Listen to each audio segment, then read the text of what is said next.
Sweet Melody. Written by Mary Kelly Reid. Narrated by Melissa, Mason and several other performers from Google. For Kelly, the little elf of my heart. Chapter 1. You can do it. I encourage myself for the umpteenth time as I pace outside Jake Matthews' brick front building. Rest assured, I don't have a habit of speaking to myself. It's just that today I need courage. My name is Allison Melody Walker, and this morning I'm in a foul mood. Which is worthy of mention, since I'm typically a calm, laid-back person. But right now my stress is skyrocketing, and I'm sure everyone can tell. My hands tremble, and I have difficulty breathing. Why am I so anxious? Well, it has been in the making for months. I knew this moment would come, but I managed to avoid it until a few days ago when my best friend Zoe exclaimed, "Sorry, but it's out of the question. You're not gonna let us down. You have to keep your word. We had an agreement." As a lawyer, Zoe thinks addressing me with authority will impress me, but I've known her for a long time. Behind her confident and determined mask, there's a sensitive woman. But she can be tenacious. So when she mentioned our pact, I knew she wouldn't leave me alone unless I yielded. It all began when our friend Amy had this crazy idea we called My Day, which consisted of facing one of our biggest regrets and trying to rewrite the moment. The principle itself doesn't bother me. Taking action to rewrite our past and act more worthy of the women we've become is a great idea. The problem is that today, I'm the one putting this concept into practice, and my enthusiasm is tempered. Amy and Zoe have already had their My Day experience. Amy went to Santorini where her ex was on vacation. He'd cheated on her years ago, and she'd never dared to confront him. One day, she got tired of being a prisoner of the past and decided to do it. Next, Zoe followed her example by going to face Solange, her high school rival, with surprising results. I've postponed this encounter until now because the truth is, I'm not very good at confrontations. However, a promise is a promise, according to the girls, and here I am, dragging my feet toward the elevator to Jake Matthews' office. Why did you have to put him at the top of your list? I mutter, pushing the button to the 4th floor. I could have said I was sorry I didn't change my phone plan the last time my company increased the cost, but no. Instead, I talked about this stupid incident during my first baking contest, when Jake Matthews gave my apple pie a bad critique. It was 7 years ago, and although I spent 3 years doubting my talent, I came to my senses and overcame his judgment and my doubts. Sweet Melody, my brand has taken off, and I've never been happier. My face doesn't make the cover of magazines or anything, but my logo, an image of sheet music with notes in the shape of sweets, is recognizable. My desserts, my pies in particular, are appreciated, and I earn a good living. I opened a small shop on one of the most commercial streets of the city a year ago, but my primary business consists of supplying pies to cafes, restaurants, and even for private events. With exceptional people working for me, I can focus on developing new recipes, the part one like the most. Last month I launched a line of original pies, including a green tomato pie, an orange chocolate honey and walnut pie, and a few more inspired by fairy tales. They're already a big success. One of the city's most luxurious hotels, the Royal Splendid, included them on its restaurant menu, and the test was successful. Other renowned establishments soon followed. The apple pie Jake Matthews found tasteless is among the most popular. I've made some minor improvements, but it's basically the same recipe. I should be happy and forget the incident. Yet here I am, heading to his office, hands sweating and heart racing, ready to confront him about that moment. Zoe and Amy insist that what I'm about to do isn't any different from what they did, but I happen to disagree. Rewriting My Day involves confronting a well-known personality in our city. Jake Matthews produces a popular cooking show, and his opinion counts in the milieu. He sometimes honors culinary establishments by being a juror of the competitions they organize, although whether that's an honor is up for discussion. This is where I had the chance to cross his path. And since I'm confiding in you, I'll admit that before the event, I had a crush on him. He was starting out, and who could resist an attractive young man speaking with passion about cooking and his dream of making good food essential to people? As it often goes, the reality was quite different. His picture adorns magazine covers more often than not, and he's regarded as an honest and fair critic. Allow me to disagree. He should keep his opinions to himself, I said to my friends just yesterday when the subject came up. To be a good judge, one should take into account that behind every dessert, every dish, there's a human being who can be affected by their words. And please don't say, like my mother, that when we agree to participate in a competition, we should expect we won't appeal to everyone. There's a right and a wrong way to criticize. When I give my opinion, I emphasize the good points before highlighting the weaknesses of someone's work. I intend to explain this to Jake Matthews, and tell him that next time he'd better think a little longer before issuing a murderous critique. I clench my fists to stop them from shaking, but as I step out of the elevator, all I want to do is run away. My phone rings, and Zoe's number flashes when I glance at the screen. I move toward the door I see a few feet away as I answer. So, have you seen him? She asks. Zoe. I just got here. Why are you calling me already? Because I know you. You're considering running away. I huff. Fine. My determination isn't adamant. Confronting an ex or a school nemesis as you and Amy did was easier. You had the ammunition to do that, but to face a public figure, a person who doesn't know me, could go wrong in so many ways. What if he makes a phone call and orders his security team to throw me out? She emits a hearty laugh. Your imagination gets carried away a bit, no? You're right. I had no trouble getting to his floor. I expected and stressed over high-level security, but nothing happened. I'm in front of his office right now. His name is written in elegant letters, though more discreet than I would have thought. See. He's a simple guy. Just tell him that his critique discouraged you at the time, but it didn't stop you from becoming a successful entrepreneur. Tell him you proved to him his judgment was harsh and unfair. What I need to tell him is that he should have some consideration for other people's feelings. Do it. This is your chance to tell him what you have in your heart. You should be proud of what you've accomplished. I am. My voice sounds weak even to my ears. Please be an iota more convincing. Zoe scolds. We hang up, but I don't knock. I stay still. My mind starts wandering off to a million other topics, in an attempt to put off the inevitable next step. I work hard to create a new recipe each week. It takes time, but my clients appreciate this regularity. I improvise depending on the season. It's as if I have a playground, and I can invent new games every day. You might wonder why I still dwell on this one particular incident if I'm so satisfied with my life. For starters, while I know as professionals we're expected to be impervious to criticism, I was 20 and not at all prepared for such a scathing critique. So yes, it affected me more than it should have. I won't lie to you, I'm still not used to criticism, but I've learned to take it with a grain of salt. Any creative profession will expose you to detractors, no matter how much effort you put into it. What I can't accept is the critique itself. Maybe the word tasteless doesn't seem that harsh, but saying it was inedible would have upset me less. Tasteless has to be the height of negativity for a chef. I debate whether I should mention how long it took me to move past this incident. During the year that followed the unfortunate contest, I accepted a receptionist position because I couldn't see myself baking anymore. I felt paralyzed every time someone tried one of my creations. I shouldn't have paid attention to that idiot, but my friends and fellow students respected him, and we were all convinced his opinion had merit. It took me another 2 years to get over it, during which I enrolled again in a pastry school while trying hundreds of recipes at home. Meanwhile, I held several jobs as a temp, jobs that had no connection with the kitchen, to pay for my schooling and give me a safety net. Remembering what I endured to reach this point gives me the push I need to go through with my plan. I owe it to everyone who has dreams and fights for them. I'll make him face his unacceptable behavior. What right does he have to shatter other people's dreams?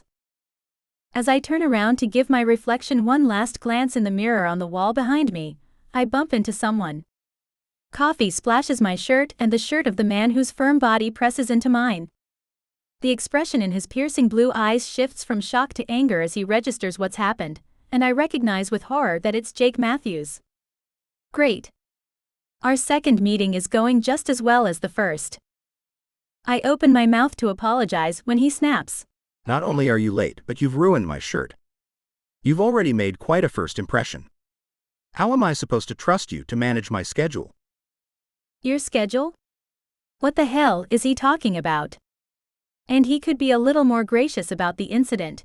It's not like I ruined his shirt on purpose. My schedule. You've been sent by the agency to replace Margot during her absence, haven't you? With amusement, I realize that he thinks I'm a temp. He perceives me as a necessary evil, there to cover for his favorite employee who's had to take some kind of leave. Who knows what goes through my head when I say yes? Of course, but I don't have time to listen to your excuses. I'm going to change. Be ready to start in 5 minutes. While he storms off to find a new shirt somewhere, my eyes dart around. Spotting an office opposite his, I lean in to read the silver sign placed at the desk. Margot. She's likely his personal assistant, and Jake Matthews assumes I'm here to fill in for her. A crazy idea forms in my head. What if I did replace her? The thought makes me giggle inwardly. I can imagine the girl's reaction if I went through with it. Then again, why not? I can do it. During my time as a temp, I had to adapt quickly to new environments and work for some very demanding people. I can stay here a few days and have more than a verbal confrontation with him. I can make his life difficult. And I won't feel sorry for it one bit since this idiot hasn't changed at all. He's still rude and believes he can behave any way he likes. Surprised I made such a decision so fast? Well, I am too. This isn't like me at all, but once I make the decision, a feeling of calm settles over me. I can handle 2 jobs. Office assistant by day, pastry chef by evening. I can even afford to spend a month here, as I'm always a few weeks ahead regarding my creations. My employees can handle everything during my absence. Amy was right, this idea of rewriting our day is great, and I don't believe in coincidences. If the universe is giving me the opportunity to work for Jake Matthews, it's for a purpose. I can earn his trust and design the perfect plan to make him fall from his pedestal. He'll get what he deserves. Locating the closest bathroom, I wipe the stain from my shirt as best as I can before I button up my jacket, press my lips together, and enter his office. He looks up from his desk when I step forward. What's your name? I meet his gaze, trying to keep my voice steady. Allison Walker. I don't need to invent another name. I'm sure he doesn't remember an Allison Walker from all those years ago. It's not as if I have a unique name. Margot left instructions on what to do during the day, but you must consult with me every morning. My priorities often change. I'm guessing you have enough experience that you won't make mistakes that will cost me time. He stares me down, his brow furrowed. I count to 10 to suppress the impulse to throw him an insult, determined not to lose my cool and sink to his level. It takes a lot to annoy me. In fact, I don't even remember the last time I lost my temper, but as it turns out, Jake Matthews has a gift for it. Of course I'll be careful, but I hope you'll be lenient in case of a blunder. It's not easy to take the place of your assistant in the short span of a few hours. I count on you to guide me. Maybe my honeyed tone seemed too fake because an amused twinkle appears in his eyes, followed instantly by a stern expression. You come from a recommended placement office. I expect you to be operational right away. I will be. Give me an hour to familiarize myself with the instructions Margot left, and I'm all yours. As soon as the words leave my lips, my forced smile slips, and heat infuses my cheeks as I realize the unfortunate combination of my words. I wouldn't dare to ask that much, he says with a light chuckle. I turn away and head to Margot's office across from Jake's, close to the large window that dominates the place. It's bright, and offers a panoramic view of the beautiful glassy skyscrapers and the vast hills on the horizon.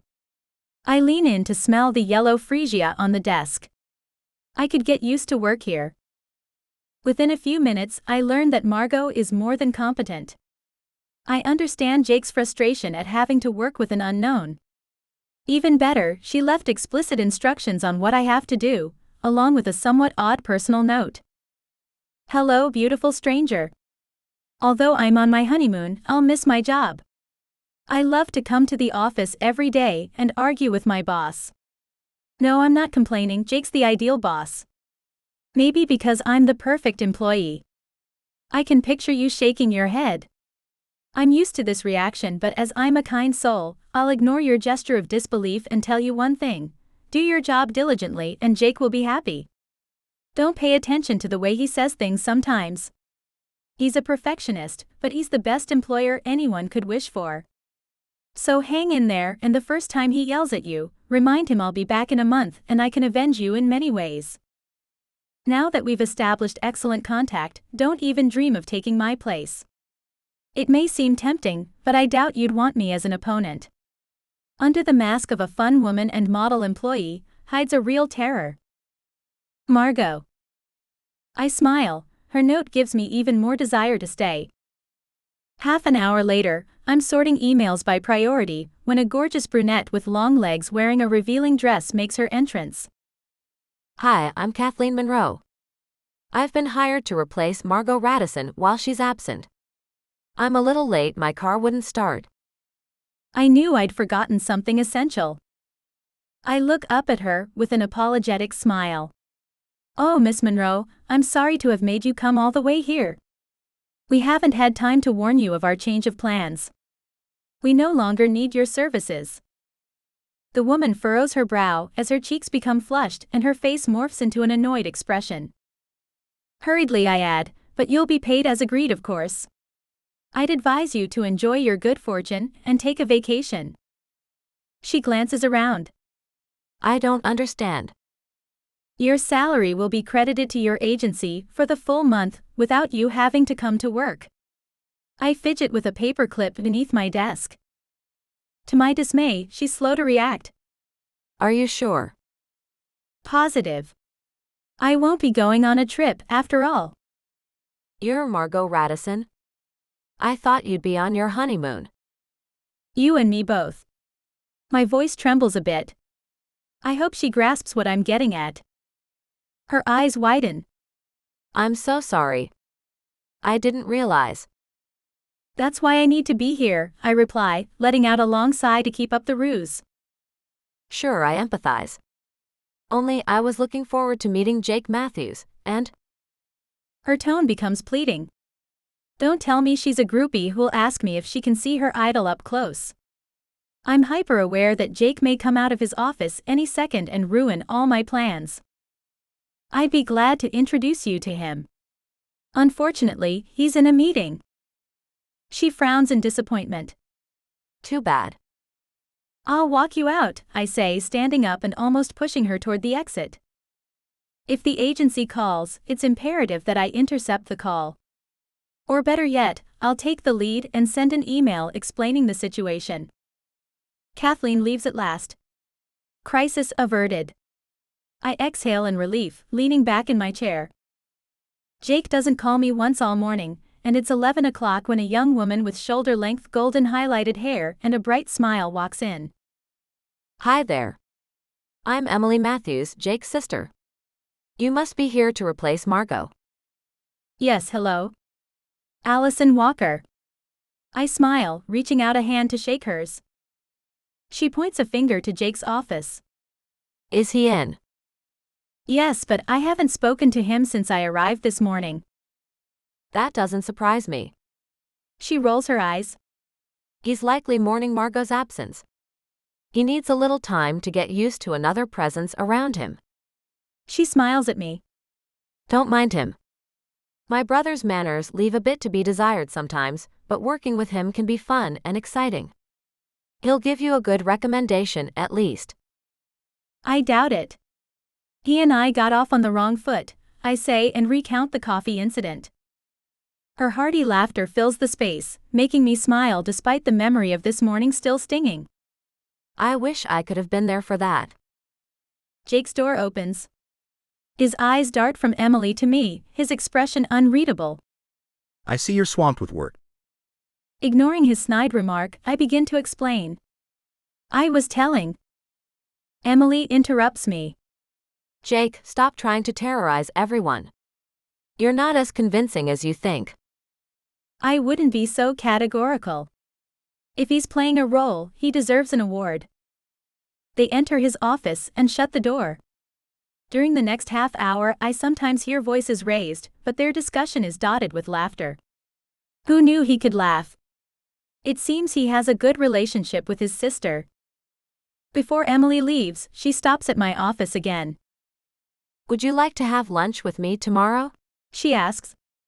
Someone has to welcome you here and also restore your faith in the Matthews name.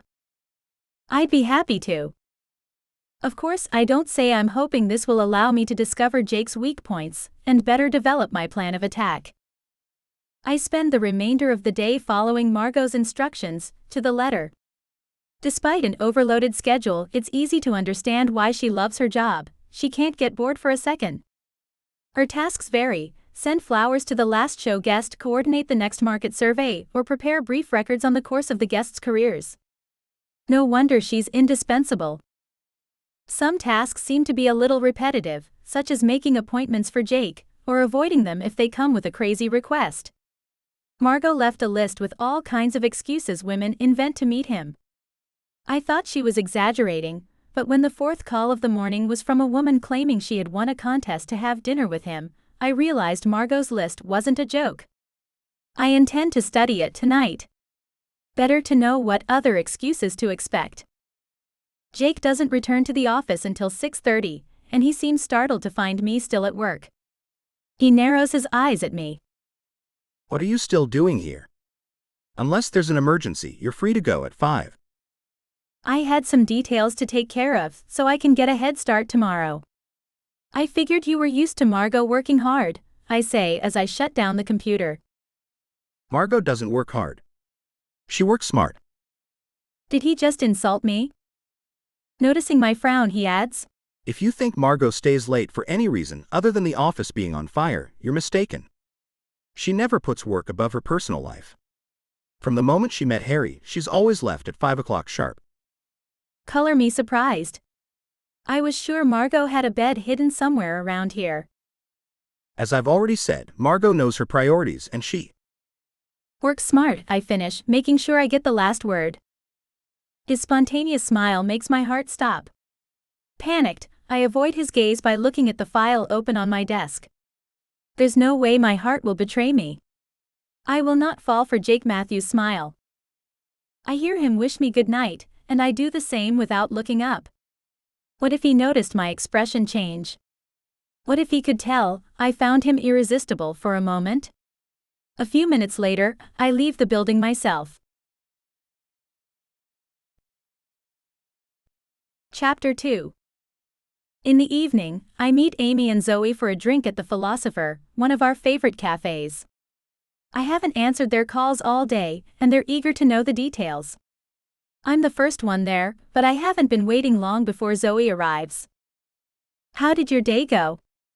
I ask as she sits across from me. Her bright smile is already an answer. I won my case and this scumbag got what was coming to him. I despise people who prey on vulnerable tenants more than anything. I knew you'd win, I assure her, waving at Amy, who has just popped in the door and is already navigating over to our table. I didn't. There were times I was sure he'd find a way out. But enough about me. It's your day that interests me. Me too, Amy says, putting a big bag on the chair beside Zoe and sitting beside me. You don't want to know. We do. Zoe takes her eyes from me a brief second to wave to the server before asking readily. So, start talking and leave nothing out. I do as ordered and they stay silent, all the while nodding at me to continue. You're kidding. Zoe exclaims. I swear I'm not making this up. This will be the greatest of the My Day adventures, Amy declares, tipping her glass to me. I'm dying to hear the rest. I told you this idea was awesome. You need to tell us what he's like. Zoe says as she leans forward in her seat. I grimace. What do you mean? What have I been doing for the last half hour? Oh please, Allie. I'm not talking about his behavior. Anyone can see from the photos he's attractive, but how is he close up? What's his best feature? Well, if he's attractive, he hides it well. I saw nothing but arrogance and rudeness. Oh my God. You lie. I throw her an annoyed look. No, I don't. Oh yes. You blush when you lie, and you're blushing right now. She counters, pointing at my heated cheeks. And I won't give away what else you do when you lie. I push her hand away and resist the urge to cover my face. Zoe, stop it. I don't have 1,000 tells. Believe me, you do.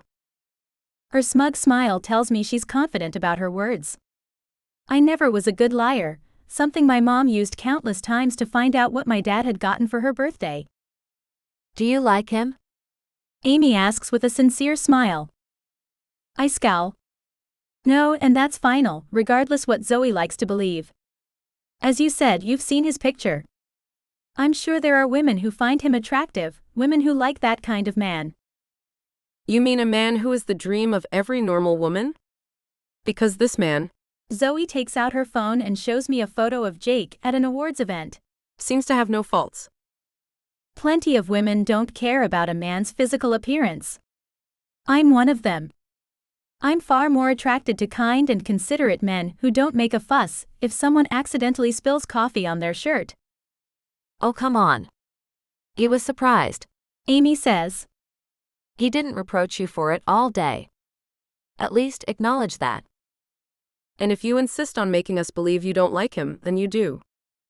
I'm not ready to grant points to Jake Matthews, nor to admit my weak moment earlier this afternoon, so I persist in my negative attitude. Of course, the girls continue to taunt me, and before we part, Zoe tells me, I'll come by your office one of these days. I need to see with my own eyes how much you don't like him. I make a face at her. It wouldn't surprise me whatsoever if she made good on her promise. While I'm lying in bed, I keep reliving our meeting this morning, specifically the moment I bumped against his chest. It was like running into a solid wall. I can still feel the strength of his body against my arm, even though I touched him for less than a second. He may work in an environment where the temptation to eat is everywhere, but he seems to resist it better than me, or he exercises. What on earth is happening to me? Why am I thinking about Jake Matthews and his body? I've never fantasized about the most beautiful athletes at school, or the famous men adorning the covers of magazines. I like nice people who have a kind face, the opposite of Jake. I sigh, frustrated, and bury my head under the pillow. At the office the next morning, I barely have time to make tea when the light on Jake's direct line blinks. Allison, in my office. It doesn't take keen observation skills to notice his scowl, and his irritation is confirmed when he snaps. Yesterday, you left a message stating Nadia Falcon was looking for me. That's right, I answer, my voice trailing, wondering what I could possibly have done wrong this time. Why wasn't I informed about this message earlier? Because she said it wasn't urgent, and that? I'd appreciate it if you didn't make decisions about what is or isn't urgent. It's not me who. My words trail off again as I watch his eyes narrow and his scowl deepen. And to think, I considered for a second that wanting to pay him back was a mistake. I put on my best fake smile. I'm sorry. I didn't realize it was important. You were gone, and I didn't want to bother you since Miss Falcon made it clear she'd try to reach you on your cell. I apologize for misjudging the urgency of the situation. I promise it won't happen again. My lack of sincerity doesn't perturb me, he gets what he deserves. I don't know the nature of their relationship, and the woman insisted I shouldn't bother him anyway. He's being unreasonable and I should call him out on it, but my attitude is set to destabilize him, and I can't wait to see the results. If by my fault you had trouble with her and want to get back in her good graces, I can send her flowers, I suggest, maintaining my smile. I may have crossed the line a bit, but he chooses not to respond in the same tone. It won't be necessary. Before leaving the office, please send me all messages that land on your desk. Your instructions will be followed to the letter. Anything else? That's all. He says and turns his attention to some paperwork. I restrained myself from slamming the door on my way out, feeling proud that I kept my cool and confused him. He wasn't expecting a sincere apology. We'll see how he reacts if every time he behaves like a caveman, I behave like an angel, patient, poised and polite. The rest of the morning goes on with no other major incident. At noon, I'm getting ready for my lunch with Emily when Jake leaves his own office. My mouth falls open when I hear him whistle a merry tune as he strides away. Wonders never cease. Emily and I eat at a small restaurant within walking distance of the office. I wonder if she'll have expensive tastes, considering the quality of cooking she's used to, but she surprises me by ordering a chicken salad. She's easy to talk to and has a good sense of humor. A friendship is developing between us. She has many stories to tell, and I can sense she's passionate about her job. I catch myself laughing several times when she tells me about incidents that happened during the filming of the show. At the end of my studies, I started a production internship that didn't go well. She confides. She'd even thought of giving up. This reminds me of someone, but Jake did everything to persuade her to work with him. He thought she was gifted in organization and communication, and her sunny and warm nature was a perfect balance to his rather reserved character. He believed Emily had interesting ideas that would allow them to succeed. It wasn't a breeze though. She continues. Jake had to mortgage everything he had, including an apartment our grandmother left him to finance the show. It took him more than a year to get a meeting with the networks. His first show was met with favorable reviews, but the public didn't follow. It was buried after the first episode.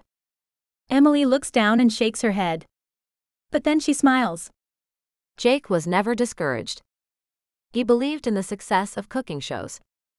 He saw them as a means of escape for people. They didn't need to travel halfway around the world to escape from their daily routine. All they needed were a few basic ingredients, and they'd feel like they were eating at a trattoria in Italy, or a small tavern in Greece. That's why we always incorporate the history of a product, and fun facts about it. That way each recipe is a real experience. Where does your love of cooking come from? I ask, intrigued. I'll be honest with you, it wasn't the culinary field that interested me back then. I was a lousy cook for years. I dreamed of producing a TV news show. It was Jake who loved cooking and went to school for it. Nevertheless, I've learned to love cooking, although I still can't compete with him. I've perfected a few recipes since, but my first culinary attempts were disastrous. My mom still talks about the time I tried to make a salad with whatever ingredients we had at home. I ended up mixing fruits with eggs, and the last straw was that I added mayonnaise. My brother never let me forget that. Dangling before me the specter of fruits with mayonnaise is his way of blackmailing me when he wants something from me. I'd never guessed that, I say, laughing out loud. You seem so talented. Like one of those people who can succeed at everything they undertake. Except when it pertains to relationships. I've never had any luck, or rather, I've never made the right choices to begin with. Our discussion drifts into our respective relationships, and I admit to her that I'm not the queen of romantic relationships either. My record is rather thin and not worth mentioning. During our meal, I'm tempted to tell her about my day and how I ended up working for Jake, but I measure the danger and abstain. Thankfully, we lack time to talk about my professional life. I'd hate to have to lie. Not only do I like Emily, but lying isn't something I practice or enjoy in general. All the same, I won't let Jake off the hook that easily. My choices are limited, and for now, I opt to continue the masquerade. By the second week, I've found my rhythm. Every day is governed by the show's filming. Many people call during the day to make an appointment with Jake, and I do my best to accommodate them. Whenever I meet a new challenge, Margot seems to guide me with the helpful notes she's left in various folders and drawers. Emily comes in every morning to meet with Jake, to go over the details of each show. Although he gives her free rein most of the time, he likes to be informed of everything that happens. She's invited me several times to watch the filming at the studio just next door, and this morning, I take her up on her offer. As soon as she spots me, Emily approaches with an apologetic expression. Allison, I hate to ask you this, but could you track down Storm Bennett? Storm is the host of the show. He's been with it from the beginning and enjoys immense popularity among the show's viewers, if I'm to believe the market research I found in Margot's files. Margot has a file on him, and I bet she noted where he could be found. Emily sighs. This isn't the first time he's let us down, and Jake swore the next time would be the last. I don't need these kinds of problems. I hurry to reassure her. Of course. I'll do my best to track him down. I don't ask too many questions, I understand Emily's stress. Filming is expensive, and a delay puts the entire schedule at risk. Today is even more problematic since they're recording 2 episodes. I return to my office to dig up the information she needs. Margot indeed has a file on Storm Bennett, in which she's noted that looking for him allowed her to obtain 2 salary raises within a year. I suppress a laugh, imagining her negotiating with Jake. She says she wishes she didn't have to write this note, but chances are I wouldn't avoid this task. The list of Storm's hangouts is long, but nobody has a clue where he is. While I leave messages, I bet if he's not answering his phone, he doesn't want to be found. An hour later, I've made it through Margot's list without success. I return to see Emily, whose drawn features tell me she's wearing thin. Margot has been bugging Jake for months to fire him. Storm messes up more and more often, but he doesn't care because he fancies himself irreplaceable. He has an oversized ego. He thinks he's the show when in reality, the guests Jake and I handpick determine its quality. I've explained to him countless times that he represents a handicap more than anything else. The network insisted on hiring him, and Jake was too nice to say no. She sighs, shaking her head. Nice? I can't hide my skepticism. Emily's eyes twinkle. Sorry, I forgot you haven't had the opportunity to see his nice side. Well, how to finish this sentence without sounding insulting? I can't imagine Jake being nice to anyone. Since the first moment I saw him, I haven't received 2 kind words from the man. Emily gives me a knowing smile. Sometimes he can be snappy and demanding, but he's fair, and if you do your job well, he won't forget it. I'm afraid his patience has reached its limit with Storm though. I wouldn't want to be in his shoes today if he doesn't show up. What else can I do? I didn't find his agent's number. Do you know their name? Is it possible something happened to him? Emily frowns and takes a deep breath, which I recognize as the prelude to another long complaint. His agent dropped him a few months ago. Storm claims he's looking for an agent worthy of him, but if you ask me, he can't get a new one, because people are clued in to how difficult he is to work with. He doesn't promote the show even though it's a clause of his contract. Last month alone, he canceled his appearance at a talk show to go to a party with the latest conquest hanging off his arm. Jake was able to step in at short notice, but he wasn't happy about it. I'm about to comment on Emily's concerns when Storm Bennett breezes in with a relaxed grin on his face and a casual air, unconcerned that the entire team is waiting on him. It's evident why he's so arrogant. Even at his age he's handsome, and I guess with looks like that, he's never been held accountable for his actions. Emily doesn't waste time. She marches up to him, glaring. I'm warning you, if one person on the set today complains about you, you're fired. If I'm fired, my beauty, you might as well look for another job because this show doesn't exist without me. He responds, looking down his nose at her. She crosses her arms and meets his stare head-on. If you want to test me, please go ahead. Jake is heading toward us, and Storm and Emily fall silent. Is everything okay? Jake asks, his tone devoid of any warmth. After Emily assures him everything's fine, he looks at his watch and asks, If all is well, why have you fallen behind schedule with the filming? He doesn't expect an answer, and I know he understands what happened when he zeroes in on Storm. For the next 3 hours, I remain on the set, fascinated by the process. I can't imagine doing this for a job though. Seeing the crew working on the lights or the position of the cameras, repeating a scene over and over, is interesting at first, but pretty soon it becomes tedious. It's nevertheless entertaining to watch. Everyone knows what to do, and Storm is charming and professional when he wants to be.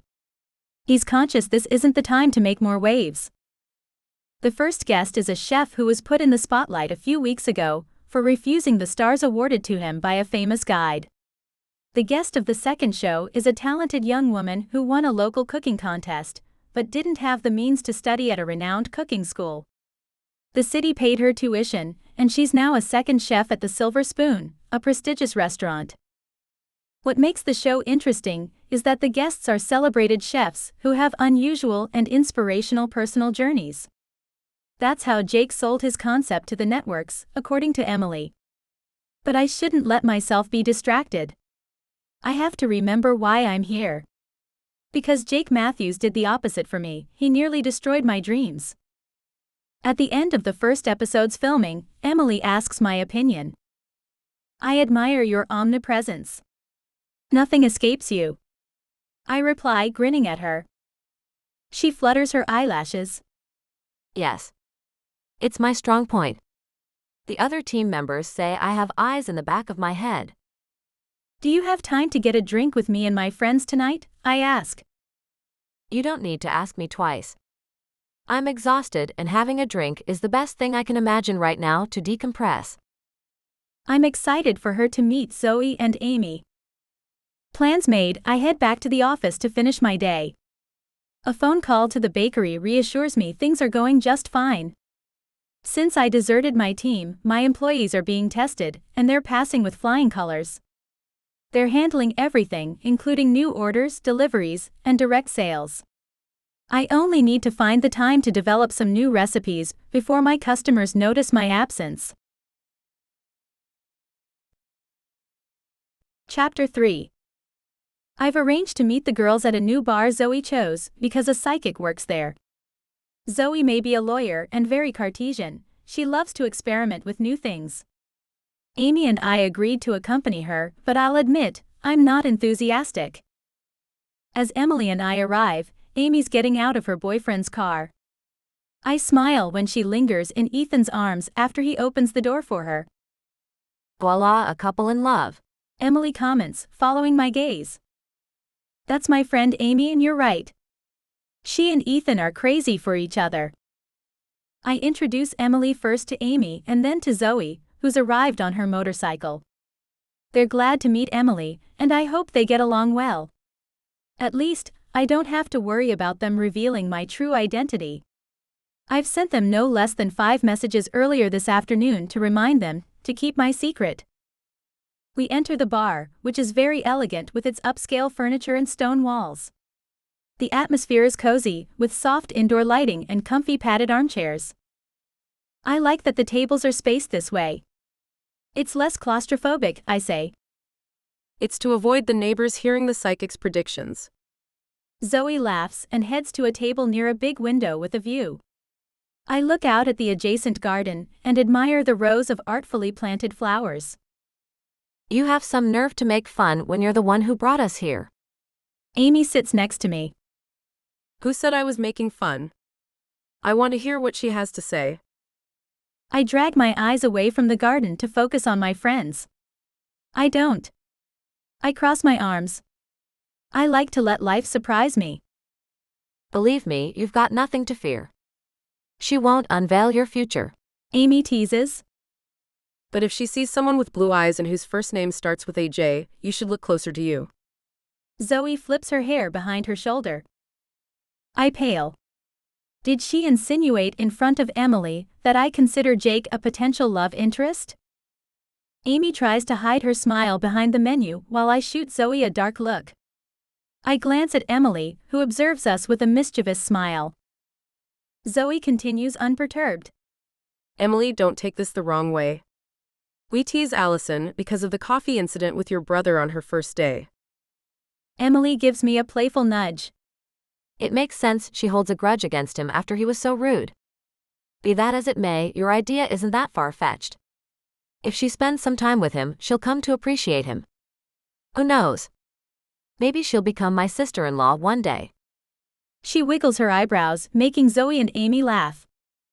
I hope the dim light obscures the extent of my embarrassment. After a while, I give in and laugh with them. Once our laughter dies down, I tell them. You should wait a little longer before you start expecting wedding bells. I don't intend to give a chance to anyone as arrogant as Jake. They fix on me without a word, so I continue, shrugging. What? It's obvious he thinks he's the ideal man. Well, he's not mine. The girls are no longer looking at me, but over my shoulder as a male voice chimes in. Well, I wouldn't go quite that far. But thank you, Miss Walker. It's interesting to learn I occupy your mind, even if I'm not the man of your dreams. Oh my. Why is Jake here? Turn my head to face him, my cheeks burning, and force a casual smile.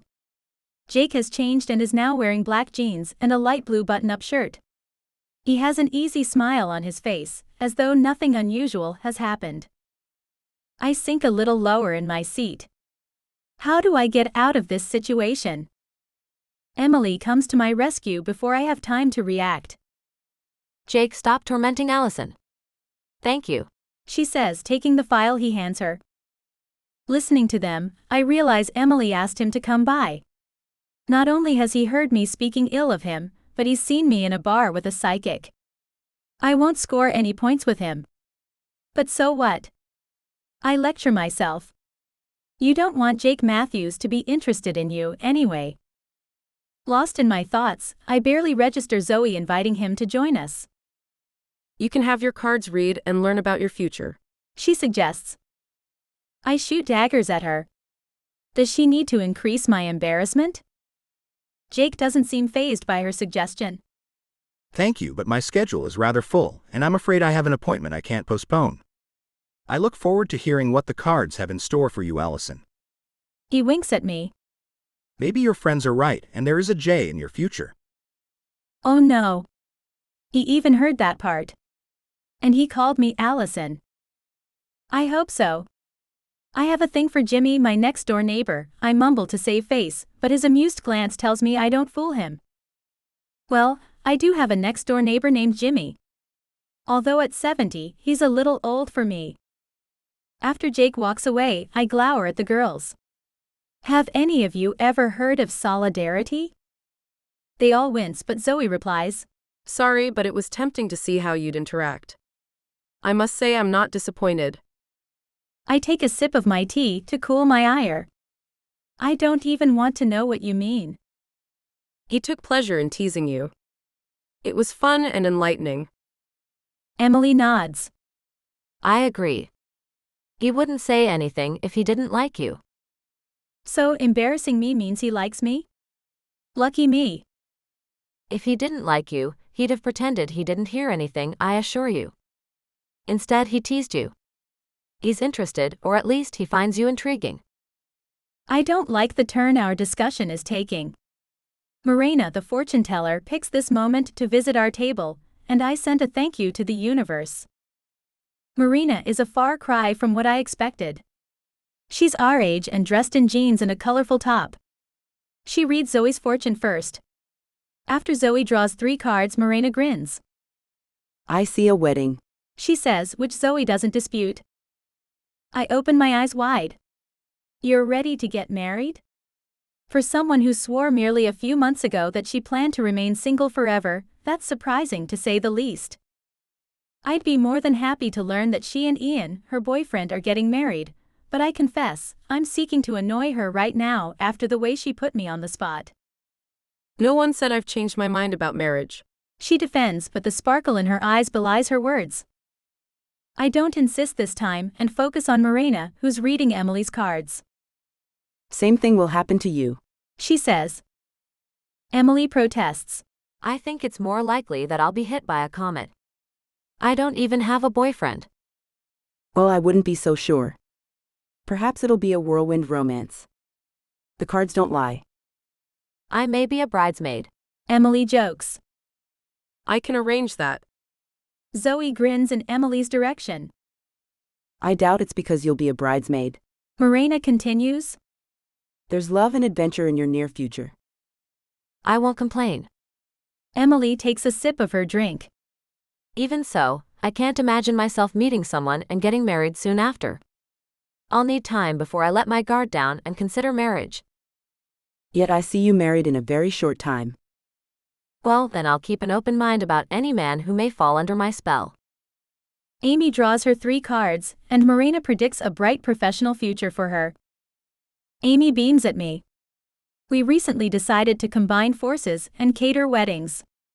We have high hopes it'll be a great adventure, and it looks like the cards agree. I'm still annoyed about the incident with Jake, so I refuse to play along when it's my turn. Rather than insisting, Marina says, No need to read the cards.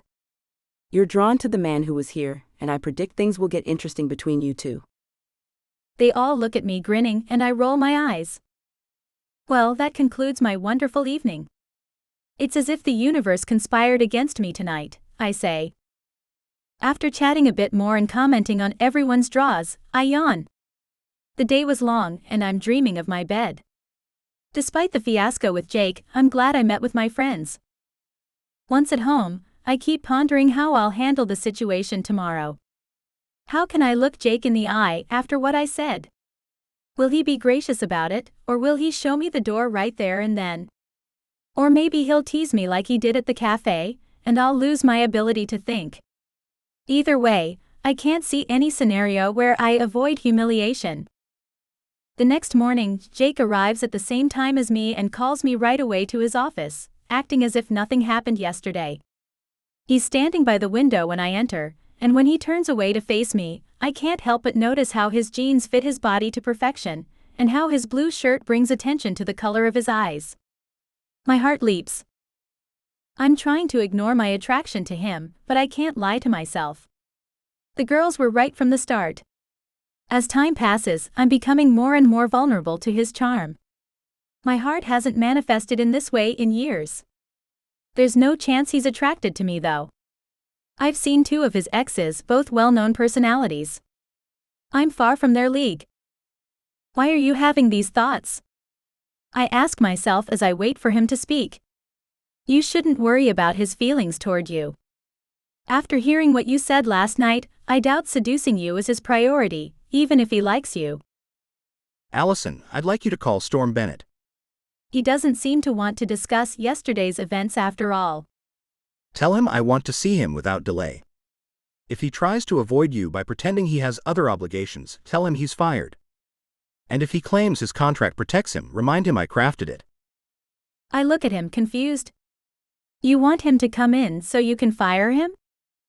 He moves to his desk and makes a few clicks on his computer before directing his attention back to me. I want him to explain yesterday's disaster. I thought everything went well yesterday. He shoots me a wry smile. Just because Emily refused to talk about it doesn't mean I don't know what happened. How many phone calls did you have to make? I wonder if it would be better to lie and avoid the drama, but I don't see how. He'll grill Emily and she'll have no choice but to tell him the truth. A few, I admit in a low voice. His expression grows steely. You shouldn't have to track him down. Neither you nor Margot.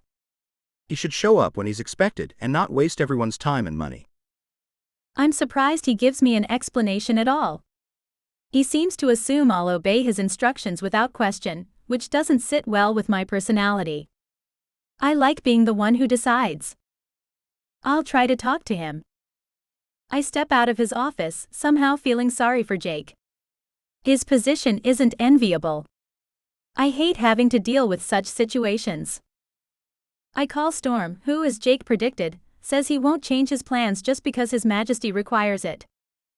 I'll be there for the filming at 2 o'clock. He asserts with a sneer in his voice. I take a calming breath, hoping to keep my own voice even.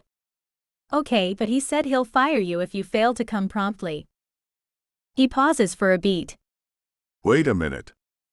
Who are you? You're not Margot. Margot is never so courteous. She'd be rather pleased if I got axed. I'm glad he can't see me smile. He's dead right about Margot. While my expression isn't professional, my tone is. I'm Allison. I'm filling in for her during her absence. You and I met yesterday. I was with Emily when you arrived. Oh yeah. The pretty blonde. I wanted to invite you to dinner, but with all the drama Emily created, it escaped my mind. How about tonight? Did he ask me out while I was telling him he may well get fired? There's no doubt he doesn't give any weight to Jake's threats. I'm sorry, but I have a boyfriend. If I give him the impression he has a chance, he might be relentless. He doesn't need to know. He replies, and this time I'd gladly let Jake fire him. Can we please get back to the reason for my call? My tone turns cold. How soon can you be here? I wouldn't be too happy if you were let go during my watch. Don't worry about me, Allison. Jake threatens to lay me off once a month. He guffaws, unconcerned. Oh. I say, confused. And it doesn't worry you that one day he'll go through with it? He lets out a derisive laugh. Not at all. He knows the show wouldn't survive without me. He just can't stand that I'm not at his disposal. He should realize that's the cost of having an ambassador like me for his show.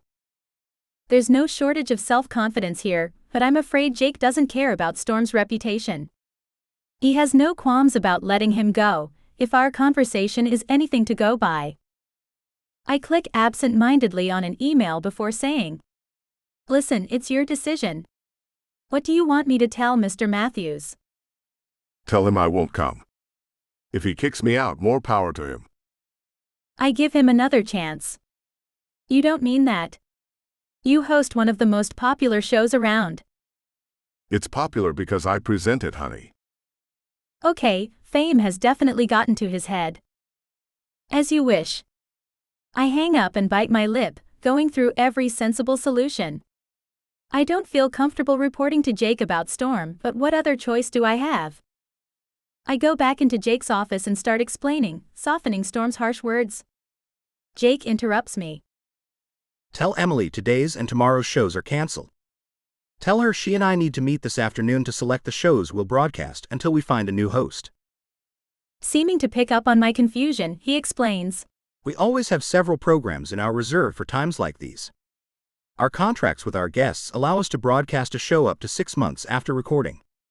We can deal with everything from last-minute cancellations to technical problems. Look for the folder where Margot has noted Storm's absences and have it transferred to HR. I'm heading to my office to do as he asked when he adds, And find me a new host by Monday. He says it as if he's asking me to fetch him a coffee, and not even one of those with an extensive name. I spin so fast I almost lose my balance. I'm sorry? Are you crazy? My plan to be patient and sweet and lure him into a trusting relationship dissolves. Storm claimed Jake makes that threat once a month, and now not only does he fire him for real, but he asks me to find a replacement? Is this another game where I don't know the rules? How can I find a replacement in 4 days, especially over the weekend? I huff. Jake stays the course, unimpressed by my reaction. You're here to do your job. Please do it. And for your information, I don't appreciate being called crazy. I wince at his tone, but I remind myself I have a part to play. I apologize, but your request surprised me. Storm says you've often threatened to fire him but never go through with it. Never isn't a word you should associate with me. My loyalty has its limits. Do your homework and compile a list with promising leads. His patience is obviously running thin, but I push back. I don't see how I can accomplish such a task. It's your job to respond to emergencies like this. Right? I specified to the temp agency I wanted a competent person who could think fast and find solutions to anything.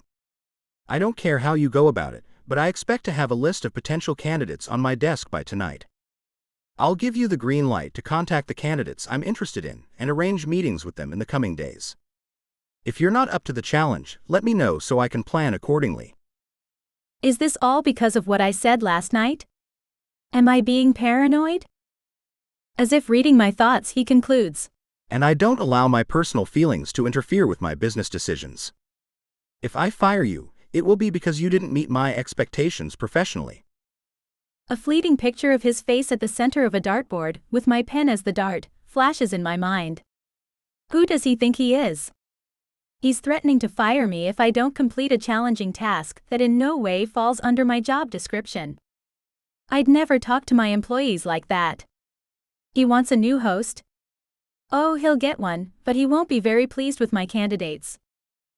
I have an idea, and it might be my chance to get even with him. I don't know how I'll do it yet, but I'll make him regret his arrogant and condescending attitude. At lunch, I call Amy and Zoe and tell them what happened. And here I was giving him the benefit of the doubt. He's a blithering idiot, I say in one breath. Sounds like there's still some electricity between you. Zoe comments with a smile in her voice. Oh please. He's so arrogant it's comical. I swear, I'm struggling to keep my identity and true intentions hidden. But now I have a better idea to achieve my goal, so I'll grin and bear it. And what would that idea be? Amy asks me. I pause, unsure if I'm ready to share my plan before I've worked through the details. I'm not sure yet. I'll tell you once I have it all figured out. Chapter 4. I reflect all afternoon on how to put my strategy into practice. When I've drawn the outline, I video call the girls to share my plan and get their thoughts. Are you serious? Amy's eyes widen. I don't know you anymore. I didn't expect you'd have the audacity to do such a thing. This is the most ludicrous idea I've ever heard. I approve. Zoe gives me a thumbs up. While I appreciated his humor last night, he deserves a little drama in his life. Yeah, well, I saw no trace of humor this morning, I grumble. She chuckles. I'm on your side, but be careful. He'll accept the first part. However, be ready to suffer the consequences for the rest, and for the record, if he's looking to bring you to court, I won't say no if he asks me to represent him. I shoot her a dark look. You're not funny? Maybe not, but you are. She retorts, triggering Amy's laugh. It doesn't surprise me that those two agree with my plan. Out of the three of us, I'm the most cautious and reserved, so I wouldn't expect anything less from them. Jake stays in his office for the rest of the day, so I develop my project without any distraction, careful not to leave anything to chance. If I play my cards right, I can get my revenge on Jake Matthews, and he won't even notice it. Before I head home, I send him my presentation, wondering how he'll respond. I can live until tomorrow without knowing, I tell myself as I gather my things, grabbing my jacket and my purse. I sigh and drop my purse at my desk when his voice resounds. Allison, a word please? Never underestimate his rapidity in making decisions. I take a deep breath, bracing myself for his reaction. He takes his eyes from the screen and stares at me, his inscrutable countenance leaving nothing to transpire regarding his thoughts. Just to be clear, you want the public to vote for the host. Why would I endorse that? How on earth does he keep his voice so devoid of emotion? I'd appreciate a hint of what goes through his mind. He's not made from stone, although I wouldn't bet on that. Schooling my expression into a professional one, I rein in my impulse to giggle, imagining him as a marble statue coming to life a few times a day to scold me. I sway from left to right and chastise myself for feeling like a bug under his stare. I listed the benefits in my proposal, but, in a nutshell, it'd be a great advertisement for the show. Journalists will jump on the story, and I guarantee the public will love voting for the host of their choice. People love competition. My muscles tense in anticipation as I await his response. I'm prepared to convince him. I can convince him. It's a good idea, he says, at the same time I open my mouth to provide yet another argument. His words take me by surprise and I utter. What? Really? Sliding into the chair facing his desk, I let out a relieved sigh. He leans back in his chair, twirling the pen in his hand. Something else on your mind? I thought I was going to have to convince you. Because? Are you seeking to sell me on a bad concept? I play with a strand of my hair. No, it's just that you made the decision so quickly, it startled me. I run through every single scenario before I undertake anything. I was expecting a stronger resistance. Then I trust you did the same before submitting your proposal. For once his tone is earnest, and I'm on the verge of aborting the whole plan upon hearing that he trusts me. I wriggle my fingers, wondering how to deal with it, when he adds, Get me a list of potential candidates by tomorrow evening at the latest. He turns to other paperwork on his desk. Well then.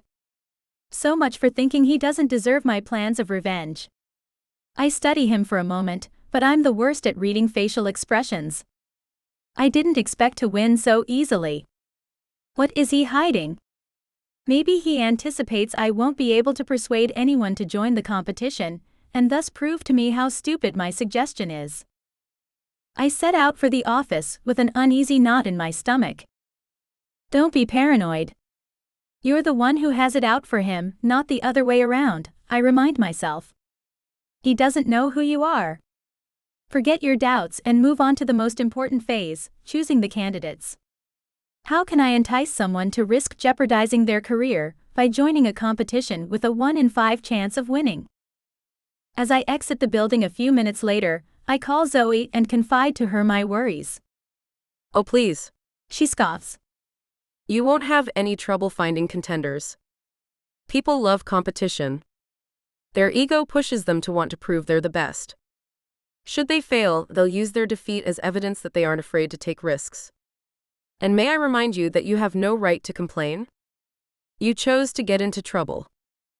You don't need to remind me, I mutter. Her laughter fills the space before she hangs up. Zoe's probably right. I say to myself later that night while composing my list. I'm sitting at my kitchen table with my laptop open, scouring articles, rosters from past cooking competitions, and hundreds of interviews with local personalities. I feared it would be complicated, but once I've straightened out my thoughts and determined my goal, my list soon includes a dozen names. I've chosen them for one reason, to pose a problem to Jake. Now the question is, how do I move forward without him vetting the list? I can't risk him putting his hands on it, because there's no doubt he'll object to the names I've collected. I pour a glass of wine and move to my couch to ponder over my options when it strikes me. The only solution is to ask for help from Emily. The problem is, if I want her support, I'll have to tell her the truth. This is something I'm apprehensive about, and for several reasons. The most obvious being that she can go straight to Jake and reveal to him what's going on. But most importantly, I like Emily, and I'd hate to lose her friendship if she takes it the wrong way. Is there even a chance she takes it the good way? Even when I go to bed, I can't keep my mind from spiraling as I slip between my sheets. The next morning, I head to Emily's office in the other wing of the building. She claims being isolated from others helps her work more efficiently. There are few who want to walk so far to see her, which allows her some peace and quiet, as opposed to Jake's office, which is solicited throughout the day. Hi, Allison. Please do come in. She says when I knock on her ajar door. I needed a break. I've been up since 6 trying to find a solution about Storm. Her words are the push I need to dive into my speech. If I think it over, I'll lose my motivation. I explain the task her brother set for me and give her the list. After staring at it for a full 2 minutes, she says, So you want to sabotage our work? Why? Her tone isn't judgy, just laced with curiosity. I'd like to feign ignorance, but she won't fall for that. It doesn't take a rocket scientist to figure out that some of my picks could be a liability, and that there had to be better choices out there. My shoulders slump and I shrink into my seat. Sorry. You're right. It was unprofessional of me to compose such a list. I'm not aiming to hurt the program. They're all legitimate candidates that can help give the show new life. The goal is to reach viewers in the segments of the population whose penetration isn't optimal, according to the studies I've read. Emily still casts me a doubtful look. She isn't buying my story. I sigh. But I confess, I also have a hidden purpose, to annoy your brother. Because he misbehaved on the day of your arrival? Emily eyes me, curiosity and concern written in her gaze. I can't stand lying to her anymore. It's hard to keep things from Jake, but from Emily it feels more so worse. I cave, spilling the full story about my experience with her brother. To my surprise, instead of becoming angry with me, she smiles, a kind, understanding smile. I see. My brother's personality strikes again. However, it surprises me he'd critique you so harshly. He may be frank, but he encourages young competitors. I heard him speak to another judge, Sofia Cordoba myself. Then why not give him a taste of his own medicine? She gives me a decisive nod. My jaw drops. You're not upset? You agree with my idea and my candidates? She grins and hands back the list. As you pointed out, at first they appear to be a questionable choice. But when you give it some thought, you realize this is a good list. True, it has its pitfalls, but everyone you selected is popular. Even if they make a mess, the press will still talk about our audacity to propose something original. And in the case of an absolute catastrophe, I can always shelve an episode. But who knows?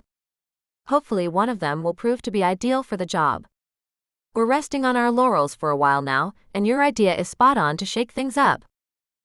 I'm thrilled Emily is on my side, but that doesn't stop me from feeling guilty at the possibility of harming something she and her brother have sacrificed so much to create. To keep my resolve, I call to mind Jake's outrageous demand after he fired Storm. He had this coming. I say goodbye to Emily, who promises to be there for moral support while I make the calls, and head back to my office, with a bounce in my step. If Emily finds my proposition satisfactory, I'm more resolute to make it work. Things are looking good. My suggestion won't harm the show and will annoy Jake. What more could anyone ask? Now, it's time to contact the people on my list and see if I can get 5 of them to join the competition. Not a task I'm looking forward to, but not something I fear either. Of course, I'm supposed to give Jake the list with my recommendations before getting in touch with them, but now that I have the green light from Emily, I'll go the extra step and confirm their interest. Didn't he hammer home that I'm here to make his life easier and to be more proactive? This way he can't bail out easily. Fortunately, he'll be out of the office this morning. He left a note to cancel his meetings for the day and reschedule them for tomorrow. No explanation regarding his whereabouts, but that's not surprising. His motto seems to be, the less she knows, the better I feel. After attending to a few urgent matters, I close my eyes and prepare myself mentally for my first call. Emily arrives just at the right moment. Ready? She asks, sipping idly on her coffee while I make myself comfortable. As ready as I'll ever be. The first person on my list is Teresa Dalton. For years, she hosted a famous morning show that included a culinary segment, and I was amazed at her way of playing the ingenue who hadn't a clue about cooking. I loathed her style, and from the little I know about Jake, I can't imagine him feeling any different. She'll highlight the food but in her own way. She once tasted a strawberry tart and showed the audience how much she liked it by making orgasmic noises. Jake might be mad, but I have my reasoning ready. She has fervent admirers who still send letters to networks asking if they can find a place for her in their schedules. She grew up in front of the small screen, and her antics made her an icon. When she accepts my proposal, Emily comments, To tell you the truth, I thought she often exaggerated, but she fascinated me somehow. It'll be interesting to see how she'll adapt to our show. As for me, I'm so stressed about Jake's reaction, I doubt I can take any pleasure in watching her performance. Noticing my worried look, Emily adds, Anyway, it'll give us a hell of a lot of publicity. Before broadcasting these shows, I'll work with our marketing agency to ensure there's positive feedback. Her name alone will be of great help. Don't worry. Everything will turn out fine. After Teresa Dalton embraces the concept with gusto, I move on to call Brandon Collins. He's a pastry chef who never stops talking about his passion for cooking, though to me, it comes off as him selling his good looks. His conceited attitude reminds me of Storm, so chances are Jake will dislike him from the start. Several articles I read attributed his popularity to the fact that the editors of food magazines like having him on the cover. I predict he'll give his expert opinion on the guest's work and he'll come off as condescending or foolish because there's no way he knows more about food than the guests. I chose him because I read he wants to present his own show at some point. As he explains on the phone, he'd be glad to be part of our competition while waiting for his moment of glory. To be honest, his cakes have more style than substance. Emily comments. Nonetheless, he'll be the perfect candidate to attract a new segment of viewers. He's big with the young crowd. Once again, Emily finds something favorable to say. At least I can be certain she'll defend me to Jake. My third call is to Annabeth Cloud, a former model who's trying to break into television. She brags about her culinary skills and has numerous times expressed her desire to host a cooking show. The problem, she isn't very eloquent. She gets invited on TV often because she's from Springville and her face has graced the cover of women's magazines all over the world, which is an achievement, but every time I see her it seems like she's out of her depth. Emily echoes my thoughts. I wonder if she isn't playing a role. She comes across so clueless. But she's young, beautiful, and well-liked. Will be followed on social networks, which is essential, no matter how much Jake abhors them. Jake will be far from happy if Annabeth complicates the filming by having to repeat her scenes over and over again. My goal is for each candidate to bother him in some way. When she sounds excited to be part of the competition, my heart squeezes. Maybe she'll be so good Jake will hire her. Don't feel guilty, advises Emily. She has her chances as much as anyone else. It could open doors for her. My fourth choice is the one I expect will annoy Jake the most. Faye Ferguson has no flaws. She's one of the best chefs of our time, her cookbooks sell like hotcakes, pun not intended, and she's opinionated. She said in an interview that she'd love to have her own culinary show while touting the qualities of her ex. Jake Matthews. You don't need any more explanation. You know a lightning bolt will strike when Jake sees her name on the list. I smile, satisfied. I'll admit, my idea of the contest was born when I thought of her as the host and remembered she and Jake dated for a while. This time, Emily doesn't adhere to my choice. I get why you want her. You get to annoy Jake and she won't affect the show negatively. She's smart, beautiful, and she's in her element, cooking. But there are so many things I can't stand about this woman. I wouldn't mind if I never saw her again. I bet she'll take the invite as a message from Jake that he wants her back. Is she still interested in him? I ask eagerly. A tad too eagerly. What is wrong with me? Let's say she wasn't thrilled when Jake ended their relationship. So it wouldn't surprise me if she tried to get back with him, even if only to satisfy her ego. Perhaps this isn't the time to tell Emily that while she was answering a phone call, I may have told Faye that Jake would be over the moon if she accepted. We can cancel, I suggest. There are other options. To be honest, I'm surprised to find out Zoe was right, there's zero resistance. Everyone wants to be involved, and knowing it's a competition doesn't discourage them. I hate to compete, so I have difficulty understanding their enthusiasm. So, while I'm relying on Faye to make Jake's life difficult, I'd hate to cause problems for Emily. I can move to someone else. Emily waves away my protests. No. It'll be fine. I don't need to modify your list. After all, Jake has moved on. It'd also be fun bossing her around for a few hours. She adds with a cheeky smile. We didn't exactly get along when they were dating. This could be fun. Emily doesn't object to my plan, but I can't picture any scenario in which Jake won't make me pay for this choice, one way or another. The fifth candidate is Stuart Lohman, a seasoned host who retired with many shows under his belt. The world of television displayed a great deal of sadness when he left the industry, but I know better than to believe the fake smiles. It was an open secret he never was on good terms with anyone, and he wreaked havoc on sets.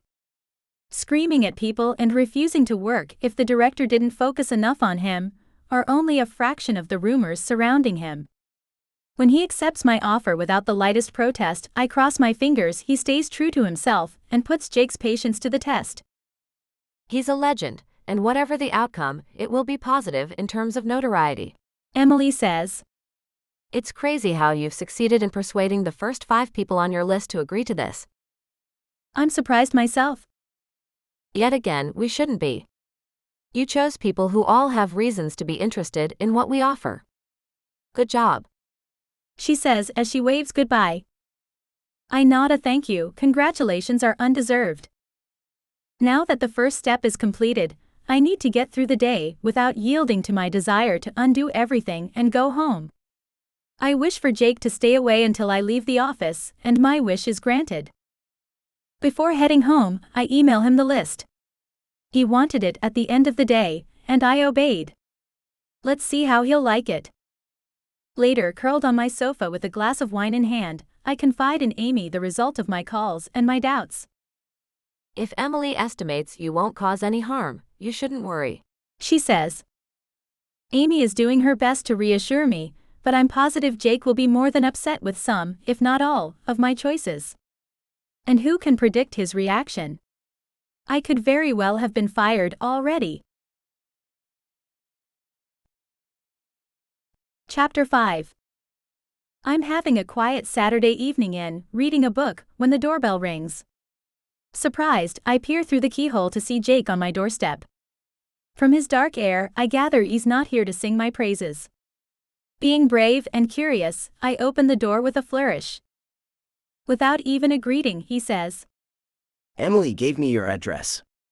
It's not professional to randomly come see you this late in the evening, and I apologize about that, but I have a good excuse. You've compiled an insane list of contestants, and you had the audacity to circumvent my approval by going to my sister. I beckon him in. Better my neighbors don't witness what he has to say, if this first verbal attack indicates what is coming next. He steps in, his eyes darting around. I resist the urge to smile at his frustration and instead maintain a calm, neutral expression as I tell him, I thought Emily was just as competent as you to make business decisions. She didn't find any fault. He interrupts me with an impatient wave of his hand. My sister and I don't always agree on what is good for the business. He stops in the middle of the living room and rubs his nose. For heaven's sake, why would any of these people would be suitable to present the show? I try not to crumple under his stare. They're all capable, and they happen to be popular as well. If you want me to delve into my reasoning, I'd be happy to. Why don't you tell me what's actually bothering you? I say with an innocent smile. He glowers at me. You invited my ex. I wrinkle my nose in feigned confusion. Your ex? Faye Ferguson. He looks almost pained as he says her name, which has me holding back a laugh. I pout. Oh, sorry. I don't read gossip magazines. There's a steely glint in his eyes as they scrutinize me. I don't understand why the agency sent you, but I guarantee they'll hear from me on Monday morning. He warns, leaning closer. Nothing you've done has convinced me I can count on you, but to let you ruin my business would go too far. I no longer need to hold back my laughter. My stomach clenches. If he calls the agency, my facade will be revealed. It's time to change course. I raise my palm in a conciliatory gesture. Listen. I'm sorry, but I assure you, I am competent. I take full responsibility for misinterpreting your wishes, and I promise to fix things. I was confident in my choices. Each candidate was selected for a different reason, but every single one would allow you to attract a demographic you're missing, such as young or active people. You could measure the impact of each one on targeted audiences and decide who best fits the profile you have in mind. I inhale and hold my breath as I wait for his reaction. His jaw clenches, making his frustration apparent. He can't find fault with my reasoning, so he shifts the focus of the conversation. What are you, a magician? My sister has put everything into motion. Filming with Stuart Lohman is scheduled for Monday morning. I exhale slowly, hoping things don't get out of control. He can't be as bad as the rumors say. He couldn't trigger a disaster, could he? Jake stares at me hard. For the record, I don't trust you. You are a person whose appearance can be deceiving, an angelic face but far from an angelic character. I make a light curtsy, which I regret right away. Oh, thank you. It's nice to know you value so highly your employees. My angelic smile doesn't have any effect on him. I do appreciate my employees. Margot would never make such a mistake. Have you ever watched the show? Have you ever cooked? I love food and those who prepare it, and I don't want some idiot running after a moment of glory to deprive my guests of their dignity. The guests make the show, and the host must be there to showcase them. Them. Not themselves. Your list comprises individuals seeking to regain their past glory, or to make a name. My eyes open wide in mock wonder. Even your ex? Yes, it's not the right time to provoke him, but it's somewhat fun to see him so flustered. I enjoy the whole vibe. He takes a step toward me, a dangerous glint in his eyes. Let's talk about my ex. Still trying to convince me you weren't Karan, I dated her? He's onto me despite my best efforts to persuade him I'm innocent. Still, I hold my ground. I don't intend to prove anything. First, as I said before, these people are competent. They know the program and appreciate it. And second, though it's none of your business, I do cook. I made an honest mistake in choosing your ex, sure, but you could be a little more forgiving. You may be used to knocking down people's work, but I won't tolerate you doing so to mine. I assume considering others' feelings doesn't come naturally to you. We're still in the middle of the living room, staring at each other like two adversaries in the ring. Neither wants to back down. I care enough about people to prevent them from spending their money in restaurants without a soul. I also care about those starting in the business, and if I can give them a deserved boost, I do. Do you think my goal is to hurt people? Sorry to disappoint, but my critiques, which are rare, are based on objective criteria, whether about a pasta dish or your incompetence. He takes yet another step closer. Despite the shrinking distance between us, I refuse to take a step back. If only I could avoid looking at his gorgeous eyes. What on earth? Since when do men have such long and lush eyelashes? I'm proud to get out my next words without sounding like a fool. And what about people with different tastes? Something you don't like may well please others, whether it's about food or otherwise. He smiles and opens his mouth to answer me, but I'm on a roll. And I'm not an incompetent person. That you don't appreciate my list doesn't make me incompetent. I'll remind you that Emily understood my reasoning. Unless you hold your sister's opinion to be worthless. I hope this cheap shot will slow him, but he presses on anyway, his annoyance mounting. I'm afraid your choices do confirm my opinion, no matter what Emily thinks. As for my food critiques, my personal tastes don't enter into consideration, I judge the quality. I acknowledge the ingredients, the originality, and more, so don't get on your high horse to accuse me of bias. I strive to be fair. I don't write culinary critiques to put myself forward or destroy the reputation of others. He squints. Please enlighten me. Apparently, you have a different opinion. I shrug. Well, I don't doubt you fancy yourself as a good and impartial judge. The problem is, not everyone has the same taste as you. It's impossible to know the behind-the-scenes process of creating a dish. You can't say with certainty if a cook used the best products or if he used tricks to mask poor quality. You must have watched one or two TV culinary competitions, so a scene like this one should be familiar. Judges make a scathing remark about a competitor who used canned peas. We're supposed to believe the judges can tell the difference, that they could taste that they were canned peas instead of fresh ones. I don't buy their geniuses for a second. The production crew told them so they can appear competent. Infallible experts don't exist, therefore, I regard criticism as an unnecessary evil. His hearty laughter isn't the reaction I expected. So you're a fan of this kind of competition, despite your disdain for critics. My cheeks warm, but I'm not deterred.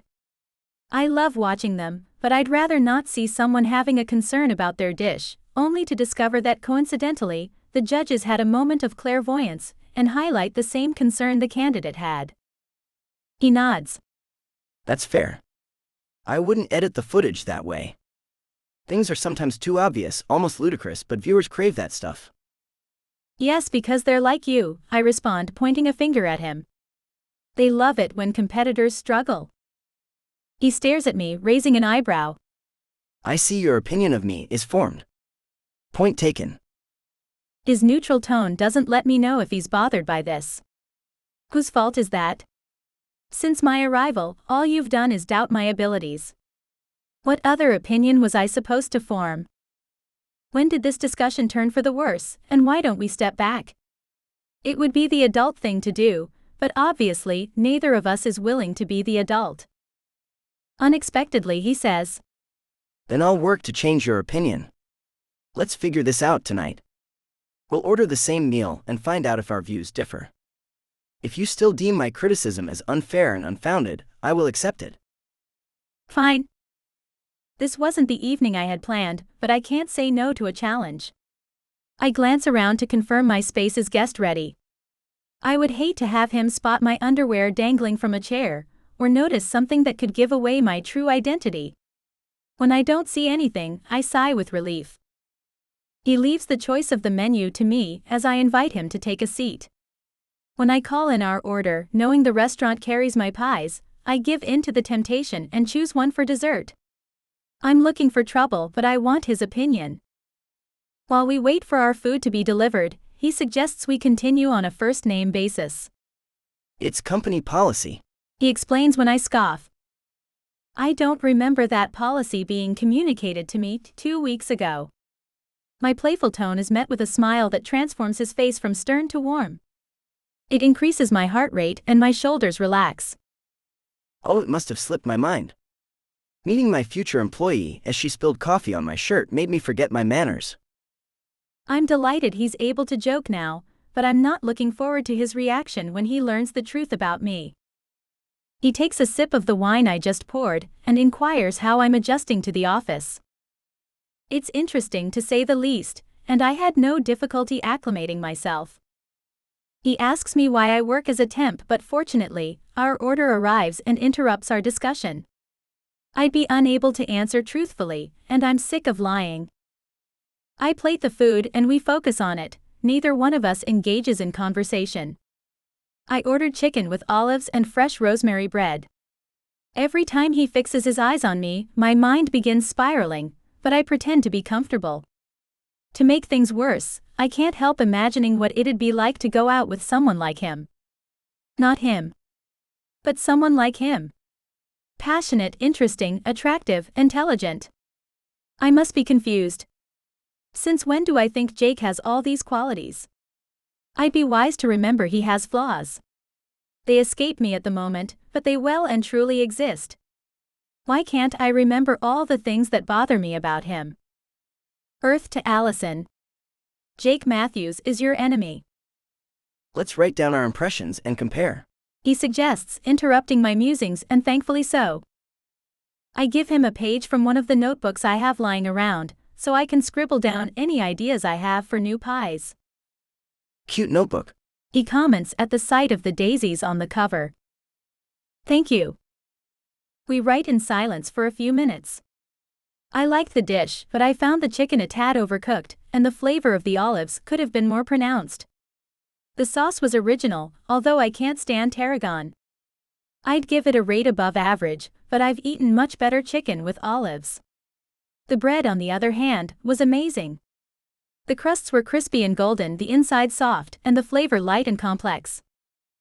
Jake and I exchange our papers, and it turns out we noted almost the same things, though he added it would have been better if the sauce had contained a wider variety of mushrooms and a finer quality wine. He's right. He also noted that the bread was flawless. So, He crosses his arms. do I seem too strict and unfair to you? No. But that doesn't mean you're always right. It happens we both have the same opinion of this dish, but what about the people who love their chicken dry or olives with a less pronounced taste? That's what bothers me most. You can't speak for everyone. There are people who love their chicken dry. Thank you for letting me know. He quips. Then he frowns, his tone serious as he adds, You've got me wrong if you think I aspire to speak for everyone. If someone in love with food has experience and can identify the ingredients and flavors, it's not far-fetched to seek their advice. When you need an expert, you respect their opinion, don't you? Why should it be different for a food critic? I take a moment to reflect on his words. Because the opinion of a food critic isn't essential to eat well. I'm not saying cooking isn't an art, but like all art, it's subjective. Critics have a tendency to forget that. Have you ever read any of my reviews?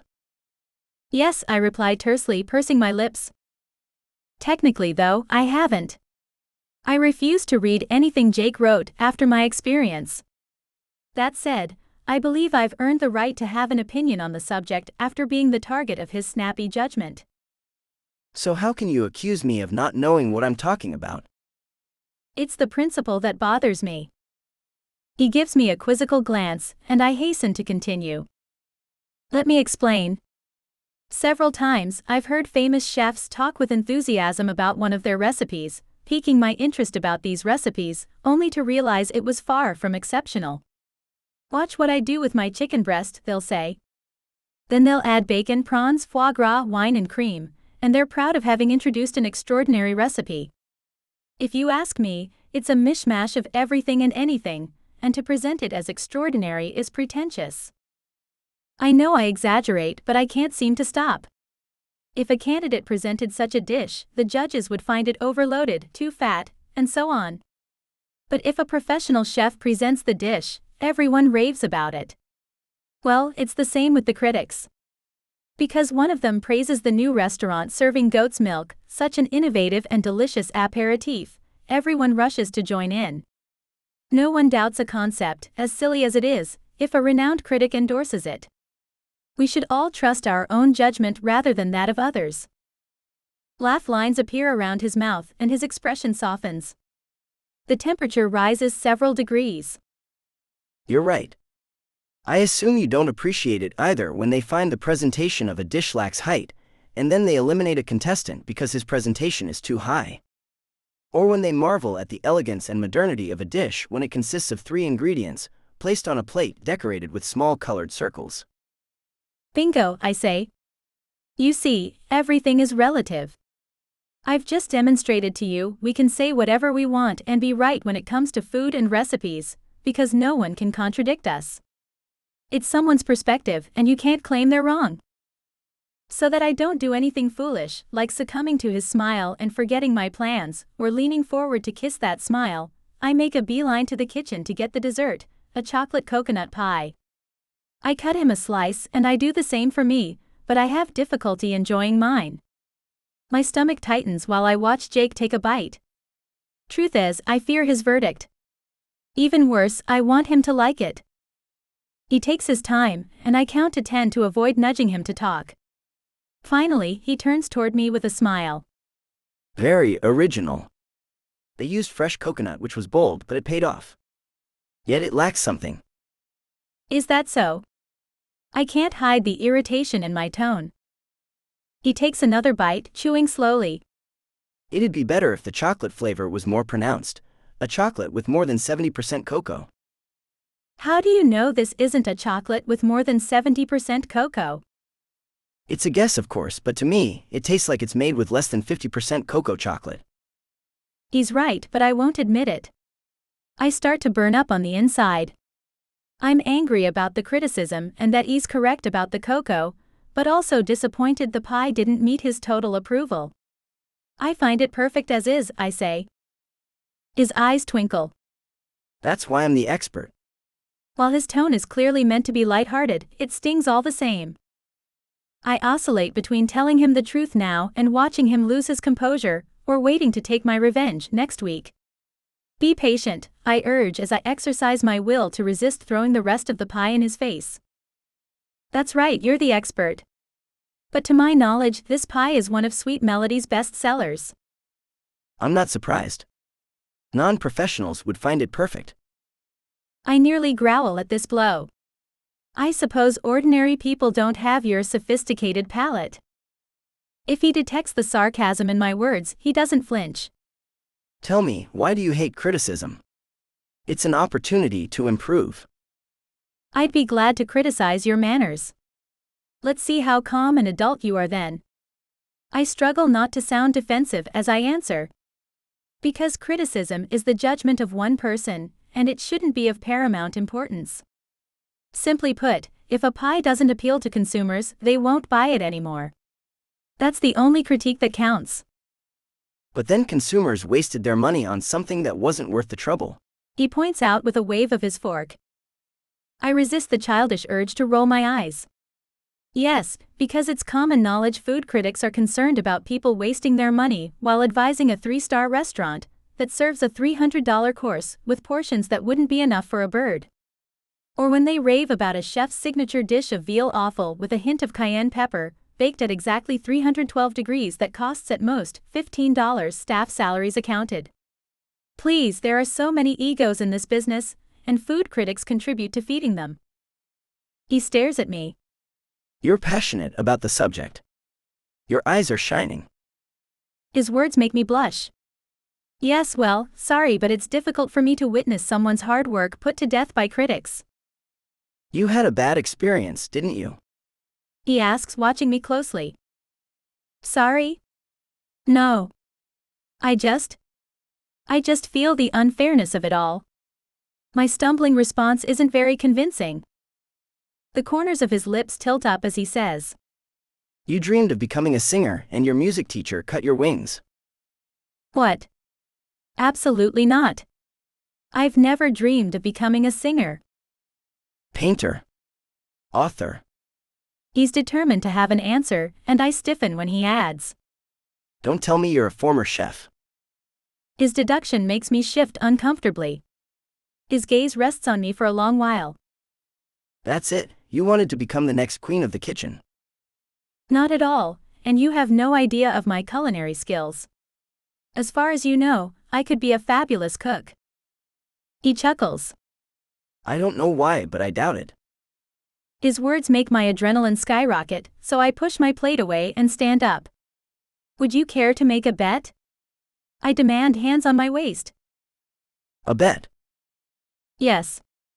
On my cooking skills. I cook, you judge, and if you're wrong about me and my food is good, you leave me alone about my host choices. I could do that. He says with a smug smile. I don't think I'm taking a big risk. What an arrogant oaf. And what if you're wrong? If I am, we'll all go above and beyond to ensure the week goes well.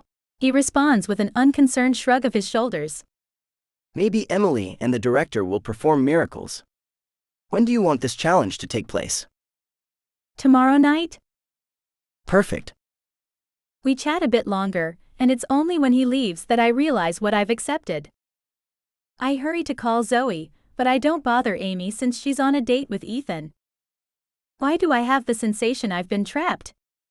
I loathe my whiny tone. Because you have. He has his reasons for provoking you. He probably saw an opportunity to spend time with you. Why would he want to spend time with me? I ask, confused. Because he's attracted to you as much as you are to him. She responds in her matter-of-fact tone. I'm not attracted to him. He has once again criticized my pie. Allison, stop looking for reasons to blame him. What I heard was that it was excellent. And you have nothing to fear, you are a wonderful cook. Her words are reassuring, but I remain stressed. I have no menu ideas, and I doubt he'll be indulgent. I opt for my best dish, which is the most popular recipe among my friends. Avocado stuffed with shrimp and celery for the appetizers, tuna fillets in foil with fondant potatoes on the side, and for dessert, my cup belle Ellen. At least I will reward myself by enjoying one of my favorite desserts. Although I like to cook, I don't do it often. I remain first and foremost a pastry chef, but I'm going to have to put on a different hat if I want to win this bet. Chapter 6. I head to the nearest Sunday market the next morning to pick up ingredients. Emily calls while I'm choosing my avocados. I apologize for sending him to your home, but after he got on my nerves, I thought you deserved to suffer a little too, since you were the reason he ranted at me. She says. How did things go? I recount to her the events of the previous evening, which amuses her. I guarantee that if Jake has accepted your idea, it's because he has something else in mind. He knows he has no choice in regards to the show's broadcasting. We can't afford more than a few days of respite. Even the worst host is better than none. I grab a few avocados, distracted. I don't see what you mean. I told you you intrigue him. Worried, I ask her. You think he suspects something? She pauses long enough to accentuate my worry.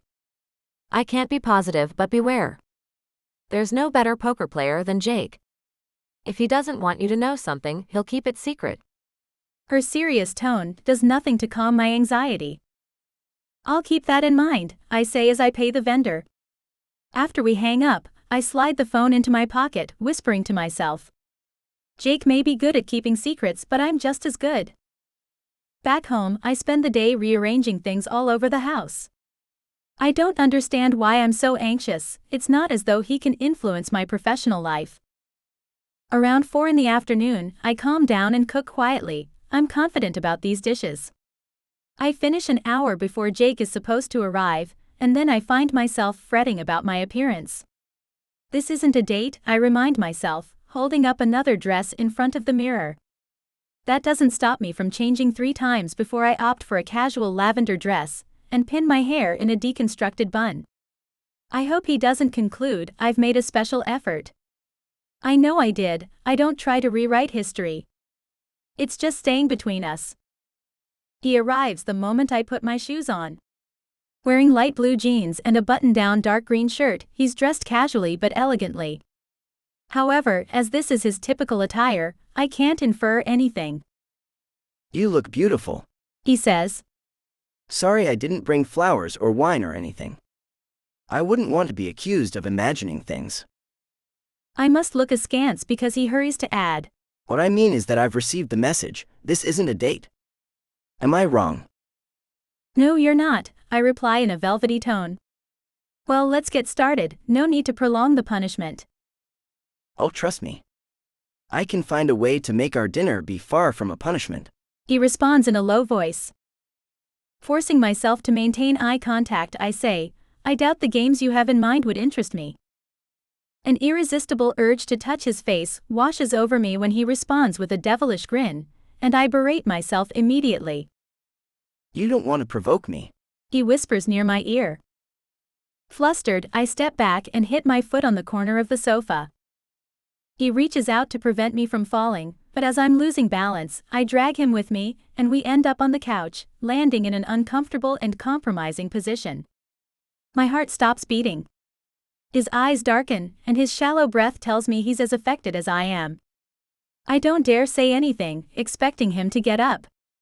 Instead, his lips lower dangerously close to mine, and I shut my eyes. A moment later, he takes my hand to help me up. I'm mortified. I wish I had a magic carpet to fly away, out of his sight. Why? Why would I think he was going to kiss me?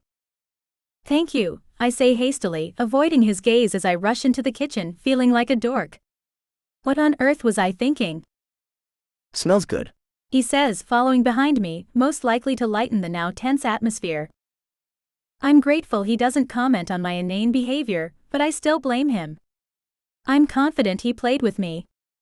He pretended he was about to kiss me, to see my response.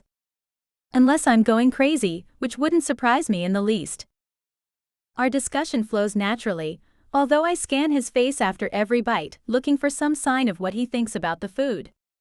But he gives nothing away, and we end up chatting about anything and everything. It's nice to have a civilized conversation with him for once. He's trying to learn more about me though, which makes me tense, so I put the spotlight on him. You wouldn't be going out of your way to avoid talking about yourself, would you? He eventually asks, picking up on the lopsidedness of the exchange. Feigning innocence, I respond, of course not. But a good hostess is interested in her guests. She doesn't monopolize the conversation. You don't risk being accused of such a thing. He stares at me pointedly. I give in with a sigh. Okay, it could be because I don't enjoy talking about myself. He puts down his fork and peers at me. I noticed. Why not? His strange tone makes me wonder if he knows more about me than he lets on. I can't imagine how though. I answer his question so he can focus on something else. I guess I don't think I have anything interesting to say. I need time to get to know someone before opening up. Fair enough. But for the record, you seem to have many interesting things to share. Again, this chilling sensation that his words have a hidden meaning overwhelms me. Better change the subject. So, I prompt, gesturing to the empty plates on the table. What's the verdict?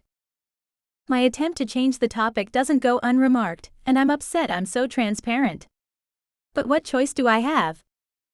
I'd say your menu was interesting with no major faults. It was good. I squint at him. Just good? Is that your way of telling me I've lost, and you're going to abandon my idea? No, it's my way of telling you it was good, but it could be better. Do you ever have anything positive to say? I question, annoyed. He nods. Yes, if the person deserves it. And you have no qualms about being the judge of what someone deserves. I'm becoming irritated, which bothers me. I don't enjoy losing my cool, but Jake has a gift for making me fly off the handle. No. None. I gave an honest and impartial opinion. I won't praise your meal just because you're pretty, and I want to see you smile. I hide a grin as my heart rate quickens. Then I realize he didn't mean I was pretty, just that this isn't the sort of thing he does.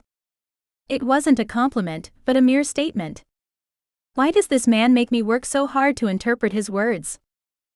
While I muse about it, he adds. Perhaps you'll do better with your dessert. I want to know what the problem was, I insist. Are you sure? He raises an eyebrow. I'm not convinced you're open to criticism, and as you work for me, and can mess with my life, I'd prefer not to. I don't need you to wear kid gloves with me. I'm an adult. I can handle criticism. Yes, I can hear you chuckling, but he has no reason to believe otherwise, aside from being presumptuous and thinking he knows me. The nerve of him to accuse me of not being strong enough to handle his comments. Then no problem. You want a detailed report or a broad outline? Great. Now he's mocking me. If I kicked him under the table, it would only be fair. Oh, I'd like the full report. After all, I'm no more than a humble cook. I'd love to learn from the master. I give him a demure smile. His lips tilt up, barely hiding his mirth. Very well. You marinated your fillets too long, so the flavor of the marinade was too strong. You should have used less pepper. Regarding the starter, you should have cut the celery finer because it was chewy, and the avocados were too ripe. The rest was perfect. He's right about the avocados. I knew they were too ripe, but I didn't feel like making the effort to visit another market to search for better ones. I tried to keep the best part of the pulp, but the criticism is justified. In short, nothing important, I sum up flippantly. Yes, if you don't strive for excellence, nothing important. His taunting smile unnerves me.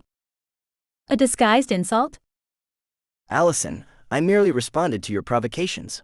He says, and the way he pronounces my name sends a jolt of electricity through my body. You're trying to get a rise out of me. In all likelihood because you're attracted to me and want to keep your distance. But I promise your meal was good, and I have no other choice but to accept your idea. I tilt my head, looking up at him. So Emily was right.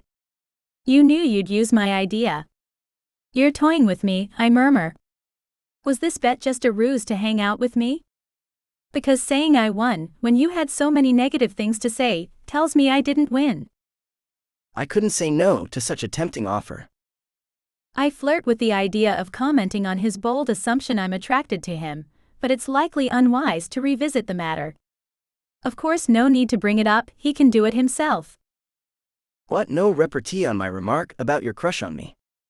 His mischievous tone and sparkling eyes fill me with joy. It sprang to mind to remind you that you said I was pretty, and that you wanted to see me smile. Add in the mix that you provoked me just to pass time with me, and we can say without a doubt that it's you who is attracted to me. I decided to show restraint though. After all, nobody revels in being reminded of their weaknesses. He bursts out laughing at my sassy response. Well said. I bring out the dessert I structured as a small chessboard, with squares of milk chocolate and squares of white chocolate, each filled with pear compote. It was quite an endeavor to make the squares, but the girls told me it looked incredible when I sent them a picture. It looks succulent. He exclaims as I set it on the table. Let's hope the taste will be up to par. He softens his comment with a wink, and I can't stay upset. Despite myself, I find him adorable when he's relaxed and in a playful mood. He digs into his dessert, taking his time to comment. I'm not a fan of white chocolate, but it works. Adding the cinnamon was a great idea. I'm not a fan either, but I tried it once, I liked it, and I catch myself before saying that customers want more. I'm used to doing it this way, I conclude. So close. Good choice of pears as well. He adds after his second bite. Thank you. My biggest challenge was finding good pears. Not all varieties work. Mission accomplished. This is one of the best desserts I've ever tasted. One might consider this was made by a pastry chef. Like an idiot, I blush. Then I wonder again if he knows. To hide my embarrassment, I get up to go into the kitchen, but he takes my hand. I'm sorry if my earlier remarks bothered you. I'm not sure at first how to respond to his soft gaze and sincere tone. It was fair game, I say after a moment. I pull my hand back and he reluctantly lets it go. I can't help thinking his behavior has changed since yesterday. The question is why? Do I need to worry? He leaves shortly after, and I fall onto the couch with a sigh. It was a strange evening. I felt like there were many unspoken things between us. Just before getting into the elevator, he turned around and I sensed he wanted to add something to his thanks, but in the end he just smiled. Are we developing a friendship? Is he seeing me as more than a staff member? So many questions and I'm not sure I want the answers. I call the girls, who demand every detail. I choose not to mention the embarrassing moment of the imaginary kiss. He's flirting with you, it's obvious. Zoe says. That's not true, I protest weakly. Her comment excites me and makes me wonder if she could be right. Oh yes it is. And since you don't know how to respond, you become rude, which isn't at all who you are. Zoe, stop bothering her. Amy comes to my defense. You keep acting like a lawyer, and I promise you, it's annoying. Thanks, Amy. At least one of my friends still supports me. Having said that, she's right. She adds, laughing. So mature, Amy, I grumble. What? I tried, but I can't deny the obvious. Did Jake really flirt with me? I'm unable to decipher his intentions. I don't have much experience in this area, and according to my last boyfriend, he had to go to great lengths to make it obvious that he liked me. I arrive at the office 15 minutes early on Monday morning, dreading the week ahead. Emily comes in at 8 o'clock and unlike me, she seems relaxed. Why the long face? She asks. Because even though Jake accepted the idea in its entirety, I'm afraid I might have made a mistake. Don't be such a defeatist. If I believed there was the slightest possibility your plan would ruin our work, I wouldn't have approved your idea. I don't always agree with Jake, but I love my job as much as he does. I don't intend to sabotage my career. She leans in with an eager smile. Now tell me how things went last night. I flinch. Well, it was rather. Jake arrives then, sparing me the discomfort of talking about it. What is there to say anyway? He mutters an almost inaudible hello to the both of us, before summoning me to his office. Emily makes a gesture to let me know she'll wait for me. Do you have an explanation for this? Jake demands, circling his desk. I look at him, puzzled. I hoped after spending a pleasant evening together, he'd spare me his lectures. When he points to the note on his desk, I understand. Well, she called and said she needed to see you. Since when do you decide with whom I have lunch? He demands, tossing the note in the trash. Since the first day? Margot left instructions. She explained I was free to schedule your lunches. I only need your agreement for dinners. He presses his palms against his desk and leans forward, his stony eyes locked on mine. Was it too complicated to figure out Margot was talking about my business appointments, not my personal ones? Or that if my ex wanted to see me, she could call me? Okay, after his reaction the other day, it crossed my mind that my initiative could annoy him, but it was too tempting. When Faye called to ask if I could arrange a dinner with Jake, I didn't hesitate to suggest they meet at noon rather than in the evening. The fury in his eyes is worth its weight in gold. Emily, who shamelessly listened to the whole conversation since Jake's door was left open during our exchange, gives me a high five when I exit his office. You're here 2 weeks and you've already destabilized him several times. I'd say we have a winner. Her eyes lit up. However, I understand why he's annoyed. Going out with Faye was never a walk in the park. I do what I can. I move to sit at my desk as she enters Jake's office. I hear you're having lunch with Faye. She teases. Please don't start, He says, and Emily's laugh resounds as she closes the door. I spend the morning answering emails, and I use my lunch break to have a virtual meeting with my employees. I hurriedly hang up when Jake comes out and approaches my desk. He places his hands on both sides of it and leans toward me, his cologne tingling my senses and making me want to bury my face in his neck. Allison, you may have a charming smile, but don't count on it to fool me. You're hiding something, and your brilliant idea to schedule a lunch with my ex confirms my suspicions. I smile inside but respond in the sweet tone I've cultivated. I don't have a clue what you're talking about. He narrows his eyes on me.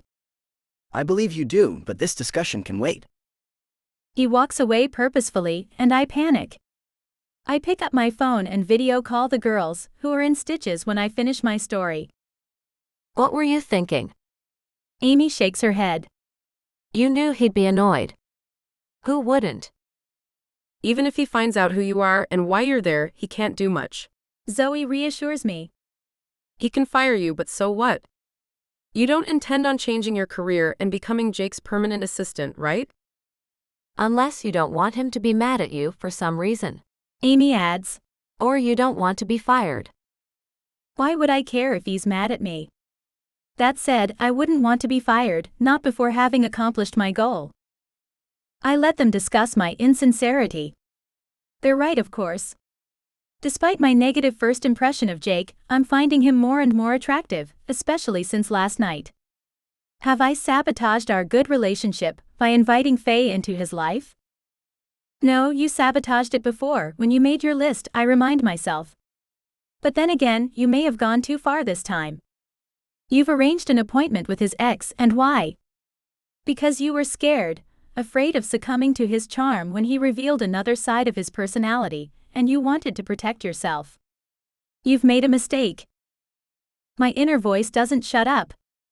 She gets stronger when he returns from lunch with a smile, and I begin to regret my impulsive decision. Everything went well? I inquire with a tone I hope is polite and neutral. Perfectly well. It was very He searches for words. pleasant. Thank you for planning this luncheon. Happy to oblige, I mumble as he strides away. Not. Did you say something? He asks, turning around. No, nothing, I reply sweetly. Okay, I like him, but there's no reason to be alarmed. It's nothing but a physical attraction. It happens to everyone. The important thing is to hide it from him. Easier said than done, though. It's hard to keep my annoyance at bay throughout the day. Does he need to pretend this lunch changed his life? I've never seen him walking around with such a goofy smile. I attack every letter I type on the keyboard, imagining it's Jake's head. Allison, I hear over the phone system. may I see you? I sigh. I was planning to visit Emily, so I hope he doesn't give me a task that will prevent me from doing so. I'm itching to probe her about Faye. I go in and wait for him to finish typing. Because of course he needs to show me who's the boss. I thought a lot after our meal, He begins. and I came to the conclusion that inviting the founder of Sweet Melody to the program would be an excellent idea. Can you attend to that? My hands start shaking, and I have difficulty keeping my composure. Oh, I manage to articulate, why? I've never seen her on TV. He ponders my words before answering. Because despite some flaws, the pie was good and it's a rising company. Therefore, she could be an interesting guest. That she doesn't parade on TV shows is a plus. We'd have exclusivity, and I love helping young entrepreneurs in our area to get their name out. My chest constricts. Okay, I'll contact her. But she may not agree to do it. She could avoid TV appearances because she doesn't enjoy being in the spotlight. No one has ever refused our invitation. But if she's reticent, pass me the phone. I can be very persuasive. His confident smile and the gleam in his eyes make me uneasy. My cheeks redden, imagining the methods of persuasion he could use. I squirm under his gaze. Does he know who I am, or am I being paranoid? I've been asking myself that question for several days now. I promise, and turn away promptly. I have no intention of letting him persuade me. Taking deep breaths, I manage to get my heart to stop racing. First thing. Call Amy. You have to help me, I beg her. If he insists on talking to me personally, I'll give him your number or Zoe's. Please don't say anything wrong if he calls. After a long stretch of laughter, she says, Don't worry, I won't let you down. But I'm sure you're imagining things. It's the pie that led him to think of you. Well, of Sweet Melody. I wish I could be as certain. I hang up with Amy, and Zoe calls me 2 minutes later. Are you sure you can handle this? She asks, and my stress increases. I don't see why not, I reply with fake bravado. I'm sure I'm worrying for nothing. How could he know who I am? I've never given an interview, and there shouldn't be any pictures of me circulating on any of Sweet Melody's social media accounts. You know I control what is posted on those pages, solely Sweet's photos are allowed. Since the fiasco of my first competition, I didn't want to expose myself more than necessary. Sweet Melody is known for its logo and pies, not for its founder. So, Jake decided to invite someone he doesn't know on his show, without taking the time to look into who she is? It's not that strange, I defend. As Amy said, I served him a Sweet Melody pie, so the idea isn't that far-fetched. And supposing he'd sought out the owner, why would he link Melody Walker to me? You have a point, but I still think he's hiding something. Since he likes you, maybe he did some web research, as we all do these days out of fear of falling for someone undesirable. I guarantee you it wouldn't take long for him to connect the dots. I promise, if he ever calls me though, I'll do my utmost to save the day. Zoe's words add to my apprehension, but what can I do other than play the game? The rest of the day goes off without another hitch, and thankfully, Jake makes no further mention of Sweet Melody. Chapter 7. The episode featuring Stuart Lohman will be filmed later in the afternoon. Emily has invited me to join her on stage, which I plan to do. I intend to get her opinion on Jake's demand. When I arrive on set, everyone is running around even more than last time, but it's not difficult to spot Stuart through the chaos. He's talking with Gordon, the director of this episode, who seems tired already. Emily approaches me. I may have overestimated my ability to work with Stuart Lohman. She confesses with a sigh. Oh no. Jake's gonna be infuriated if things don't go as planned. I'm sorry, Emily. I wring my hands. Scanning the cast and crew around us, she says. Let's hope he doesn't venture onto set today. When he's busy, he only sees the end result, and lately he's been so overwhelmed he has no other choice but to trust me. Hearing the word trust makes me uncomfortable. That is precisely what he shouldn't do this week. The set calms down as the filming begins. Today's guest is Miles Taylor, a retired British chef who founded Food Garden, an association that provides meals to the less fortunate. I know him by reputation, and I've watched several of his performances over the years. I admire him. He's full of charisma and keeps his viewers entertained. Half an hour later, Emily appears reassured. Everything's fine. Stuart's experience helps move things along at a rapid pace. I hope he continues like this. No sooner does she finish her sentence when we hear a clamor of men's voices. It's Stuart and Miles. Stuart is glaring at the chef. I won't stand by without voicing my opinion, and my opinion is that this soup should be tossed in the trash. Miles looks appalled. Sir, my soup is a bestseller and has been for years. I won't hear any criticism. Gordon exhales slowly. With a calm voice, he explains to Stuart that his role is to present the dishes, not to criticize them. Stuart isn't willing to yield, though. I've never been a figurehead presenter, and I won't start today. Did you even watch the show before you committed to this? The director asks, his face turning purple. We won't alter the concept for you. The host is supposed to highlight our guest, not critique their work. Stuart looks down his nose at him, crossing his arms. I'm an acclaimed presenter, and I demand you take my opinion into account. I'm doing you a favor by agreeing to be part of your competition. Mr. Lohman, you're not doing us any favors. We are number one in our time slot and number one among all the cooking shows. If you think your ego is more important than what we do here, you're thoroughly mistaken. I'm torn about the episode.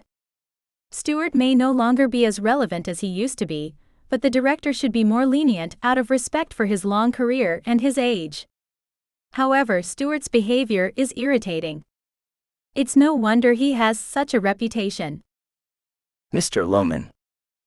Jake's voice surprises me, and I spin around to see him approaching the stage with a broad smile.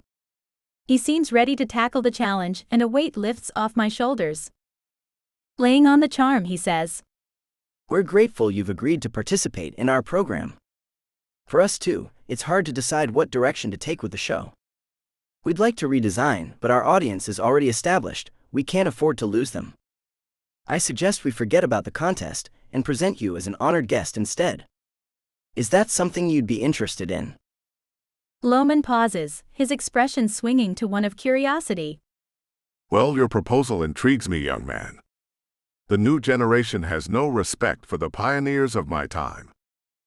Emily rolls her eyes, but Jake's hard glance keeps us quiet.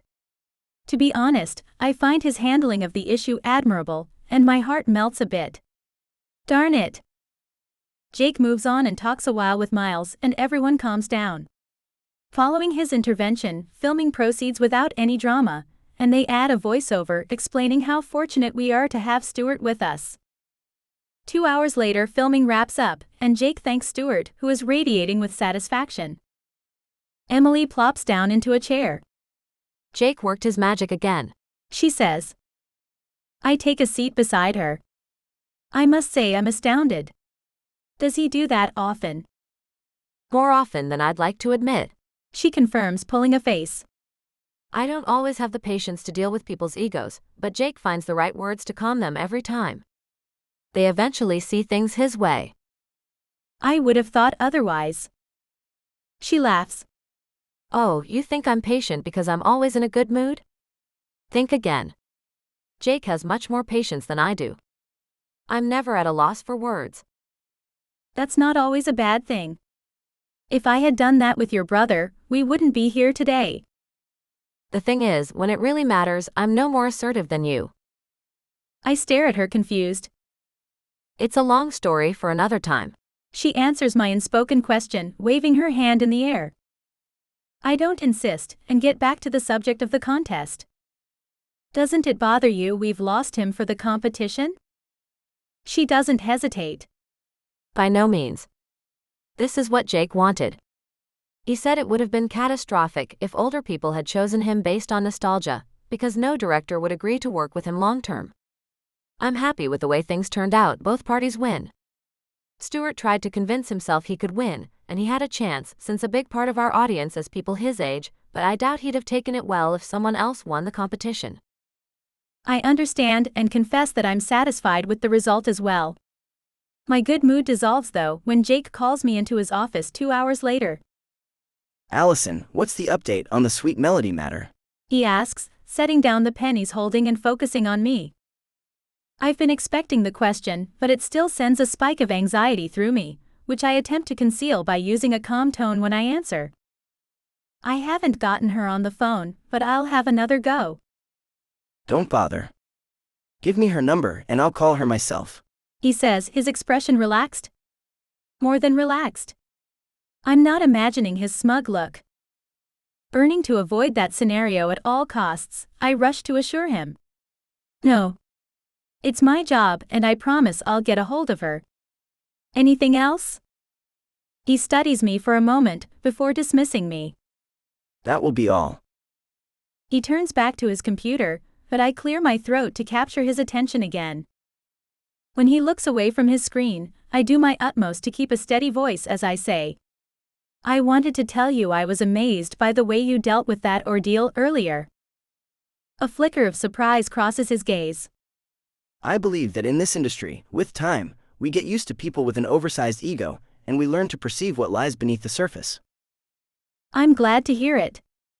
I speculate, deep down he hates not being part of the elite in his field anymore. Your admiration cheered him up.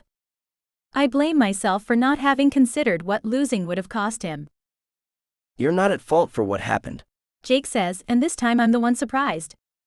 I didn't want him to feel belittled, but I've met him several times, and I assure you, he's fully responsible for his misadventures with the directors and networks.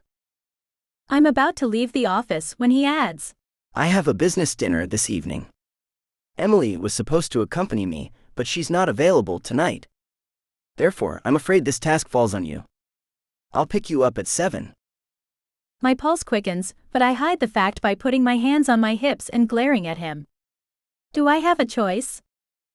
A smile appears on his face. You always have a choice, but I'd like it if you agreed. You'll be compensated for your time, of course. And instead of saying no, as a sensible person would, butterflies dance in my stomach and I answer. You can count on me. He gives me a few details about the dinner, and I'm pleased to find out only 2 couples will be present. Now I have 2 problems to solve and I need my friend's input. That evening after work, I call Zoe and recount the whole story. What do I wear tonight, and how do I handle the sweet melody situation? Zoe rolls her eyes. Allison, you have fabulous outfits. You help us with these questions. Why are you panicking? Because you never know who I could meet at this dinner. If someone recognizes me, my entire plan could fall apart. I may be discreet, but I'm not a recluse. It wouldn't be strange to run into someone who could link me to sweet melody. You said 2 other couples will be at this dinner. The risk is limited. Let's get through the dinner before discussing the other matter, the burning matter. Her words ease my anxiety a tad. I'd like to be a fly on the wall at that dinner. She adopts an over-the-top tone. I mean, you're going out with Jake Matthews. I'm not going out with him. It's a business dinner. You can call it whatever you want.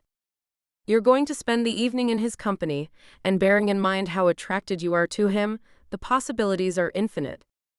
The teasing lilt in her voice doesn't prevent me from glowering at her. Zoe, you're talking nonsense and you know it. We'll see, she says, not in the least deterred by my tone. I end the call and stare at my wardrobe. Jake didn't say if it was a formal dinner, and I don't want to call him, so I call Emily. Wait a minute. My brother invited you to accompany him to the Fairchilds? She sounds so surprised that I'm wary as I respond, yes. He said you were supposed to go with him but were unable to attend. Interesting. Why? I ask, playing with my hair. Her voice lowers as if she's sharing a juicy bit of gossip. I do accompany him when a dinner pertains to the company, but Aiden is one of his best friends, and Jake typically doesn't introduce women to him until the relationship is serious. I'm not his girlfriend, and he made it clear it was a professional dinner, I point out. Maybe so. Aiden and my brother always talk business, which infuriates Nina. But they're also his friends, and their gatherings are never purely professional. With that said, casual attire. Nina doesn't like anything formal. So Jake lied to me? I can't let this go. No, but he used this excuse to ask you out. I blink rapidly. That's preposterous. He doesn't even like me. Emily lets out a laugh, and I have a sneaky feeling I don't want to hear what else she has to say. Of course, you can't stop Emily when she's on a roll. I guarantee Jake likes you. I've noticed the way he looks at you. Stop, please. I've also noticed how he looks at me, and he mostly looks annoyed. I have to say, I understand him. You were there. You saw his reaction after I scheduled his lunch with Faye. What I forgot to mention is that he returned from lunch, smiling. Is that so? Then why didn't he invite dear Faye to dinner? Because it's professional. I'd love to bet with you, but I'd hate to steal your money. I hang up and focus on what to wear, finally deciding on a knee-length red dress with a modest neckline I embellish with a jeweled necklace. Simple and elegant, I tell myself when I glance in the mirror. The doorbell rings right on time, and I hurry to open the door. You look beautiful. Jake's eyes shine with admiration, but my insecurity leads me to think he's just behaving like a gentleman. He's very attractive in his black slacks and blue shirt that highlights his eyes. Emily was right, it must be an informal dinner. His hybrid Mercedes is discreet and confirms once again that it's not easy to pin him down as a person. We don't talk much during the ride, which makes me feel both relieved and neglected. Is he regretting his invitation to have me accompany him? I've never been an admirer of the taciturn type romance novels often put in the spotlight, so after a few minutes I can no longer hold my tongue and mention that he's being rude. His laughter takes me by surprise. I thought every woman loves Darcy, he says, referring to the Jane Austen hero who is notorious for his moody side. Well, I don't. I respond, staring out the car window. So you'd be more attracted to Bingley. Perhaps, I mumble, cursing him for wreaking havoc in me. Or maybe I'd be attracted to someone who behaves normally, without any excess. I'm sorry. I have too many things on my mind, but if you miss talking to me, I'm ready to redeem myself, he says, not sounding apologetic at all. What do you want to talk about?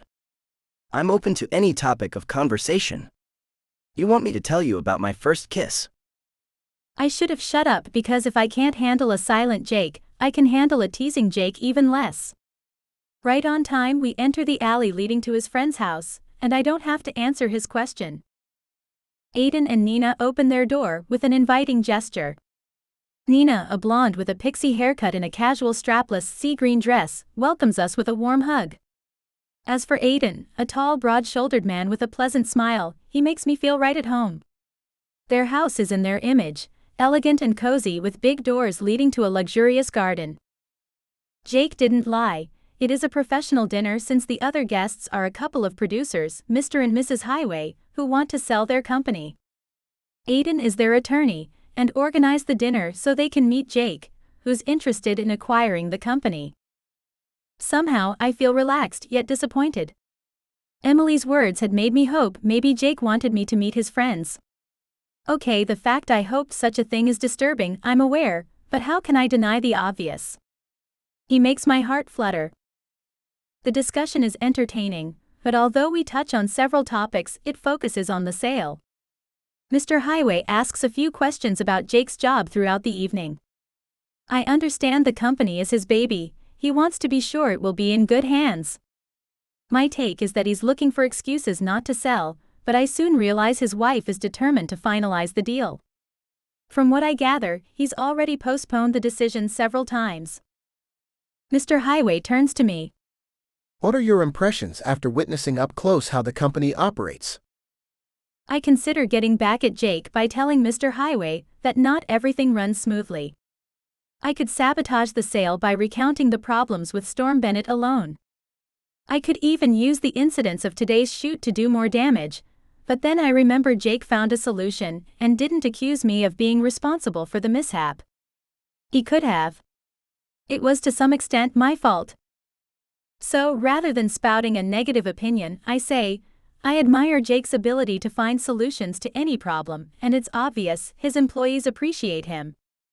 I also think his relationship with Emily, his sister, is one of the main reasons the company is so successful.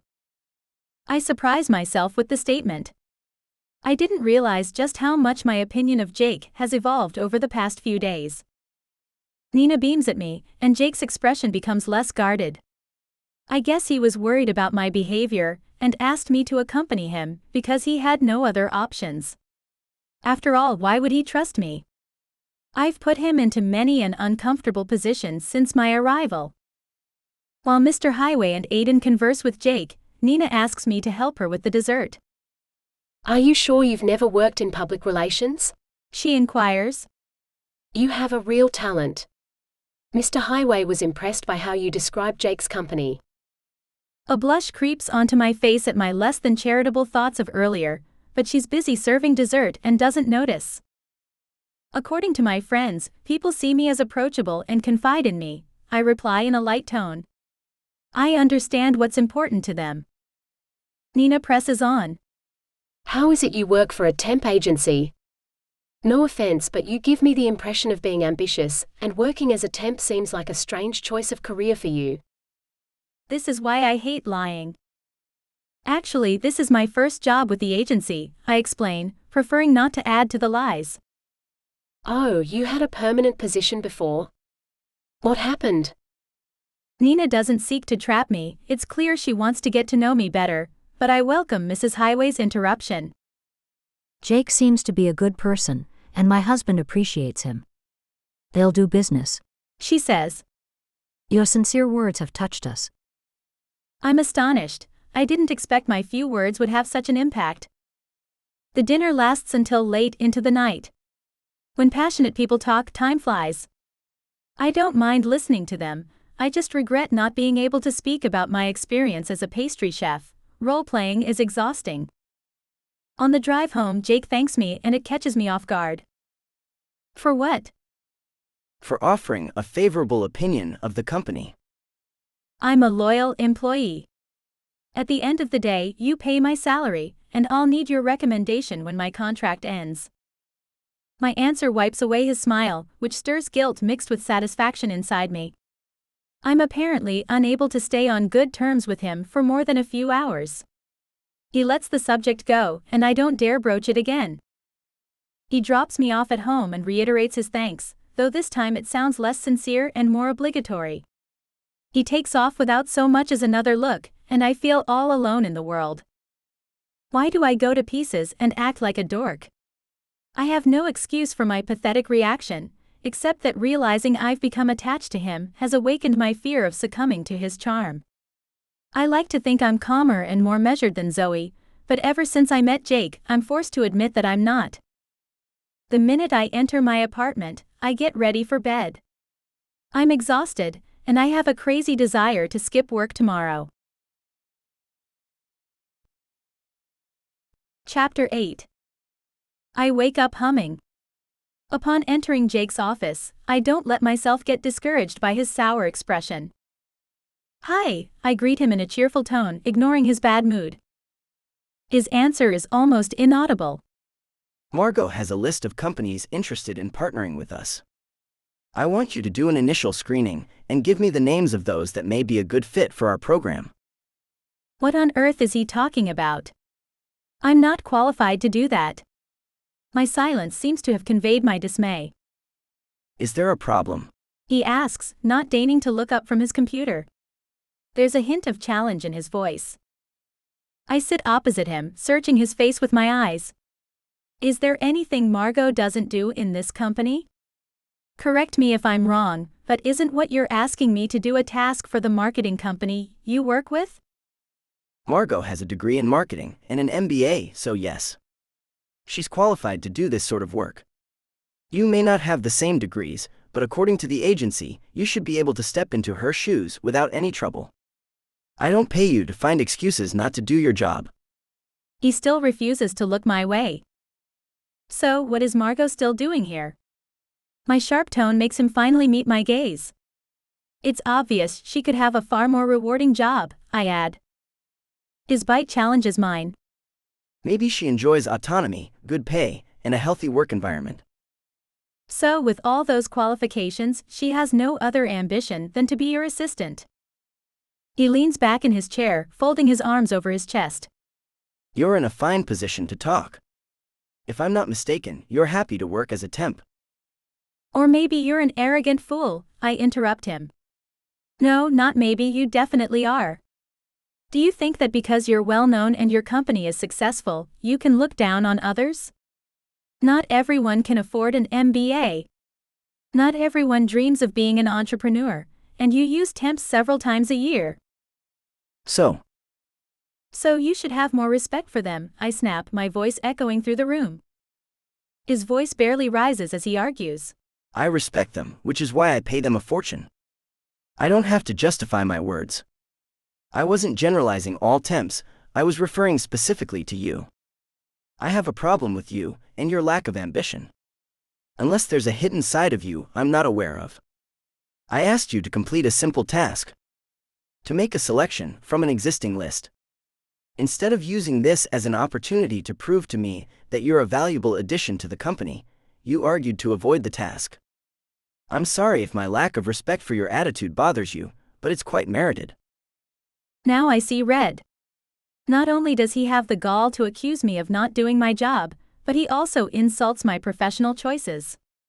I ignore what he said about my hidden side. I'm afraid I might find out it wasn't an innocent remark. I stand up. Maybe it's not a lack of ambition, but an unwillingness to work with a condescending person like you. He stands as well, pressing his palms against his desk as he leans forward. Glad to see we're on the same page. Remember, it was you who chose to work for me. They didn't force your hand, did they? I guess if you dislike working here so much, you won't need my recommendation letter. At least it exempts you from pretending. I realize he's still ruffled about my comment last night about him being my boss, but that doesn't excuse his behavior. When I leave his office this time, I slam the door behind me. I don't play well with people who try to intimidate me. I find the list he was talking about on the computer, and I wish it was printed so I could throw it in his face. Instead, I decide to accept his challenge and prove to him I can do the job, and that I understand the stakes. The list includes a small company that sells kitchen utensils made from recycled materials, and another one that grows and sells ancient forgotten fruits and vegetables. Both seem like good candidates to me. Then I notice the name of a strip club. I let out a laugh, imagining the viewers' reactions if the program extolled its merits. Why would a strip club want to partner with a cooking show? Another intriguing candidate is a ham factory that got into trouble a few months ago because of the presence of a microbe in its products. The board apologized and thankfully nobody died, but they need to rebuild their reputation. 100 people work there, and I'm sure they'd benefit from the restored faith in the company. I'm tapping my pencil on the desk, debating if I should include it in my list, when Emily strides in. Filming starts soon. Are you coming? She points a finger over her shoulder toward the door. Yes, as soon as I finish the task your brother gave me. When I explain the nature of it, she shakes her head. What's with him? Why would he ask you to take care of this when I decide this kind of sponsorship outreach? Every month we help a local company by offering them free advertising. I put my pencil down. Oh, I didn't know. That's a wonderful initiative. Yes, it was Jake's idea. Margot keeps a list of companies that ask for a chance to be advertised. She pauses, then asks with an impish expression. What did you do to him? Nothing. I hold my hands up in defense. She casts me a doubtful look. Are you sure? Because something tells me he's aiming to unsettle you and it's working. I promise, it's the truth. He even thanked me for giving a glowing review of the company to Mr. Highway.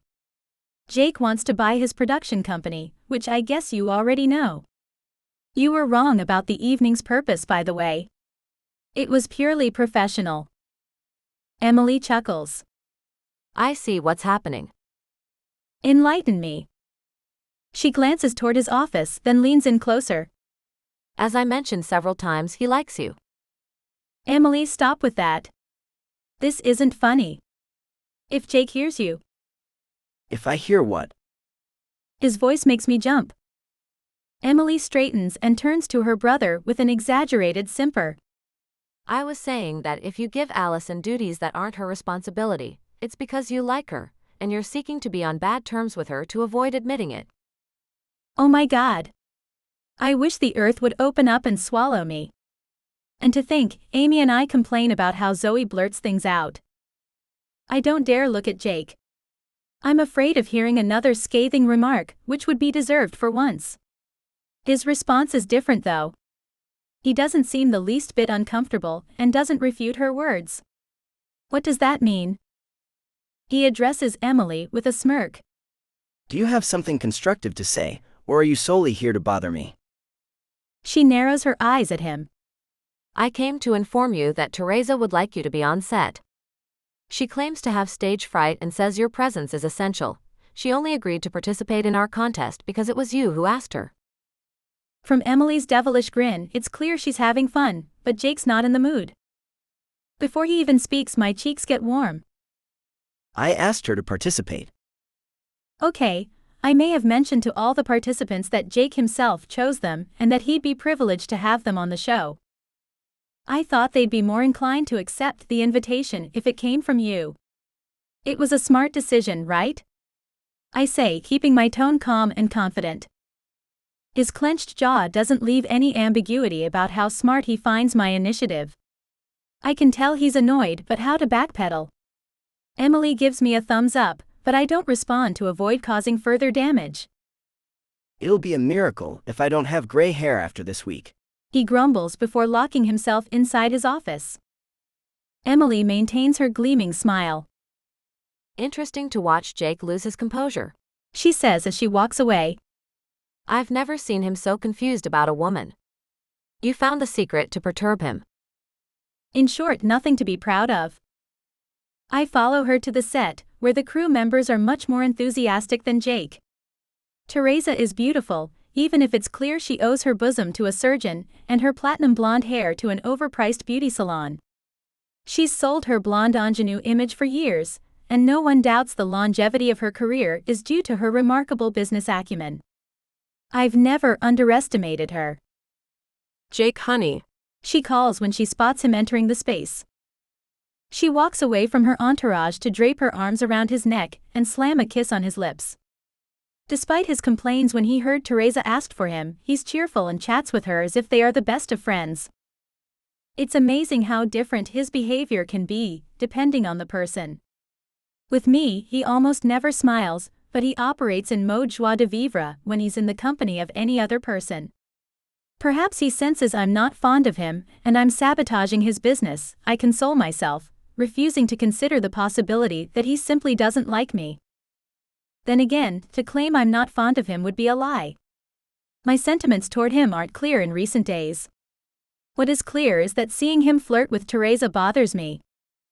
The guest of the day, a chef who's appearing for the first time on TV, is intimidated by all the fuss around him, but Emily calms his nerves. We are overjoyed to have you with us, she says with a comforting hand on his shoulder. You have nothing to worry about. You're a wonderful chef and Teresa can render anything she presents interesting, so everything will be fine. Filming begins a few minutes later, and I sit on a stool next to Emily. Jake is gone, and it's better that way. I'm more relaxed when he's not around. If you're looking for Jake, Emily says, when she notices my gaze darting around the studio. He'll be back around noon. Our national treasure, Teresa, pinned him down so he would have lunch with her. I'm not looking for Jake, I protest, miffed at being caught. Emily squints at me and tilts her head to the side. I refuse to take the bait. I'm sure she didn't have to beg him. I chastise myself at once. Why am I concerned about Jake's lunch meetings? I shouldn't forget how unbearable he can be, and that he accused me of having no ambition and searching to avoid doing my job just this morning. Teresa is comfortable on set, and she's quick to get everyone in her pocket. When she tastes the dishes and makes silly comments, no one underestimates her intelligence. She knows the public likes that she pretends she doesn't understand what a spatula is, or what it means to clarify the butter. I bet she cooks better than some chefs, considering the number of cooking segments she's presented during her career.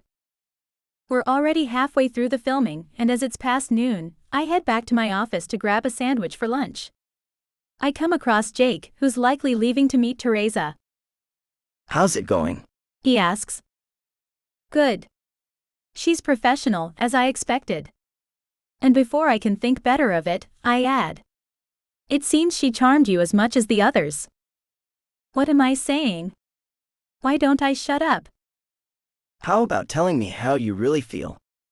His piercing gaze makes me want to fade into the wall. Heck, I don't need to be in his good graces. I give him my most fake genuine smile. Your wish is my command. I was saying you always act the same way with women. You complained I'd arranged a lunch with your ex, but you were all smiles when you came back. You also complained this morning about Teresa, and yet you are about to spend time alone with her. Let's not even talk about that inappropriate kiss. Jealous. He takes a step toward me. I recoil. Absolutely not. I have no reason to be jealous. What an absurd idea. I'm only saying things like I see. Because I'm also against relationships in the office. He interrupts me, his minty breath caressing my neck. That doesn't stop me from doing this. He presses his lips to mine, and his touch is so different from what I've ever imagined, so tender that for a moment I surrender. It's not long before I come back to my senses and push him away. What was that? His eyes are alight and his voice is softer than usual as he says, A good start to what I foresee as a unique adventure. On second thought, I should fire you so I don't break my own rules. He gently strokes my face with his thumb and disappears before I have time to respond. I slump down in the nearest chair, staring at the floor. What happened? Why did he kiss me? What was he trying to prove? Was he serious about firing me? Instead of eating my sandwich at lunch, I spend my time on the phone with the girls, asking them the same questions. Yes. Of course he was serious. Because firing you 10 days before the contract ends is a real threat. Zoe mocks. He aims to drive you crazy, that's all. Let's move on to the sole question that matters. How was the kiss? I huff. That's not what matters. What matters is finding out why he's been behaving differently the last few days. What has changed? And above all, how should I behave the next time I see him? That's why it's important to talk about how the kiss was. If he's a good kisser, there's one thing left to do. But if it was awkward, horrible. It was perfect. Are you happy now? The smile in her voice is coming through. I am. Amy can't hide her mirth at Zoe's attempt to rile me up and get a reaction.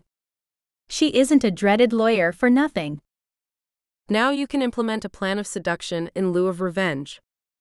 Anyway, the first step has been made. We know he likes you. She adds. We know nothing of the sort. What you and Emily are saying is ludicrous. There's no reason to surmise he likes me. It's possible my remarks about Teresa and Faye upset him, and he wanted to bother me in return. So kissing you isn't proof that he likes you? Amy asks. No matter how many times I relive the scene, I can't answer yes to that. Jake hides his game well. From the beginning, he's never ceased to confuse me, and this kiss was the height of his disconcerting demeanor. The girls aren't helpful, and at the end of our conversation, I'm no closer to having an answer about what I should do. How should I react when I run into him? It turns out I lost sleep for nothing. When I go back to the set after my lunch, Jake ignores me. No secret looks between us, just complete indifference, which maddens me. But what did I expect? That he'd take me aside for a passionate interlude? This would be pretty much impossible, with Teresa being so close to him. She doesn't stop laughing like a madcap at his every word. Allison? Emily's voice pulls me out of my thoughts. What are you daydreaming about? Nothing important, I answer a tad too quickly. To make things more awkward, of course, Jake hears our exchange and raises his eyebrow, which makes me want to tackle him and take him down for everyone to see. With his arrogance, it's not surprising he's certain I was thinking of him. Time to straighten things out. I was mulling over something that happened this afternoon, and how I can prevent it from happening again. I continue with a higher-pitched voice, staring pointedly in his direction. I expect he will lose his condescending smile, but I'm wrong. He winks at me. Of course, the fact I thought of him and our kiss is enough for him to gloat. You need an outside opinion? Emily asks. No thanks. I can handle things, I reply with feigned confidence. If Emily wasn't preoccupied, she'd have noticed the looks Jake and I are exchanging, and she'd seek further explanation. But she's concerned about the filming this afternoon, so she walks a few feet away and motions for me to follow her. What's your opinion on Teresa's performance? She bites her lips, pacing back and forth. I'm not sure what to think. Same. She has a unique style that remains the same no matter what she presents. To me, she's not the right host, but maybe the public will have a different opinion. Emily taps her foot. The problem is that the show needs to keep its identity and not become the Teresa Show. I suppose she'd be an interesting candidate, but I'm beginning to have doubts. She addresses Jake, who's watching the monitors. What do you think? You're the experts. You chose her. Hard to miss the sarcasm in his voice. What if she's the audience's favorite? We can't change the essence of the show. Emily sighs. You should have thought of that before. He snaps. He's irked, and who could blame him? I have a lot on my conscience, being that this entire situation is my fault. Emily shoots him a dirty look. What's wrong with you? I thought you wanted the best possible product. The goal isn't to point fingers. He seems unaffected by her chiding when he replies. Then you shouldn't be apprehensive. Didn't you say if Teresa drew attention to the show, she'd have done her job? So everything's fine. Teresa will be an asset, not a hindrance. Sounds like someone did a good job during lunch, I say to myself, refusing to betray how much he bugs me. Not only have I chosen her as a candidate, but he may accuse me of being jealous, which I'd like to avoid at all costs. It's clear Jake suspects that when he asks in a provocative tone. What do you think, Allison? Emily fixes her gaze on us. What's going on between you two? You're acting weird. Nothing. I avoid her eyes. And to answer the question, I don't have a clear-cut opinion on the situation. Teresa is a competent and popular host, but if the viewers choose her, she'll have to adjust her presentation style to fit the show. That said, I'm not sure my opinion has any value. How noble of you to admit you're not qualified to determine what is best for the show. Jake taunts me. You should have taken that into account before compiling your list. I'm about to forget where we are and answer him with fire when Teresa approaches, wearing a predatory smile. Jake, darling. She purrs. Thank you for staying. How did you find my performance? As I told you over lunch, you were wrong to quit last time. This show isn't for you, but as promised, I'll contact some friends. You deserve a program where you can be yourself. Accepting our invitation was a good idea. It puts you back in touch with viewers and proves you're a great host, no matter the program. I stare at him in amazement. Isn't he the one who said she'd be an asset? Why has he changed his tune? Was he trying to gauge my reaction, to upset me? I don't understand the game he's playing. Teresa is over the moon with his suggestion. You're right. I made a mistake in quitting. But after all these years, I wanted a change of scenery. Even so, I was wrong, and fans continue to remind me of that every day. I don't dispute the veracity of her statement. I'm certain the famous housewives, whom advertisers are after, love her. Newspapers have sold hundreds of thousands of copies narrating her marriage, the birth of her children, and of course her divorce. At 45, she appears 10 years younger, and she loves playing the seduction game. When Teresa walks away, I throw Jake's words back at him. I thought she'd be an asset to the show. Both you and Emily deserve a scare, after putting me through her advances for 2 hours. You're an idiot. Emily glares at him. I nearly had a heart attack at the thought of having to bear her silly comments every day. How did I ever follow her during my adolescence? I wanted to be like her. She once presented her show in pajamas, and I admired her originality. She confided that when she was home in the morning, she sometimes stayed in her pajamas, so what was more natural than to welcome her guests dressed like that? The next day, everyone was talking about it. What can I say? I was wearing pink-tinted glasses. That's why she was the queen of morning shows. She's unique, I remind her. I spin toward Jake. You should consider dating her, ratings will soar when a picture of you two makes headlines. I could date her. But I doubt you'd be happy. He retorts. I scowl at him for making such a comment in front of Emily, who doesn't miss one iota of our exchange. You're hiding something from me. Both of you. She says as she eyes us with suspicion. Allison, why don't you have dinner with me tonight? She wants to question me, so I tell her I have other commitments. She suggests I choose the day and time, threatening to insist until I give in, so I yield and accept her invitation for the following evening. Filming wraps up an hour later, and Teresa is delighted the voiceover introduced her as a timeless presenter who deserves her own show. I wonder if people believe this fool's game. Jake, in any event, is at the top of his game. He eliminated 2 candidates he didn't want, and neither is mad at him. I don't see how he could have done better. According to Emily, Jake has decided to abandon the idea of the contest and choose the best candidate to replace Storm Bennett himself. If none are suitable, he may continue with the contest. The marketing agency is of the view it'd be beneficial for the show's popularity, and I agree, although I think the experience shouldn't last too long either. I get why he made this decision. With 2 candidates out of the running, it would have been difficult to use the term competition. He only needs to say there was a mutual agreement with one of them, which led to a contract. I'm serene, the choice now falls to them and the pressure is off me. The rest of the day goes by quietly. When Jessie, my youngest employee, calls to ask me to stop at the boutique to sign some purchase orders, I realize I haven't thought about my actual work all day. After signing them, I meet Zoe and Amy for a drink at our friend Melissa's cafe. It's a cozy, friendly space, and we sit on colorful stools that face the street to watch people in vehicles bustling about as we chat and sip our drinks. Television is a world of pretense, Zoe says when she hears about my day. Why does that surprise you? They discussed and agreed to do what was most beneficial to each. Congratulations to Jake for sorting out the situation so well. Advertising this week as an opportunity to have talented, unique people present was a smart idea.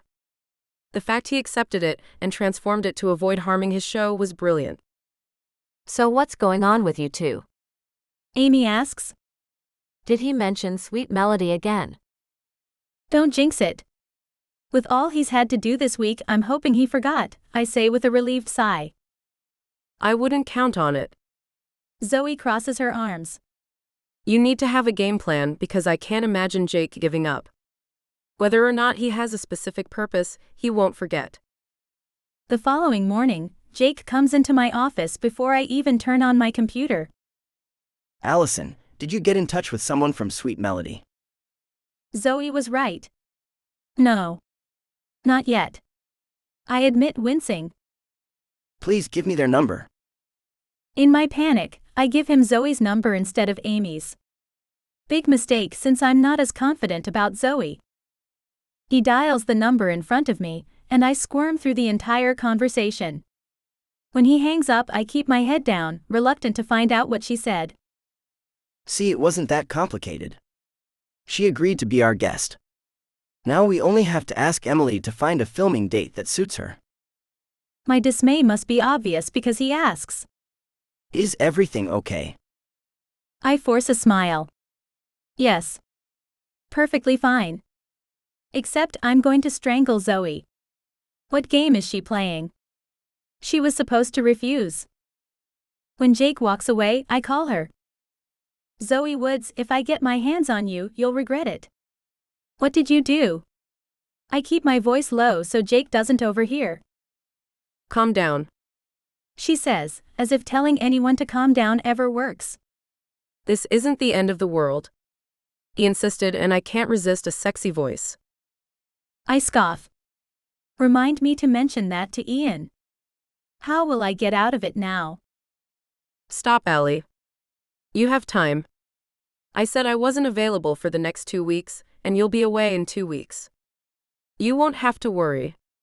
Besides, isn't it a good idea to accept his offer?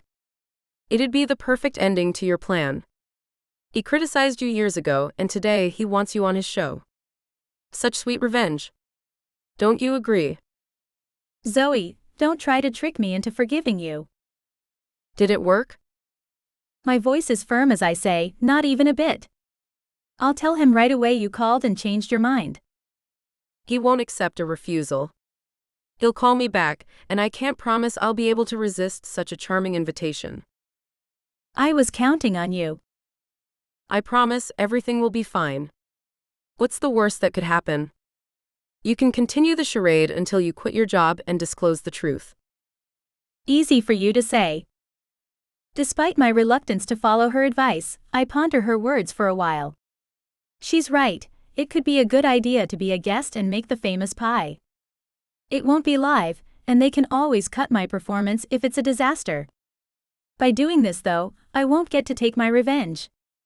In a live broadcast, I could explain that Jake discouraged me years ago and now. But no. I wouldn't go that far.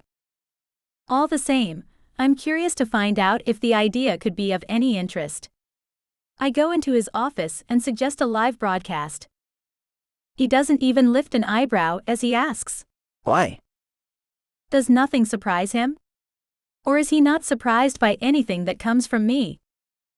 It would be innovative and in the spirit of what we do with the hosts, I answer, thinking on my feet. Most guests don't like performing live. And I don't like surprises. Yes, but what if someone was ready to do it?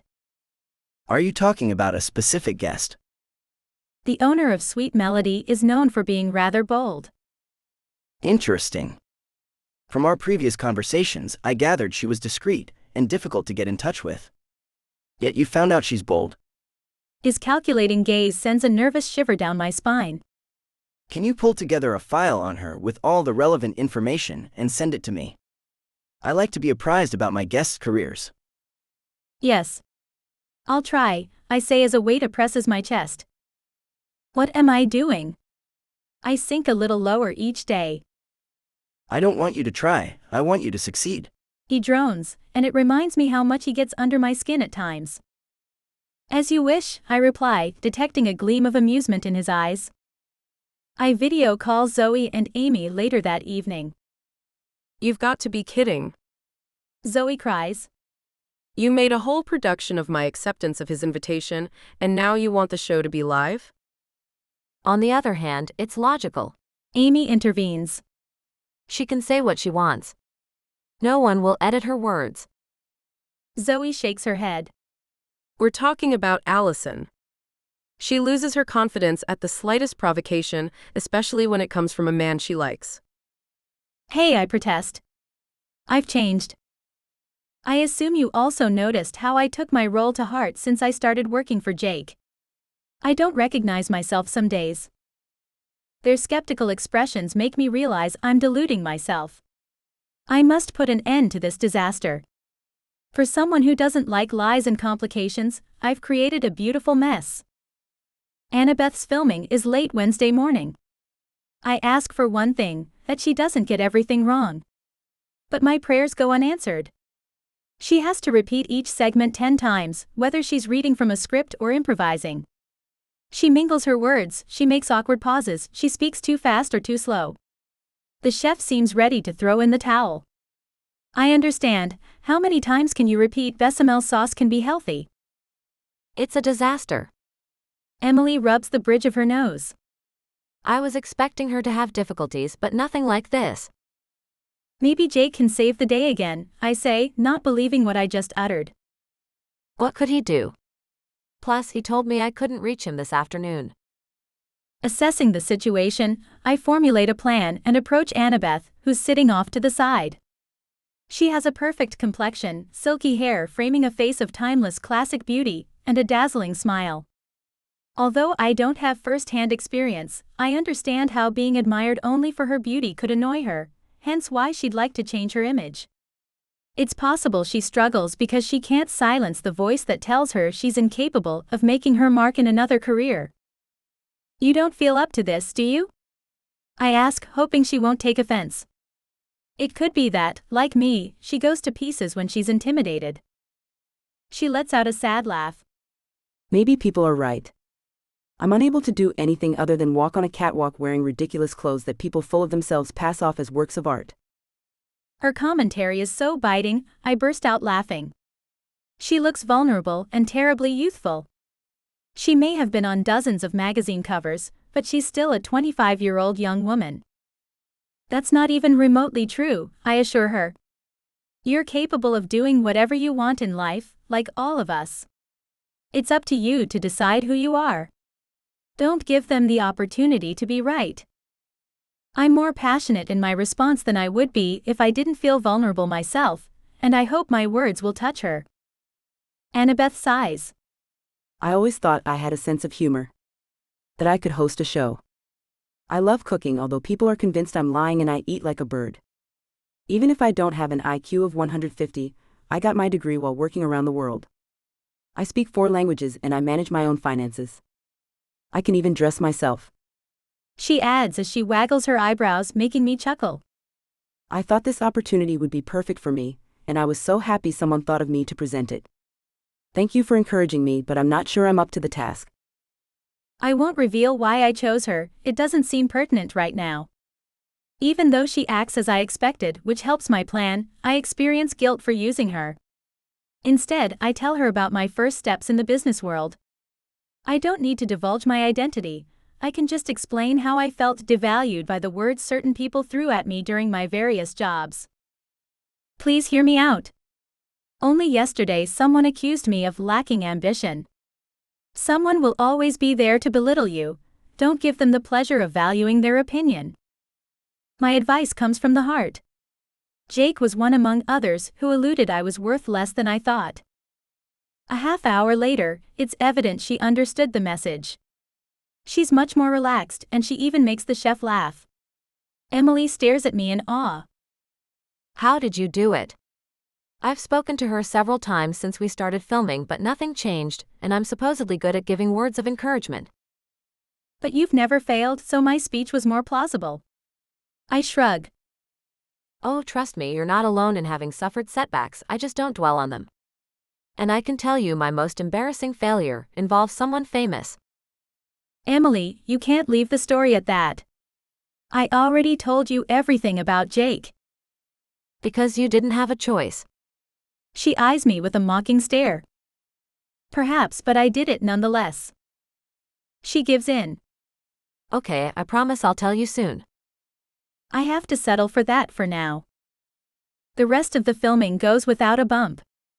Annabeth even exceeds the director's expectations. He declares she behaved like a consummate professional. She re-recorded the first 2 segments without any complaint, and this time the crew applauded her. It would have been nice if Jake had seen her progress. Okay, if he agreed that my choice was wise in spite of myself, but I haven't seen him all day. In a way, Annabeth is the ideal candidate and Emily agrees. She emphasizes that Annabeth would also attract a younger audience. Young people are watching more and more cooking shows, according to market studies.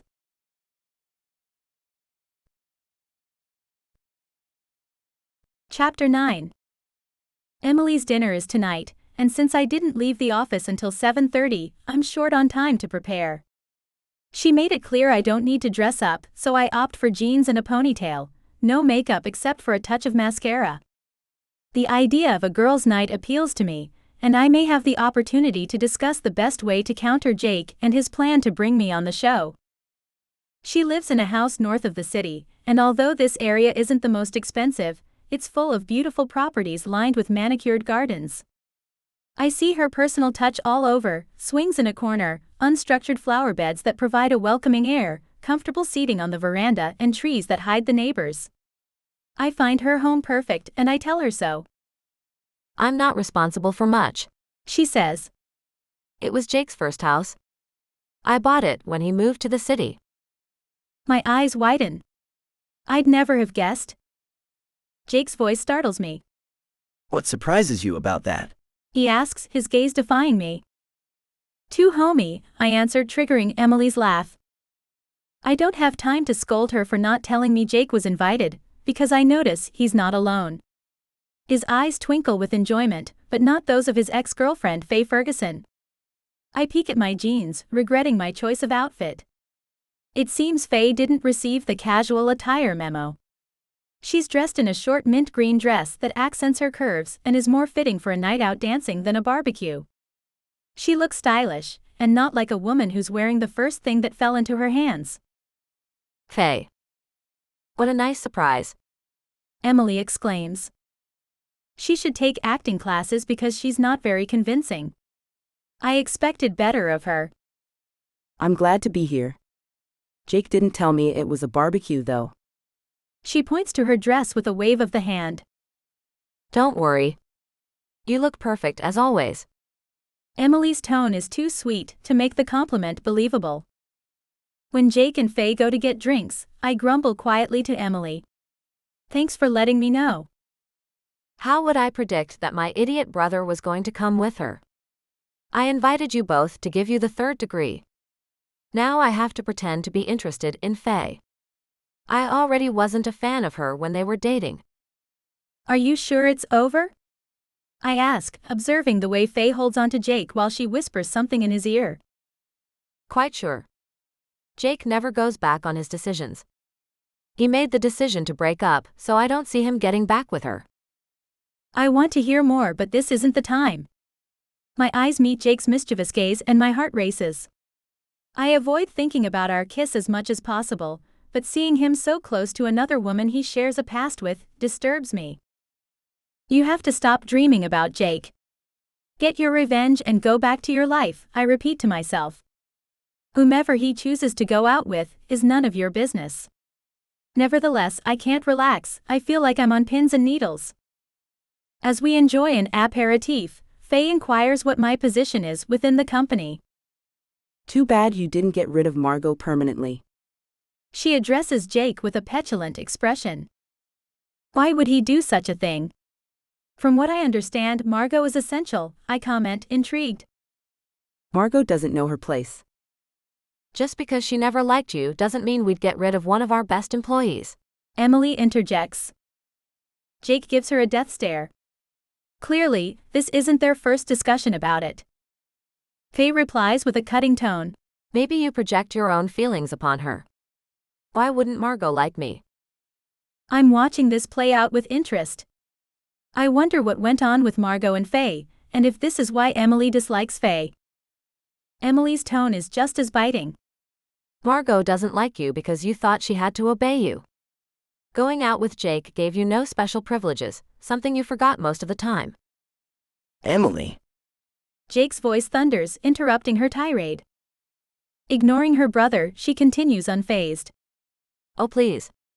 This isn't the first time Faye and I have had a somewhat heated exchange. With a charming smile, Faye turns to Jake. Yes, darling, don't worry. Emily likes me deep down. No need to come to my defense. As he opens his mouth to speak, his phone rings. He checks the screen and gets up to answer the call, after sending his sister a look that beseeches her to behave. Emily ignores his warning and continues to cross swords with Faye. Like is a strong word. But you're right about one thing. You're the last person who needs to be defended. I dare say it's Jake who needs protection. They're still bickering when Jake comes back. He stares at us, his expression pinched. Everything's fine, Emily says with a carefree gesture, but he doesn't seem convinced. Faye takes him by the arm and drags him to the garden. She's doing all she can to leverage her relationships to advance her career, Emily whispers, as I struggle to look anywhere other than at the happy couple. I warn her. Jake will explode if you keep this up. Indeed, but would it be such a bad thing? She asks with a wicked grin. He's never been happy with that woman. Now, are you going to tell me what's going on with you and Jake? It'd be a much better use of our time. Nothing. I haven't the slightest idea what you're talking about. Emily rolls her eyes. I'm talking about your furtive glances. That's enough to prove you're hiding something. Is it that obvious there's tension between us? I wish I could share what happened, but Emily is too close to Jake. She'd be able to spill everything to him if she thought it was for the best. So, to avoid making things even more uncomfortable than they already are, I tell her as little as possible. Okay, you're right, I admit with a sigh. I don't want to lie to you, but I'm not ready to talk either, so will you agree to put this conversation aside for later? In short, you're trying to manipulate me. She laughs. Is it to drive me to tell you what happened with Tom? I shake my head. Not at all. I hadn't thought about it, but good to know his name is Tom. I can now do an internet search to get a list of famous Toms who could have crossed your path. I reckon you'll be able to figure out who he is, she says with another laugh that attracts Faye's attention. She approaches, still hanging on Jake's arm. You two seem to be having fun. Her remark sounds more like an accusation than a simple observation. That's what happens when you appreciate the person you spend time with, Emily replies. She chooses not to taunt her anymore though, because she adds, Tell us what you're up to these days. Your life is more interesting than ours. This prompt changes Faye's demeanor. She gestures with her impeccably manicured hands while she narrates her adventures in the world of haute cuisine. Jake doesn't participate much in the discussion, and I'm peeved to find every time his eyes land on me, I shift uncomfortably. What is my problem? Emily has prepared the table on the terrace, and Jake is sitting across from me, which makes it harder to avoid his gaze. Faye sits next to him and continues to touch him and ask his opinion about everything she says, whether it's about her last vacation to Bermuda or the latest trend of fusion cuisine in Sydney. Then she asks him to help redecorate her apartment. Why would Jake help you? Emily snorts. Shouldn't you ask your boyfriend? Faye purses her lips. What do you mean I'm not dating anyone? Sorry, Emily says, her expression not conveying even a shred of remorse. I thought you were seeing some famous basketball player. You don't give credit to gossip. Do you? She sneers. Gossip about you proved to be accurate last time. Faye's lips twist in an unattractive scowl, but she doesn't take the bait. I'll ask Emily for more details about this when we're alone. It sounds like there's an interesting story behind these pointed remarks. The sun is setting as Emily finally sits with us. She has prepared burgers, chicken strips, and grilled vegetables. It's simple but delicious. I'm not a fan of barbecue, but I understand why Emily appreciates these kinds of evenings. It's casual and allows us to stay outside. She refused Jake's offer to help, claiming while he may have many talents, barbecuing isn't one of them. Faye makes a face, eyeing the amount of food, and Emily can't help but jump on the opportunity. I hope your diet won't prevent you from enjoying dinner. Emily, can you behave like a civilized person for once? Jake sounds exasperated. She obeys, but not without sticking her tongue out to him. The discussion risks turning bad, so I direct it to another subject. Choosing to talk about our common love of cooking, I ask Faye how she got her start. It's much more difficult to become a good cook when you don't come from a family that loves to cook. Luckily, I had the best teachers. She responds. I never wanted to become a great cook, Emily says. What interests me is having fun while cooking, like our parents did after our travels. We tasted local delicacies abroad, and they tried to bring their touch to the dishes we'd tasted once we came back home. It wasn't always perfect, but it was fun and interesting. A nostalgic tone colors her voice as she speaks. What about you? Faye focuses her attention on me. I like to cook, but same as Emily, I take more pleasure in inventing than being perfect. You and Emily seem to have formed a fast friendship. Were you acquainted before you started this temp position? She says temp position as if it's an insult. It's evident my friendship with Emily bothers her. We weren't, but Jake and I are thrilled to have Allison join our team. Emily answers. She's competent, funny, and intelligent. It's not easy for me to make friends when I'm surrounded by people who want something all the time. I haven't made new friends since college. I've always wanted us to be friends. However, I understand it wasn't pleasant for you to lose the top spot in your brother's life. Faye says, resting a hand on Jake's arm. You're not so naive to think you came first in my brother's life. A shadow crosses Faye's eyes. I know how close you and Jake are and that sometimes a girlfriend is perceived as a threat, but I never wanted to compete with you. She made an effort, so I beg Emily with my eyes to do the same. I'll confess to being protective of my brother. She admits, which takes away some of the tension. The atmosphere gets more relaxed. Faye claims she wants to be clued in on everything that awaits her on the show, but it's clear her main goal is to remind us of how talented she is. She recounts several stories that highlight her ability to deal with a crisis, like the time she had to improvise a menu for 14 people when a broken pipe destroyed everything she had prepared for a big TV star's birthday. I have one piece of advice: don't forget that the important thing isn't you but the guest, insists Emily. Let the chef and the product shine. You're there to enhance their value, not to give yourself a boost. I can do the job. Faye retorts. I excel in everything I do. I bet. That's why I'm surprised you agreed to our offer. Don't tell me putting your first-of-the-class status at risk is what interests you. I agreed because I didn't want to let Jake down. If he wanted me in his show, I knew it was because it was important to him. I'm sorry to destroy your illusions, but Jake didn't invite you. Allison did. Emily announces with glee. Jake? She makes a moo. It was Allison's idea. He confirms. But I thought. She's yearning to hear Jake say he's happy with her participation, but his closed face dissuades her. It doesn't matter. Allison helped us find one another. Find one another. Emily doesn't bother to hide her sarcasm.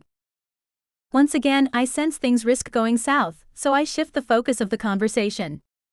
Tell us about your vision for tomorrow's show. She launches into a long explanation, and when she pauses to catch her breath, Emily cuts in. If you're so confident, why not present live? Jake points his steel blue eyes on me, insinuating this is somehow my fault. It isn't. I haven't had time to share my idea of a live show with Emily. Faye hastens to respond. I'm not suited for live TV. So many things can go wrong. I figured a professional like you could handle it. Emily taunts. I feel bad for Faye. Emily can't overcome her antipathy toward her, despite her good intentions. It's surprising since it's not like Emily to behave this way. I could handle it. But I prefer to have control of the outcome. Of course. Once again, I intervene to ease the tension. I direct the conversation toward Faye's first steps into the world of cooking. This puts an end to the hostilities, for now. Later in the evening, I excuse myself and head to the upstairs bathroom. As I walk back downstairs, I hear Jake talking on the phone again. He spots me as he hangs up, but he doesn't walk away, he waits for me. Is everything all right? I ask, feeling feverish. Yes? Is everything all right with you? He asks in return, and I nod. He approaches and starts playing with a lock of my hair. I remain impassive. I won't give him the satisfaction of perceiving how vulnerable I am to his touch. Too bad. He says, withdrawing his hand. What's too bad? I whisper, unable to keep quiet. That we're not alone. Why? I'm hypnotized, lost in his eyes. Fortunately, I remember Faye accompanied him. If you made that type of comment to other women during your relationship with Faye, it's not surprising it didn't last. His brow furrows and guilt overwhelms me, but I felt in danger and I reacted instinctively. My relationship with Faye is none of your concern. It is when you flirt with me, I retort, glaring at him. If you want reasons to be angry with me, I can give you plenty. Although his words put me on alert, I'm incapable of moving away, when his lips capture mine in a gentle kiss that is at odds with his harsh tone. I can't remember a word I was saying a moment ago, and I welcome his kiss with delight. The promise of our previous kisses is held, I feel spellbound. Twice now his kiss surprises me with its sweetness. He's the one who breaks away. I'm sorry. He says, sweeping a hand through his hair. You should apologize to your girlfriend, I reply in an icy tone. He stares at me but doesn't respond. I stomp back to the table, confused. On the one hand, I'm infuriated with him, on the other, I'm vexed with myself for responding to his kiss. Allison, are you okay? Emily cocks her head slightly, concerned. Yes, it's nothing important. I keep a light tone, but I don't meet her gaze, for fear she'll discern the truth. Or maybe it is important, but for some reason you want to deny its importance. Jake says, having followed me. Emily inspects us, puzzled, but she seems to understand it's best not to persist. Faye doesn't comment, but doubles her efforts to attract Jake's attention. I avoid speaking to him for the rest of the evening. I try my best not to spoil Emily's dinner, but I can't deny his relaxed demeanor bothers me. As he's leaving, I hear him talking with Emily. You don't need to fight with Faye. I'm an adult, I can deal with my relationships. I'm not so sure. She retorts, her jaw stubbornly set. I learn the details right after Jake and Faye leave. Emily sighs. I hosted a party 2 years ago and I invited Faye, who was dating Jake at the time. I never liked her, but I was being nice for Jake's sake. I also invited my friend Drew, who had returned from France the previous day. Around midnight, I was looking for a jacket in my room. The party was in the front yard when I found Faye kissing Drew. It was as if I was watching a daring scene from an erotic novel come to life before my eyes. She was pressed against the wall, and you can imagine the rest. Drew had no idea she was with Jake, but what was Faye's excuse? I asked her for an explanation, and she begged me not to tell Jake. She claimed she'd made a mistake because she felt neglected. I decided to keep the secret, but it was a difficult situation for me. I was mad at her for putting me in that position. I didn't say anything to Jake, but 2 months later, they separated. I don't know how he found out about Drew, but maybe Faye was right, maybe their relationship already had problems. I was thrilled. The secret weighed on me too much, and seeing them together had become painful for me. Emily explains. Her shoulders droop further with every word, as if she still carries the weight of keeping Faye's betrayal a secret from her brother. Did he intend to get back at her by kissing me? I ask myself, and the thought leaves me with a bitter taste. I put my hand on her shoulder. I understand, but you're too hard on her. She could genuinely be interested in Jake. She made a mistake. We all do from time to time. One might wonder why I'm defending Faye, especially when my own feelings about Jake are so confused. Maybe I feel she deserves a break after the hard time Emily has been giving her. She lets out a harsh laugh.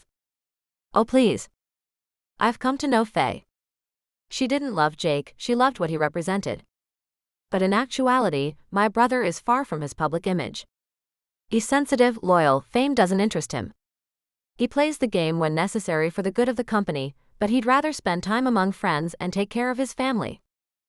To hear her talk this way about Jake, I choose to stay silent. The closer I get to him, the more I appreciate him. Tonight though, he exposed a side of himself that puzzles me. If he's so loyal and kind, why does it seem like he's messing with my head? Who is the real Jake? Emily, do you think Jake knows who I am? She pauses for a few seconds. I don't. How would he? I question he remembers a girl who entered a contest he judged years ago. You're probably right. I'm imagining things. It's just that sometimes he gives me the impression he knows I'm not who I claim to be. If that's the case, he's also playing a game. We're not going to back down. May the best player win. Emily sees the fun side of this, but I don't share her spirit. When I get home, I put on my pajamas and fall onto my bed, staring up at the ceiling. Do I want to get into a stupid competition with Jake? Okay, he had a negative impact on my life at one time, but he's not the man I thought he was. I could back off.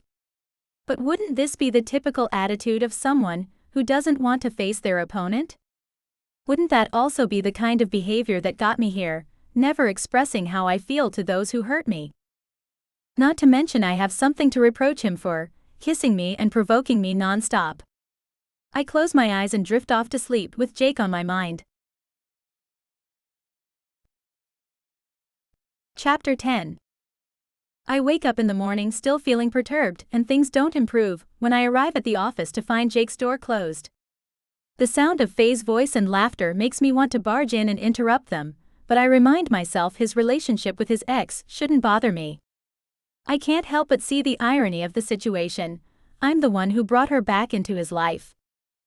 I occupy my time by responding to emails, and when I look at the calendar, realization dawns on me. Margot will be back in less than 10 days. Am I looking forward to getting back to my life? I'm torn about it, and not only because I didn't have the my day moment yet. Emily's arrival shifts my attention. Is she still with Jake? She glares at the door to Jake's office when another peal of girlish laughter echoes. I need her on set. What time did she come in? I try for a casual tone, but I know I'm not fooling anyone. They arrive together. A knot forms in my stomach, which angers me. Why do I care so much about Jake? Because he kissed me? I'm not a teenager. I need to pull myself together and forget his kisses, forget his voice I hear whispering sweet nothings, forget his body, I have no trouble imagining. Allison? Emily's voice brings me back down to earth. Where is your mind wandering? Oh, nowhere, I hasten to answer. She raises her eyebrow, but she doesn't prod. If she isn't on the set in 5 minutes, go in there and tell her I will replace her. As you wish, I say, making a curtsy, but she's already rushing out the door. 5 minutes pass, but I do nothing. What if they're kissing? The idea alone terrifies me.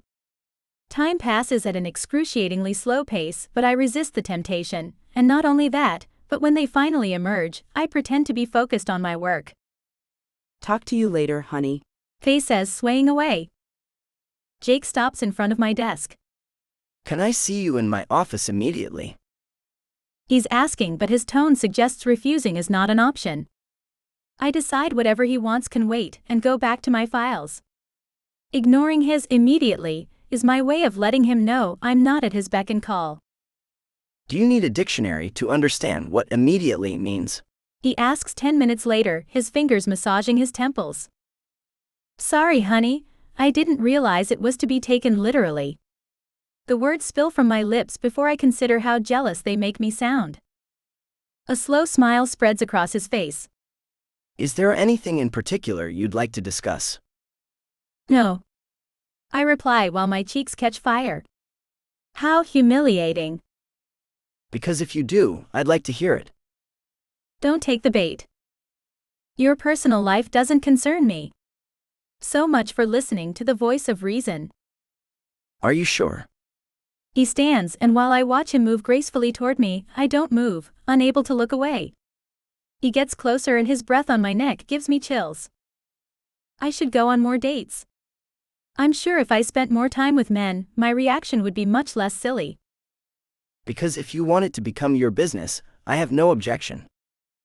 His hand caresses my cheek in a lazy manner, and my breathing quickens. I don't have time to think anymore because he wraps his arms around my waist to pull me toward him, and scatters little kisses at the corner of my mouth, promising me forbidden things. A voice reminds me he may have kissed his ex a few minutes ago, so I try to focus on that, but it's difficult when I have a single desire, to feel the soft caress of his lips. Just before I abandon all reservations, I find my wits and kick his shin. He doesn't even wince, he just chuckles and says, Is it a matter of professional ethics? Would you be more receptive to my kisses if I fired you? He's making fun of me, but that doesn't deter me. What if you fired your dear Faye instead? He looks up, letting out an exaggerated sigh. You're forcing me to make a tough decision. Rather than getting upset, I laugh, which surprises me. That's what I'm here for, to facilitate your life, including the difficult decisions. If you decide I'm the one who needs to step aside, I promise to do so. But think twice before making that decision, you don't know my hidden talents. I flutter my eyelashes. Then it's sealed. Now that I know other surprises await me, my choices are limited. Besides, what would I do if I came to the office tomorrow and didn't see your smile? Despite his placid tone, my heart beats faster. Am I falling in love with him? No, that's not like me. I don't fall in love at first sight. Or at first kiss. I get my act together, albeit with difficulty. I confess, I never thought Jake had a lighter side when we first met. Not only does it take me by surprise every time, it also makes it difficult to resist responding to his banter. You wanted to see me. Something I can do for you? I ask, taking a step back. He clears his throat. Yes. Would you order a bouquet of red roses and have them delivered to Faye? Can you also book a table for two for tonight at Chez Antoine? That'll be all. Of course. My dry tone doesn't seem to impact him. His expression remains unchanged and sits back in his chair, ignoring me. I do as he asks while cursing my sinking heart. Then I venture to the set, where everyone is bustling around in a cheerful mood. I spot Emily talking with the assistant director and wave at her. She finishes her conversation before heading toward me. Something's bothering you. She tilts her head as she examines me. Is it that obvious? I don't want to discuss what happened with Jake, so I tell her I'm stressing about the show. I need this week to end. The director calls for silence, and I see Faye coming out of her dressing room. She looks great in a short yet elegant purple dress, which highlights her shapely legs. The guest is a chef known for his 3-starred restaurants as well as his charm, and Faye doesn't fail to flirt with him right off the bat. How does she make it seem so natural?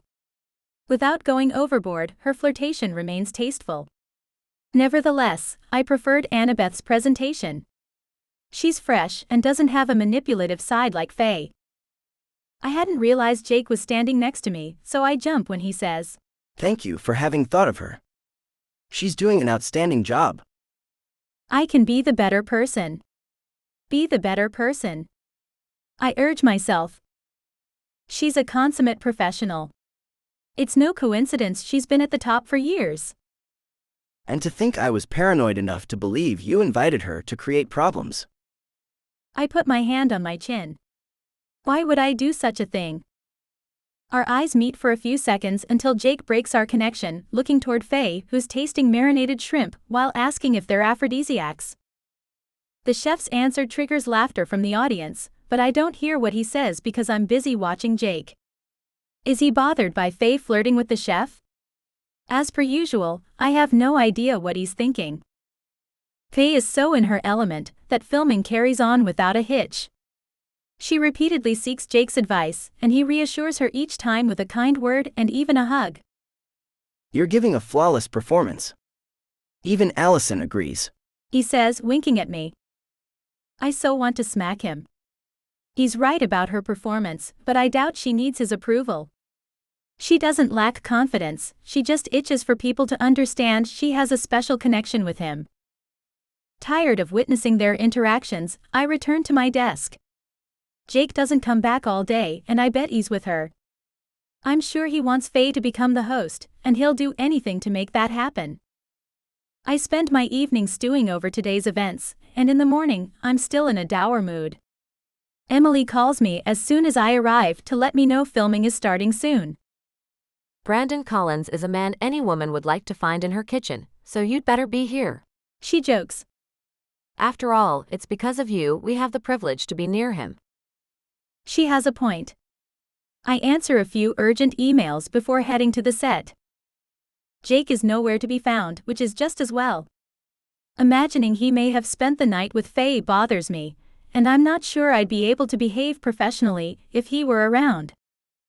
Brandon Collins lives up to his reputation. His blonde Viking physique and deep chocolate eyes make it easy to understand why magazine editors put him on the cover. It's also obvious he's a professional. He knows what he's doing, and the young pastry chef who's today's guest is charmed. If he had a show, chances are it would be a hit. During a break, he comes up to me. Hello, I'm Brandon Collins. Allison Walker. I shake his outstretched hand and he holds mine a bit longer than necessary. I hope you don't mind, but I've been watching you for a while. I'd like to buy you a cup of coffee. His tone is polite, and I can't think of any reason to reject his proposal, so I say the first thing that comes to mind. We're on a film set. Coffee is free. Can I invite you to have lunch with me then? He asks with an infectious smile. I look around and see that everyone on the set is watching us. I have no desire to have lunch with Brandon. Good-looking celebrities don't interest me, and if I am to believe the articles about him, Brandon dates a new woman every month. But to get rid of him and avoid everyone's attention, I accept. So I'll see you after filming? I nod, regretting already my decision. I'm getting off my stool to join Emily when I meet Jake's eyes. His expression is inscrutable. I hadn't noticed him, and even though there's no reason to feel embarrassed, I shift my glance around, ignoring him and hoping he stays away for the rest of the day. No such luck. 10 seconds after I get back to my desk, he arrives and summons me into his office. I need you to prepare a report of the recordings of this week. He says. You were there every day, so let's make something useful of it. What should I include? My tone is as devoid of emotion as his. Filming time, the crew's and the public's reactions, and what the director and Emily think of each candidate. You have 2 hours. I freeze. You're kidding. He arches an eyebrow. Why would I be kidding? This information is vital to help me make a choice. I breathe slowly, so as not to let his attitude get to me. You were there for most of the shows. You have all the data you need. And anyway, I can't do this within 2 hours. His eyes narrow. Why not? I have a lunch date. Too bad. I need this report right away. I move toward him, pointing my finger at him. Oh no, you don't. You're trying to keep me from seeing Brandon, except it's my right to take a break for lunch. Nothing and no one will stop me, I declare, giving up on staying calm. It's impossible when he behaves so unreasonably. He lifts his head, crosses his fingers behind his neck, and gives me a smug look. Why would I do that? I glower at him. Because you don't like the idea of me going out with Brandon. Because, well, you're jealous. I can't imagine why I provoked him like that, but seeing his gaze darken, I know I've hit a nerve. Jealous, huh? My hands press against my hips as I stare him down. You can't stand that I'm not as captivated by you as your dear Faye, or even Teresa. You just enjoy interfering in my life. It's a waste of your time, and you don't need me to pull this report together. The choice is obvious, Annabeth. You see it too, but of course you want to choose your ex and create a report to justify your choice. Annabeth was the only one who was fresh, luminous, and respectful of the guest and the crew. While I was talking, he'd risen and moved to stand before me. His hand cups my jaw and he meets my lips with his. This time there's passion in his kiss. My legs give way under me, and my hands reach up to touch his hair. I should feel embarrassed, confused, vexed. But although all these emotions dance around me, I ignore them and get lost in his touch. If the girls asked me to describe this moment, this kiss, I'd say it was a passionate yet playful kiss. As though he was conscious we were both mad at each other, but also behaving like children. Annabeth, it is. He lays a last kiss on my lips, light as the touch of a feather. I stand frozen, watching him move to his desk as if nothing extraordinary happened. Anything else? He inquires. That's all he has to say? Our kiss shook me up and left him unfazed? I'm up for a fight, but I realize I'm late for my lunch with Brandon. Did he kiss me to confuse me? I'd love to question him, but since I don't want Brandon to wait, I'll put off this discussion until later. Brandon chose a charming bistro near the office for our lunch. I've been here before, and I like its cozy atmosphere and simple menu. Brandon strives to seduce me, and he does a good job. It's as if he's read a book on how not to make mistakes during a first date. He asks questions about me, compliments me, and of course pays for lunch. While he doesn't monopolize the conversation, he still manages to slip in what an interesting person he is. He masters the seduction game, if you're open to it. I'm not. I'd be the perfect example of what not to do during a first date. I'm distracted because of Jake's kiss. If Brandon sees through me though, he makes no comment. He asks for my phone number before we part ways, but I leave him no hope for a second date. Sorry, I can't see you again. I'm single but I'm in love with someone else, I blurt out, which works wonders to soften the blow. I'm not even shocked by my words. Brandon makes a half-hearted attempt to change my mind, but it's just for the show. He's a lucky guy. He says, kissing my cheek, and I'm so thankful he turned out to be a decent person. Back at the office, I dive into work. I have quite a few urgent messages to answer, which helps me forget Jake for a while. When he enters the space an hour later though, my heart races. He takes one look at me and comments. I see your lunch went well. It was interesting, I mutter, avoiding his gaze. I intended to confront him about our kiss, but now I don't know what to say. It was one thing to recognize I was attracted to him, but to declare out loud and with such spontaneity I'm in love with him complicates the situation in a way I'm not sure I can handle. There's no doubt that kiss precipitated this declaration, but what does it change? The result is the same. I'm falling in love with Jake. He's still staring at me, and I'm desperate to break the silence. I need to leave early today. I'll make up the time on Monday. I can't spend another minute near him while dealing with all the confusing thoughts plaguing my mind. Fine. He replies, his tone softer than expected.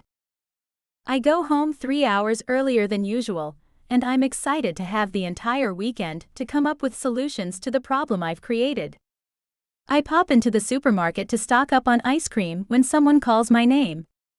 Well, not exactly, the person calls me Margot and I need a moment to respond. It's Kathleen Monroe, Margot's true replacement. She's wearing another daring dress, and her shiny chocolate hair cascades onto her shoulders. I'm glad to see you. How are you? She asks eagerly. I've been thinking about you and was sorry to have missed you the other day. The other day? My brow furrows in confusion. She puts a bunch of carrots in her basket. Yes. I followed your advice and went on vacation for 2 weeks. Upon my return, I wanted to thank Mr. Matthews for paying my salary without my going to work, so I came by the office. You weren't there, but I had the chance to meet and talk with him. She fans herself with a chocolate bar, which she puts back on the shelf. I must admit, he's even more attractive up close. I'm having trouble processing her words, but when I finally put the pieces together, my blood freezes. So it was more than a feeling, Jake knows who I am. Are you okay? Kathleen's voice brings me back to earth. Yes, I say, though in reality my heart is pounding, and I wonder if at my age a heart attack is possible. Thank you for stopping by the office, I'm sorry to have missed you as well. We bid goodbye, and I grab a second tub of ice cream on my way to the checkout. This day couldn't get any worse. I moan when I call the girls from home. They're astonished after hearing all the new twists, but of course they're also entertained. If he didn't say anything, perhaps he's waiting for you to talk to him. Just do it, Zoe advises. I don't confess I'm in love with him, one problem at a time, but Zoe is right. I have to tell him everything. The problem is, he'll think I only came clean because I bumped into Kathleen. He won't trust me. I put my face into my hands, my voice wavering. So what? Amy says. What matters is that you set the record straight. Don't forget, he's hidden the truth from you as well. They offer to cancel their dates to keep me company, but I refuse. After we hang up, I'm sitting on the couch with my caramel ice cream, ready to watch a movie, when the doorbell rings. The sight of Jake at my doorstep makes my heart skip with joy, but anguish overrides it. Nevertheless, I'm determined, regardless of the consequences, to tell him the truth. I want to start fresh with him. My hand is shaking as I open the door. I don't utter a word, and he doesn't either. Stepping aside to let him in, I take a deep breath before turning toward him. I need to talk to you, I begin, just as he tells me. You're fired. I jerk back in surprise. What? I'm fired? He acquiesces, mouth set in a firm line. You heard right. Why? Because I lied? I'm sorry, I can explain. No. Because I want to do this. He circles my waist, pulling me toward him. Our lips meet for a kiss that makes my head spin, and I feel the effects right down to my toes. It's unlike any kiss I've ever experienced. When he pulls away, I sigh contentedly. We should talk, I tell him. I agree. But our good intentions are not pursued, because his lips trace a path toward my shoulder as he undresses me slowly. I follow his example and soon his bare skin is on mine, and I forget my doubts. He stops for a moment, his eyes searching my face. Luckily, it seems my expression reveals my desires, and the next moment I'm in his arms and leading him toward my room. I shudder at the tender touch of his hands lingering on my bare lower back. I take his face between my hands and draw him to me for a sweet kiss that ignites my body. When his hands wander to my chest and lightly stroke the sides of my breasts through the thin fabric of my bra, I surrender to his caresses. Chapter 11. I wake up with the memory of last night rosing my cheeks, but Jake doesn't leave me time to question anything. His tender expression and touch awaken every part of my body, and we only need a few seconds to be immersed in a whirlwind of sensations again. I think I won't rehire you until Monday, what do you say? He jokes a while later. We remain entwined in bed with no desire to get up. You mean I can get my job back? You aren't mad I fooled you? Or is it because you realized what an outstanding assistant I am? My tone is light but my muscles tense while I wait for his response. He brushes a lock of hair away from my face. It'd be wise not to let you out of my sight for a while. If you end up reflecting on our first altercations, I'm afraid my power of seduction won't be enough to overcome my behavior. He says softly, assuaging my worry. Besides, you are an outstanding assistant. Just don't mention that to Margot. So I'm holding all the cards, aren't I? It's tempting to take advantage of it. I tap a finger against my lips, as if I'm considering the possibility. However, I have some questions.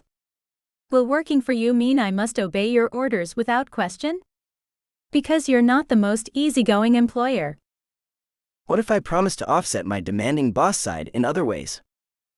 His heated stare and husky voice send lava rushing through me, yet I feign ignorance as I respond, I don't know. Are we talking about an hour for lunch? A bonus at the end of the month?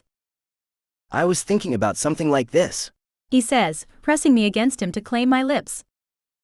I pull back slowly with a smile. It's a good start, but I would hate to break your rules. You were clear about the office relationships. Then I have no choice but to fire you every afternoon and hire you again in the morning. I can get on board with this. I reward him with a kiss, then warn. You still have to resist me during the day. He traces his finger along the outline of my lips, leaving me desiring more. It's amazing how his gentle smile touches my heart. Would you like to spend the weekend with me? Although he tries to appear confident, I hear the doubt in his voice. I couldn't ask for anything better, I answer, resting my head on his chest. Why do I yearn to reassure him?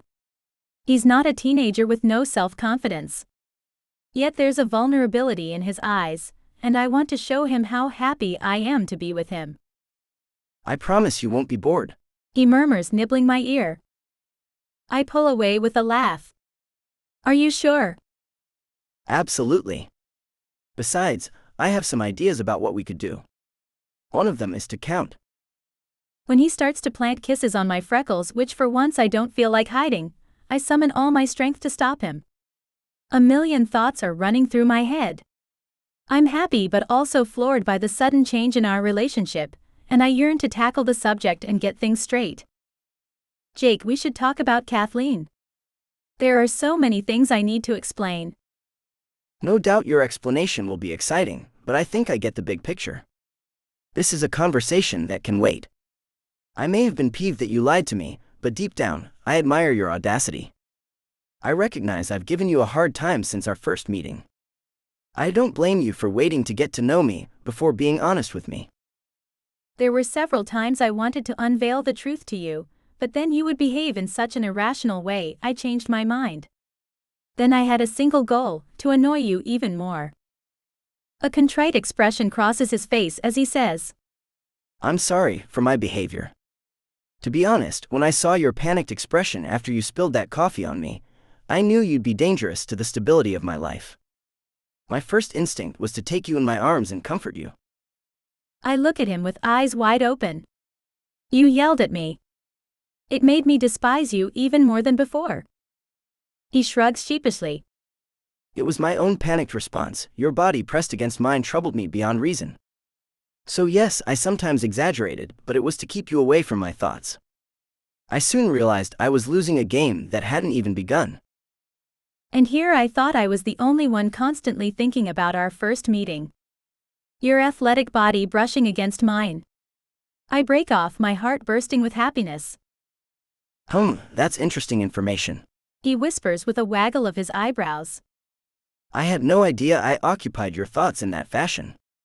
But I have a way to redeem myself. I'll ensure that from now on, you alone can enjoy this coveted body. I wrinkle my nose. Are you sure? I wouldn't want to deprive other women of touching you. His hand draws circles close to my chest, and it drives me crazy. I know, seeing the gleam in his eyes, things will soon become too heated for us to talk seriously, so I make sure we return to our discussion. About Kathleen? Jake jumps in. When Kathleen came by and told me her incredible story, I deduced you were there to see me, but you were hesitant to approach me after the coffee incident. I was initially livid and disappointed at the idea you'd lied to me, but when I investigated and found out who you were, I better understood your reaction. But not enough to tell me you discovered my identity. You prefer to taunt me, I complain, but I grin to show I'm not truly upset. A strand of hair falls across his forehead, catching my attention. I was furious with you, but at the same time, I wasn't ready to fire you, nor did I want you to leave on your own. I wavered between the desire to kiss you and the desire to shake the truth out of you. Playing with you was a good compromise. I found it more fun to invite the head of Sweet Melody onto the show to see how you'd deal with the challenge. I thought this was the perfect strategy to avenge your lie. I puff. A few days ago, I knew something had changed, but I never imagined it was because of Kathleen until I ran into her at the grocery store. I give in to the urge to sweep that strand away from his face and run my fingers through his lustrous hair. A self-deprecating smile appears on his lips. I hadn't suspected a thing. You did a great job, and your idea to organize a competition to choose a host was brilliant. If you weren't a talented businesswoman, you'd make an excellent assistant.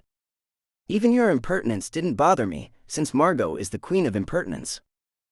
That's why you abandoned my idea at the first opportunity?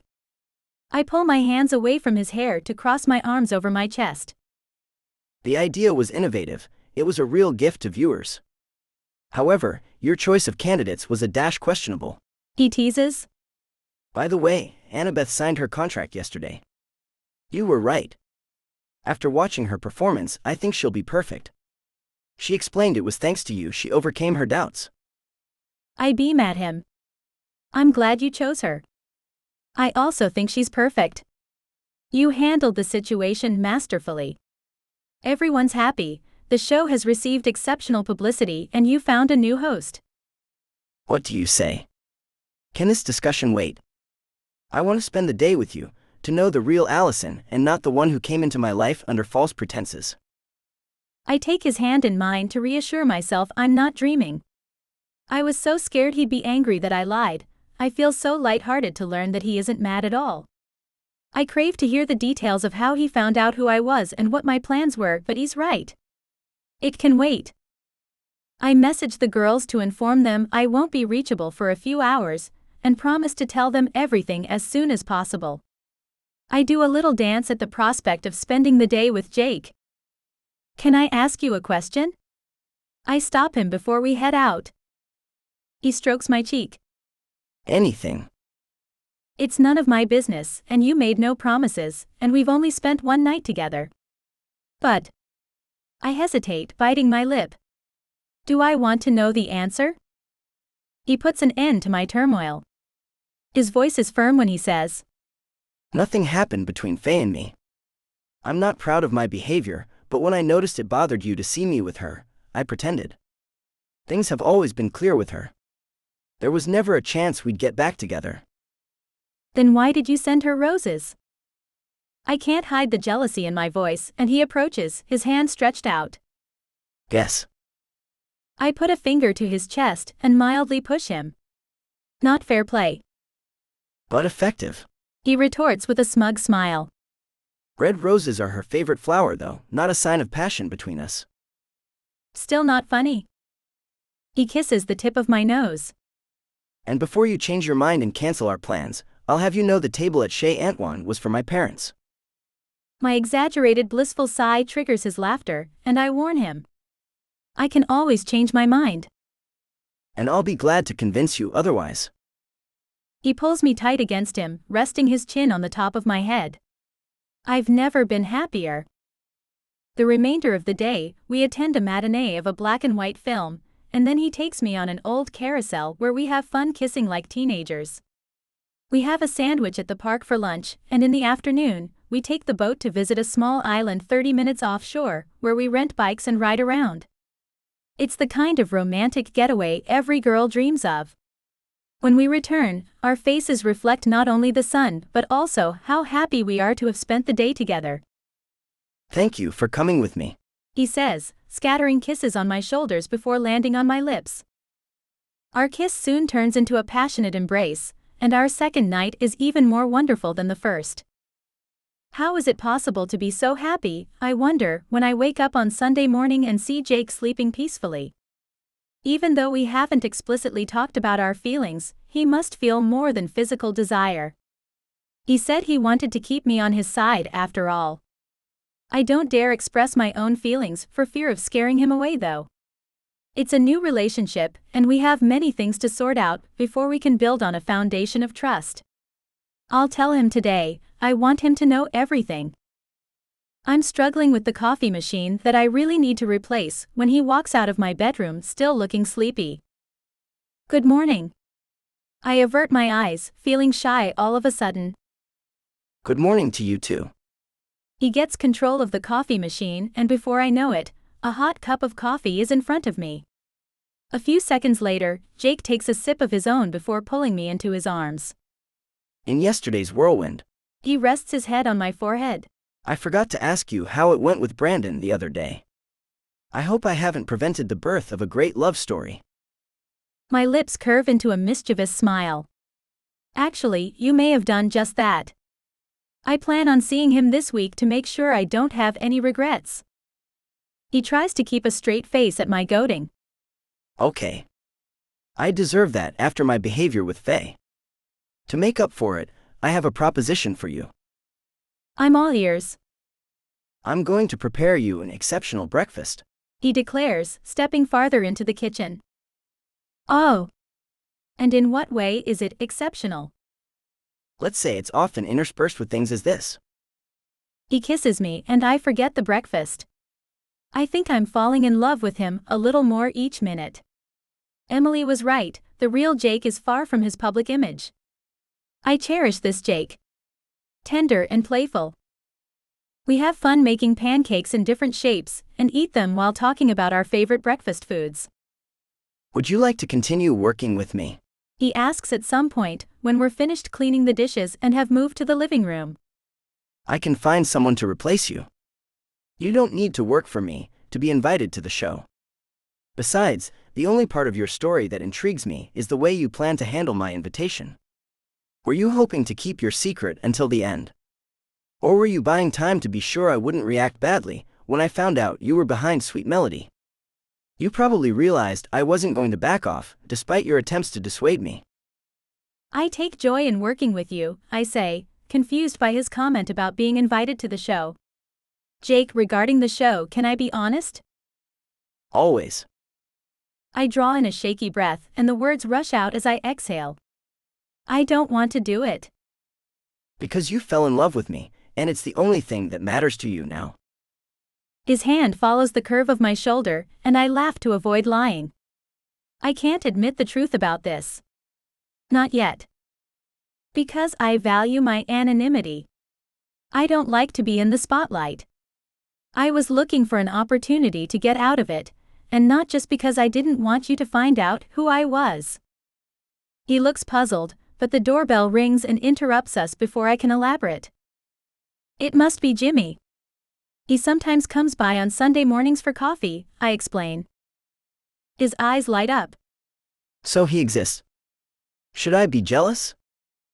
It depends. Maybe you'll be jealous when you hear his stories about how he and his wife met 50 years ago. He has wonderful stories, full of romance and surprises. He kisses my forehead and pushes me gently toward the door. I fling the door open. Emily! I exclaim. She waves. Hi, Allison. I called but you didn't answer, so I tried my luck. I hope I'm not bothering you. My blood freezes, but before I can utter a word, Jake comes to my side. Jake. She says, eyebrows rising to her hairline. What are you doing here? I invite her in. It's better if my next-door neighbors don't witness what is to follow. She's quick to notice how we're dressed. We're wearing what we threw on after waking, which is not much. I wear jeans, but I have his shirt on and he's bare-chested. Her eyes grow wide. Okay, I should go, but not before you explain what's happening. I knew something was up between you, despite your constant bickering. Jake puts his arm around my shoulders. Emily, I love you, but is there a real question hidden somewhere in this torrent of words? She huffs. Are you in love with her? Emily. I cry, embarrassed. She shrugs. Excuse me, but you're my friend now and I don't wish to count you among Jake's victims. Jake glares at her, not in the least bit amused. Everything's fine, I promise, I reassure her with a smile. We talked, and Jake is aware of who I am, and… It's none of your business. He thunders before I can finish my sentence. Emily doesn't back down. Oh yes it is. What do you expect from her? Are you in love or not? I can't believe she and Zoe keep getting me into trouble. Yes, I am. He answers begrudgingly. Although I repeat, this is none of your business. I don't rejoice at Jake's declaration. Instead, I hope the floor opens and engulfs me. What if he said that because he felt stuck and didn't want to humiliate me? He draws me closer to him, his hand moving to my lower back. Then my mission is accomplished, Emily says, her curls moving wildly as she claps her hands. Did you know you've never admitted to being in love until today? He doesn't answer, just points to the door. I'm sure you have things to do, so if you have no other intrusive questions, I was planning to hang out with Allison. I hadn't counted on my sister being part of the trip. Fine. I can tell when I'm unwelcome. Do you? He growls, but it takes more than that to intimidate Emily. She rolls her eyes. I came to talk with Allison about you anyway. I could see how stressed she was, so I'm glad you clarified the situation. I knew you'd be perfect for each other since day one. But knowing how stubborn you can be, I was afraid you'd be mad at her for trying to take revenge for your previous behavior toward her. I'm more than happy you've proved me wrong. A heavy silence follows her words. I turn to Jake, who's lost his smile, and he steps aside to face me. My previous behavior? He asks, the words clipped. Emily understands she's revealed more than we've discussed so far. I'm about to intervene, but Jake doesn't give me the chance. You were there to get revenge against me. Revenge for what? Suddenly my plan seems so absurd, so preposterous, that I'm unsure how to explain. Only I don't have a choice. I twist my hands. It was a mistake, I realize this now. My friend Amy had this crazy idea for each of us to confront someone who'd caused us problems in the past. I declared you were my someone, so I came to talk to you. My words don't make any sense, and he's growing impatient, but my efforts to put my thoughts in order are futile. Why would you want to take revenge on someone you didn't even know? He gives the impression of being lost, and I ache to touch him and make sure he understands I gave up my idea, but his icy stare and stiff posture indicate my gesture would be unwelcome. The words have formed a lump in my throat that I can't speak around, and Emily, meaning to be helpful, jumps in to clarify. Allison was a contestant years ago, in the first contest you judged after you founded the company. You criticized her apple pie, and it made her doubt her ability to become a pastry chef. She was still upset, so she decided to confront you, but you thought she was there to replace Margot. She gathered it was her chance to get to know you better and have the possibility to. Emily stops. She grasps her explanations aren't helping my cause. Sorry. She apologizes. I assumed you had discussed all that. I thought Jake knew because. I turn to him. You said you knew. He paces up and down the hallway, his expression frosty. Yes, I sought to find out more about you. I learned you were Sweet Melody's founder. I figured you made contact to ask if you could participate in the show, but following our chaotic meeting, you decided spending time with me would make me more receptive to your request. My brow furrows. What? No. Why would you think that? He looks at me as if I'm naive. You wouldn't be the first person to approach me to get a place in the spotlight. I never imagined you would have come into my life to cause me harm. Unfortunately, he's right. We've had all kinds of people jumping through hoops to force their way onto the show. Emily adds. I'd never do that. I don't want to appear in it. I'm sorry, I hadn't expected to. I'm about to admit I hadn't planned to fall for him, but I see in his eyes it will make no difference. Nothing I can say will help my situation. Can I at least know what I said that was so terrible to be the target of such a crazy plot? His voice doesn't hide his bitterness, and I can understand why. When you're on the other side, you see things differently. In this case, those things aren't pretty. Maybe I should go, Emily suggests, backing away with slow, deliberate steps. Why is that? He asks dryly. I gather you knew everything. Why not continue your shenanigans? He turns to me. So when you compiled the list of presenters, I wasn't mistaken, you did want to hurt the show. You're not the person I thought you were. Each biting word hits its mark, making me wince. Jake. Get off your high horse.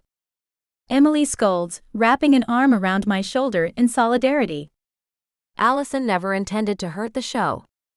You and I both know if we hadn't seen the potential of her idea, we'd never have accepted it. His expression grows harder. I don't remember having a choice. Don't kid yourself. Of course you had a choice. You've made loads of radical decisions over the past few years. If you thought Allison's idea would be detrimental to the show, you wouldn't have agreed to it, regardless of my opinion or hers. You're shocked and I understand, but when it comes down to it, that's not what matters. She moves closer to her brother, setting a hand on his arm. Her voice softens as she tells him. What matters is that you admitted you're in love, and it's the first time I've seen you so in love with someone. The first time I've seen you so happy. Yes, I can read you, even when you do your damnedest to hide your true feelings. I keep quiet because I'm afraid talking will only make things worse. I'm not as optimistic about Jake's reaction as Emily is, and I'm right. His voice takes on a dangerous tone when he jerks away and asks. Would either of you kindly enlighten me as to what this devastating critique was? He begins pacing again. As his cold gaze lands on me, I know I have no other choice than to explain the whole story. So you based your revenge plan on a misunderstanding? He says at the end with a wry laugh. He touches the bridge of his nose, faltering a little before adding. I remember this contest. There was an apple pie that had been withdrawn before the tasting began. When I asked why, I was told the applicant hadn't given any explanation. I thought it was an overwhelmed kid, after all the candidates were still in school. I wanted to persuade them to try their luck, but the rules stipulated a blind tasting. Therefore, I never tasted the famous pie. But I heard you say the apple pie was tasteless. I was the only one who submitted an apple pie. I exclaim. He can't rewrite the event. How could I say such a thing about a pie I hadn't even tasted? Emily looks at me quizzically. I twist a lock of hair between my fingers. I don't have an explanation, I only know what I heard. I face Jake. Look. While I waited for the results, I went to get some air, and I saw you in the yard with another judge, Sofia Cordoba. I didn't mean to spy on you, but I confess, my curiosity got the better of me when I overheard you talking about the apple pie. I couldn't hear everything distinctly, but I heard the part about the pie being tasteless. You added that you had trouble imagining she would ever be able to prepare a decent dessert. You said you were on the verge of advising her not to persist, and you hoped she had other talents. I'm certain of the words he said, as I've mulled them over countless times since that day. He sighs, frustrated. It seems several details eluded you. I said she fortunately had other talents, and I added I wouldn't discourage her because I'd had my share of stinging failures before mastering some recipes myself. Because of this, I could never discourage the young talent we were about to judge. If you had stayed longer, He says pointedly, you'd have heard me add that even though she, Emily, my sister, made me taste her failed recipes, I'd always encourage her, since that is the only way to improve. His words don't register right away, but Emily jumps in. You were talking about me? Gee, thank you.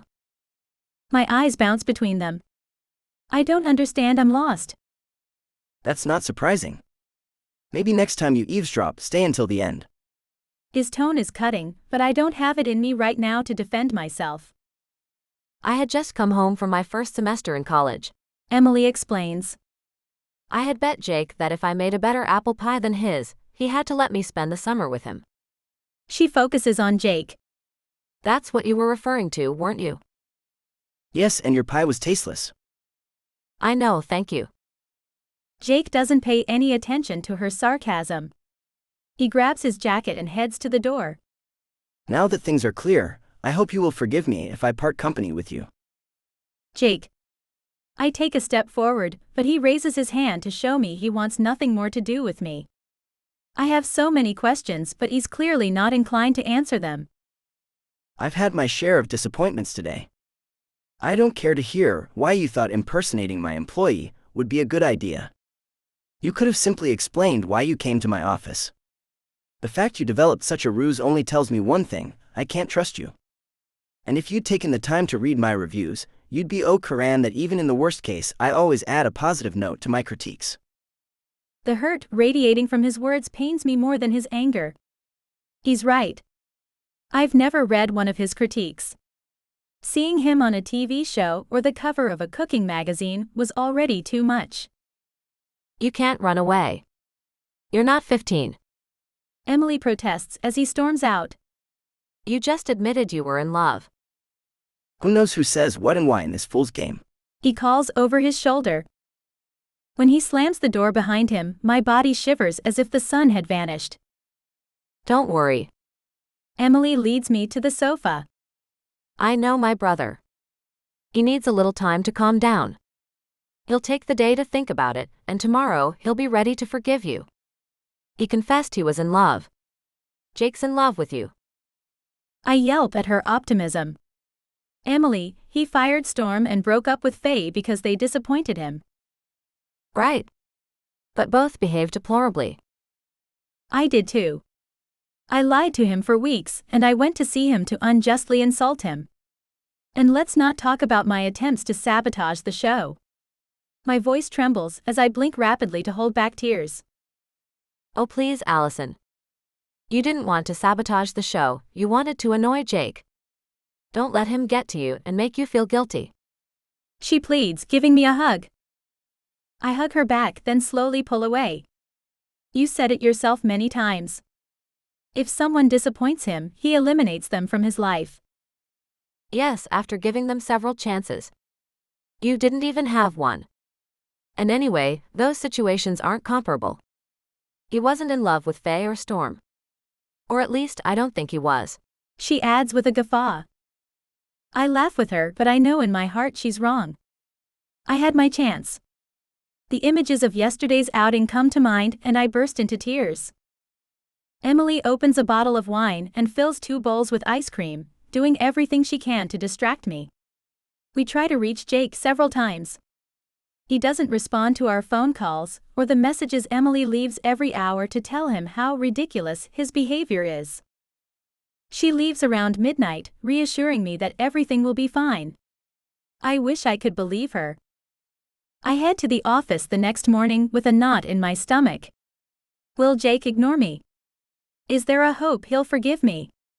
I imagine all the scenarios and how I'd respond to each one, but when I open the office door, my body goes numb.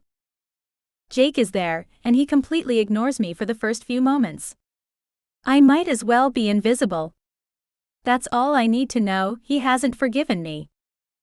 Half an hour later, he calls me into his office. He shoots me a chilling stare as he says, Please cancel all my appointments for this week. I'll be leaving tomorrow, and I won't be back in the office until Monday. If anyone needs to talk to me, you can give them my cell phone number, but only if it's an emergency. You're going to leave before we've had a chance to talk? I hate that my voice is shaking. What could we possibly have to say to each other? I thought everything was clear. I press my hands to my sides to hide their trembling. No, everything isn't clear. I'm aware my behavior was inexcusable, but I promise, I fully intended to tell you. I was going to do it when you came to my house, but you surprised me by admitting you knew who I was, and then I fidget at the memory of the night we spent together, but he doesn't seem fazed. So now it's my fault. He snaps. No, I never said that, I hurry to clarify. I take full responsibility, but please let me explain. He turns away, his jaw clenched, and breathes deeply. When he turns back to me, he says, I don't see the point. You tried to sabotage my show. Do you know how hard I fought to get it to where it is now? For someone so sensitive to criticism, I find your behavior incomprehensible. You were so hurt by a critic, you almost gave up on your dream. But you had no qualms about demolishing my work. He's right. What began as a game got blown way out of proportion. Although I never wanted to harm him, I have no means to prove it. And the truth is, I feel guilty because I did have thoughts of revenge. I step outside, my heart broken. He leaves the office for the rest of the morning, and when he returns later in the afternoon, he stays only for a few minutes. Once again, I try to talk to him, but any hope I had he might let me explain is dashed when he interrupts me. As you won't be here when I return, I wish you the best. Although it wasn't the intended purpose, your idea has allowed us to give new life to the show, and for this I thank you. His measured, emotionless voice affects me worse than if he'd yelled at me. I collapse in my chair and watch him leave without throwing me another glance. I don't know how I survive the rest of the day, or the rest of the week. Emily keeps reassuring me that when Jake returns everything will work out, but when I ask her if he's inquired about me, she can't lie, he hasn't. It's your last day at work, not your last day in Jake's life, I repeat as a mantra on Friday while gathering my things. Before heading out, I leave a note for Margot thanking her for making things easier for me. She'll have questions, but Jake and Emily can explain the situation later. My return to the boutique on Monday doesn't go as well as I would have liked. My mind is preoccupied all week, and I have trouble concentrating. That Jake seems determined never to speak to me again sends me into a spiral of despair. I wanted so much to believe Emily was right, that he'd contact me upon his return, but she was wrong. 10 days later, my sleepless nights begin to leave traces. My eyes have dark circles. Zoe is unable to stay silent while we're having a girls' night in. Go talk to him. What do you have to lose? If he insists he wants nothing more to do with you after having had time to think about it, you'll know where you stand, and you can stop worrying yourself sick. Wasn't it you who set me straight when I had doubts about Ian? Yes, it was me, but the prospect of facing a frosty Jake again makes me lose my courage. Anyway, he won't buy it. Let me remind you, I already tried and failed miserably. Let's not forget either that I did what he accused me of. I stare down at my feet so she won't see me struggling to hold back my tears. Emily calls me on Saturday for a drink, and I accept. Emily is my friend and we have fun together, but tonight I agreed to see her to glean information about Jake. I confess he surprises me, she says, pressing her lips together tightly before she continues. He refuses to broach the subject. He took things much worse than I would have thought. Which isn't surprising. Anyone would react the same way in his shoes. Emily sips her cocktail, her brow creased. The thing is, this kind of behavior doesn't fit Jake. As I've told you before, he's a nice person and he gives people several chances. If he doesn't yield this time, it's because you're important to him. He's deeply hurt and afraid to trust you again. Her words don't ease my concerns. In fact, this is exactly what I've been worried about. I look away, blinking back tears once again, when my gaze falls on someone entering the cafe. It takes a moment for me to register it's Jake. Our eyes meet, and he seems just as startled as me. His expression hardens, and I immediately turn to Emily. You didn't. I hiss in distress. Jake arrives at our table and peers at us grimly. He's shaking his head, and I can see he's about to turn around, but Emily is not having it. Don't even think about it. Take a seat and hear me out. He ignores her, but it doesn't deter Emily from pressing on anyway. Sure, Allison fooled you and you have a right to be upset, but that doesn't mean you should banish her from your life. Again. Sit down and try to be civil. She seizes his hand and pulls him into the chair next to hers. Of course, she downs her cocktail mere seconds later and heads out with a quick wave at us. As Emily walks away, I realize I haven't said a word. Clearing my throat, I summon the courage to speak. I'm sorry. Truly. I hadn't considered the consequences to you, and that is inexcusable. So what do you propose? That we forget everything? He asks, sarcasm dripping from every word. I can't decide for you, but yes, that's what I hope. I answer hesitantly, nervous to lose this window. In the short time we spent together, I thought there was something special between us. Except, during that time I didn't know who you really were. He leans back in the chair with his arms crossed. Yes, you did. I always showed my true feelings and personality, I assure him earnestly, leaning forward. Look, I know my approach seems crazy to you, but you must understand, I was mad at you. He shakes his head, brow furrowing. For something I hadn't even done. How am I supposed to respond to that? With humor? I'm at a loss for words. I'm in love with you, and I hope he'll make things easier, but he doesn't. He scoffs. You spent 3 weeks lying and pretending. And you expect me to believe you're in love with me. My shoulders slump. So you don't wish to give us a second chance? I see we are on the same page now, so next time, do me a favor and don't conspire with my sister to see me.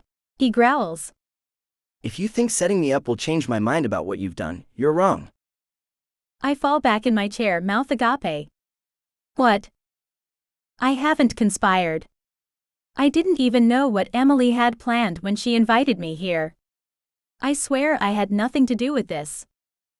Okay, I may be in love with him, and I may have made a mistake, but I won't accept being accused of all evils. He gives me a skeptical look and signals to the server for the bill. Since he hasn't ordered anything, I stand up as well. I can pay for my own drink, thank you. I throw some money on the table and leave. What an arrogant idiot. Believing I plotted behind his back. I calm down after a long walk, and when I do, what happened hits me hard. Not only has Jake no intention of forgiving me, but he obviously despises me.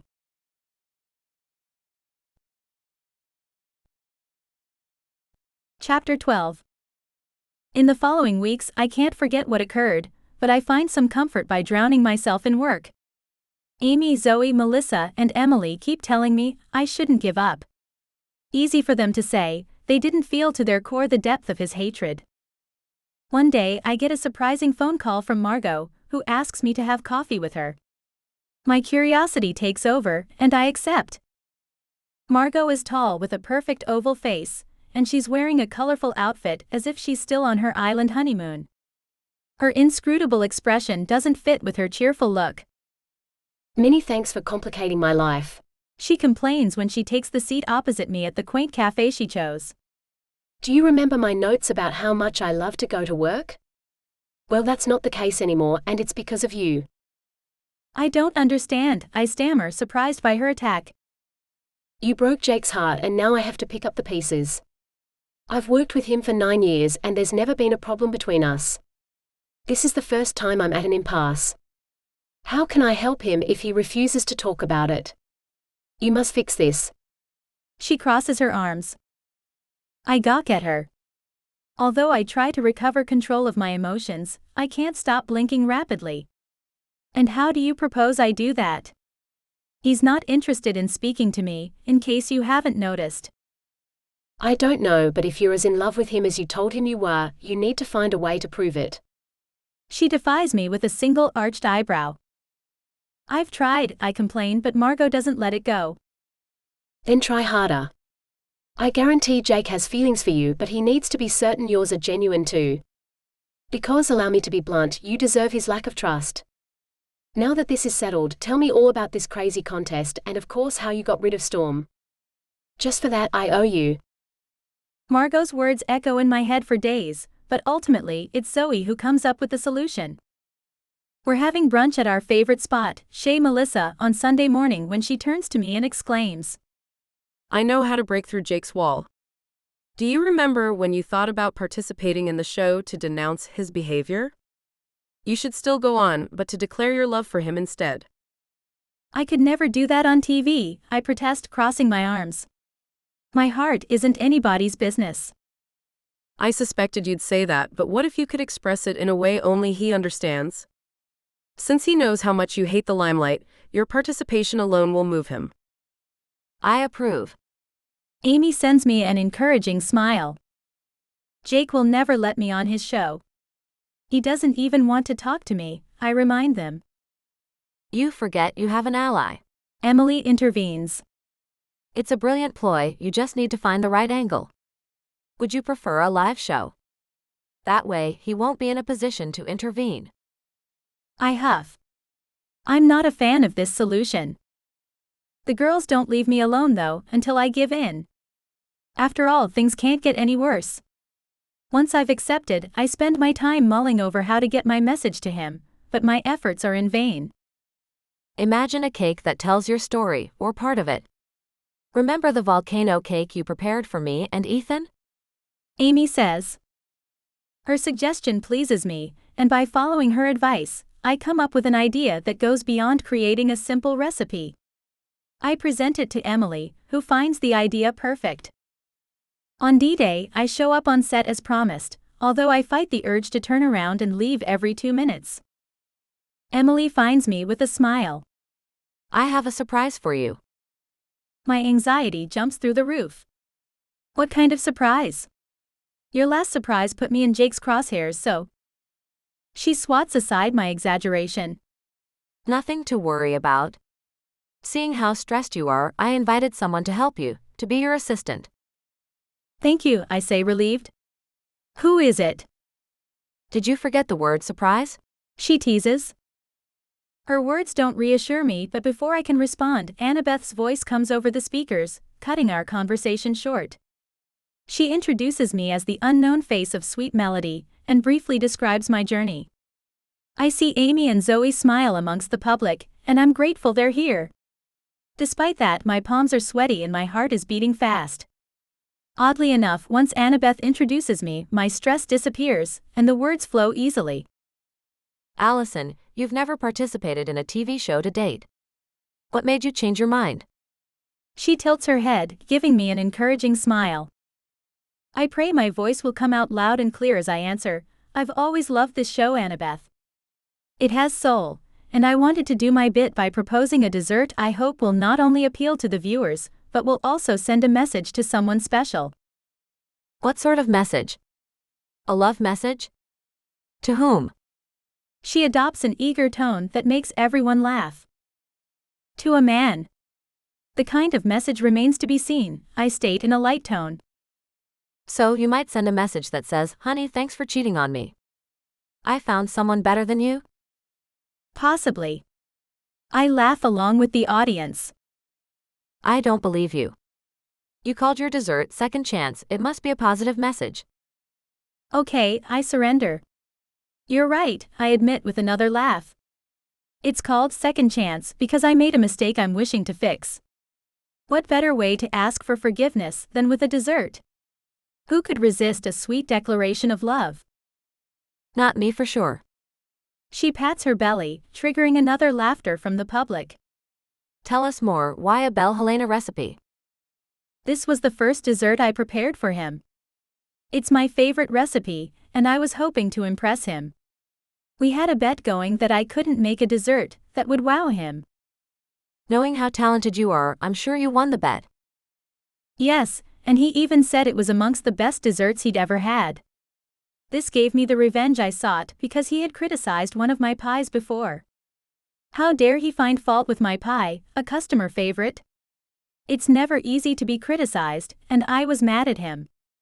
I may have used his face as a dartboard that evening. Everyone laughs. It's incredible how well this is going. I was only doing this as a desperate shot to apologize to Jake, but I'm having fun, much more fun than I imagined I would. Annabeth asks. But the next day, you decided to challenge yourself? Exactly, I confirm with a grin. His criticism made me want to prove to myself, okay, to him as well, that I could excel, and the result is the recipe I present today. We're excited to taste it, but how did things go with the man in question? You know this is what we really care about, don't you? Unfortunately, I wasn't able to touch his heart. He didn't give me that famous second chance. Sympathetic murmurs ring out from Annabeth and the audience. Buoyed by their support, I look into the camera. We all misstep. We're stubborn and refuse to put ourselves in others' shoes, but when we let our fears and prejudices go, we often receive wonderful surprises. So I wanted to send a message with my dessert second chance. If you make mistakes, make amends for them.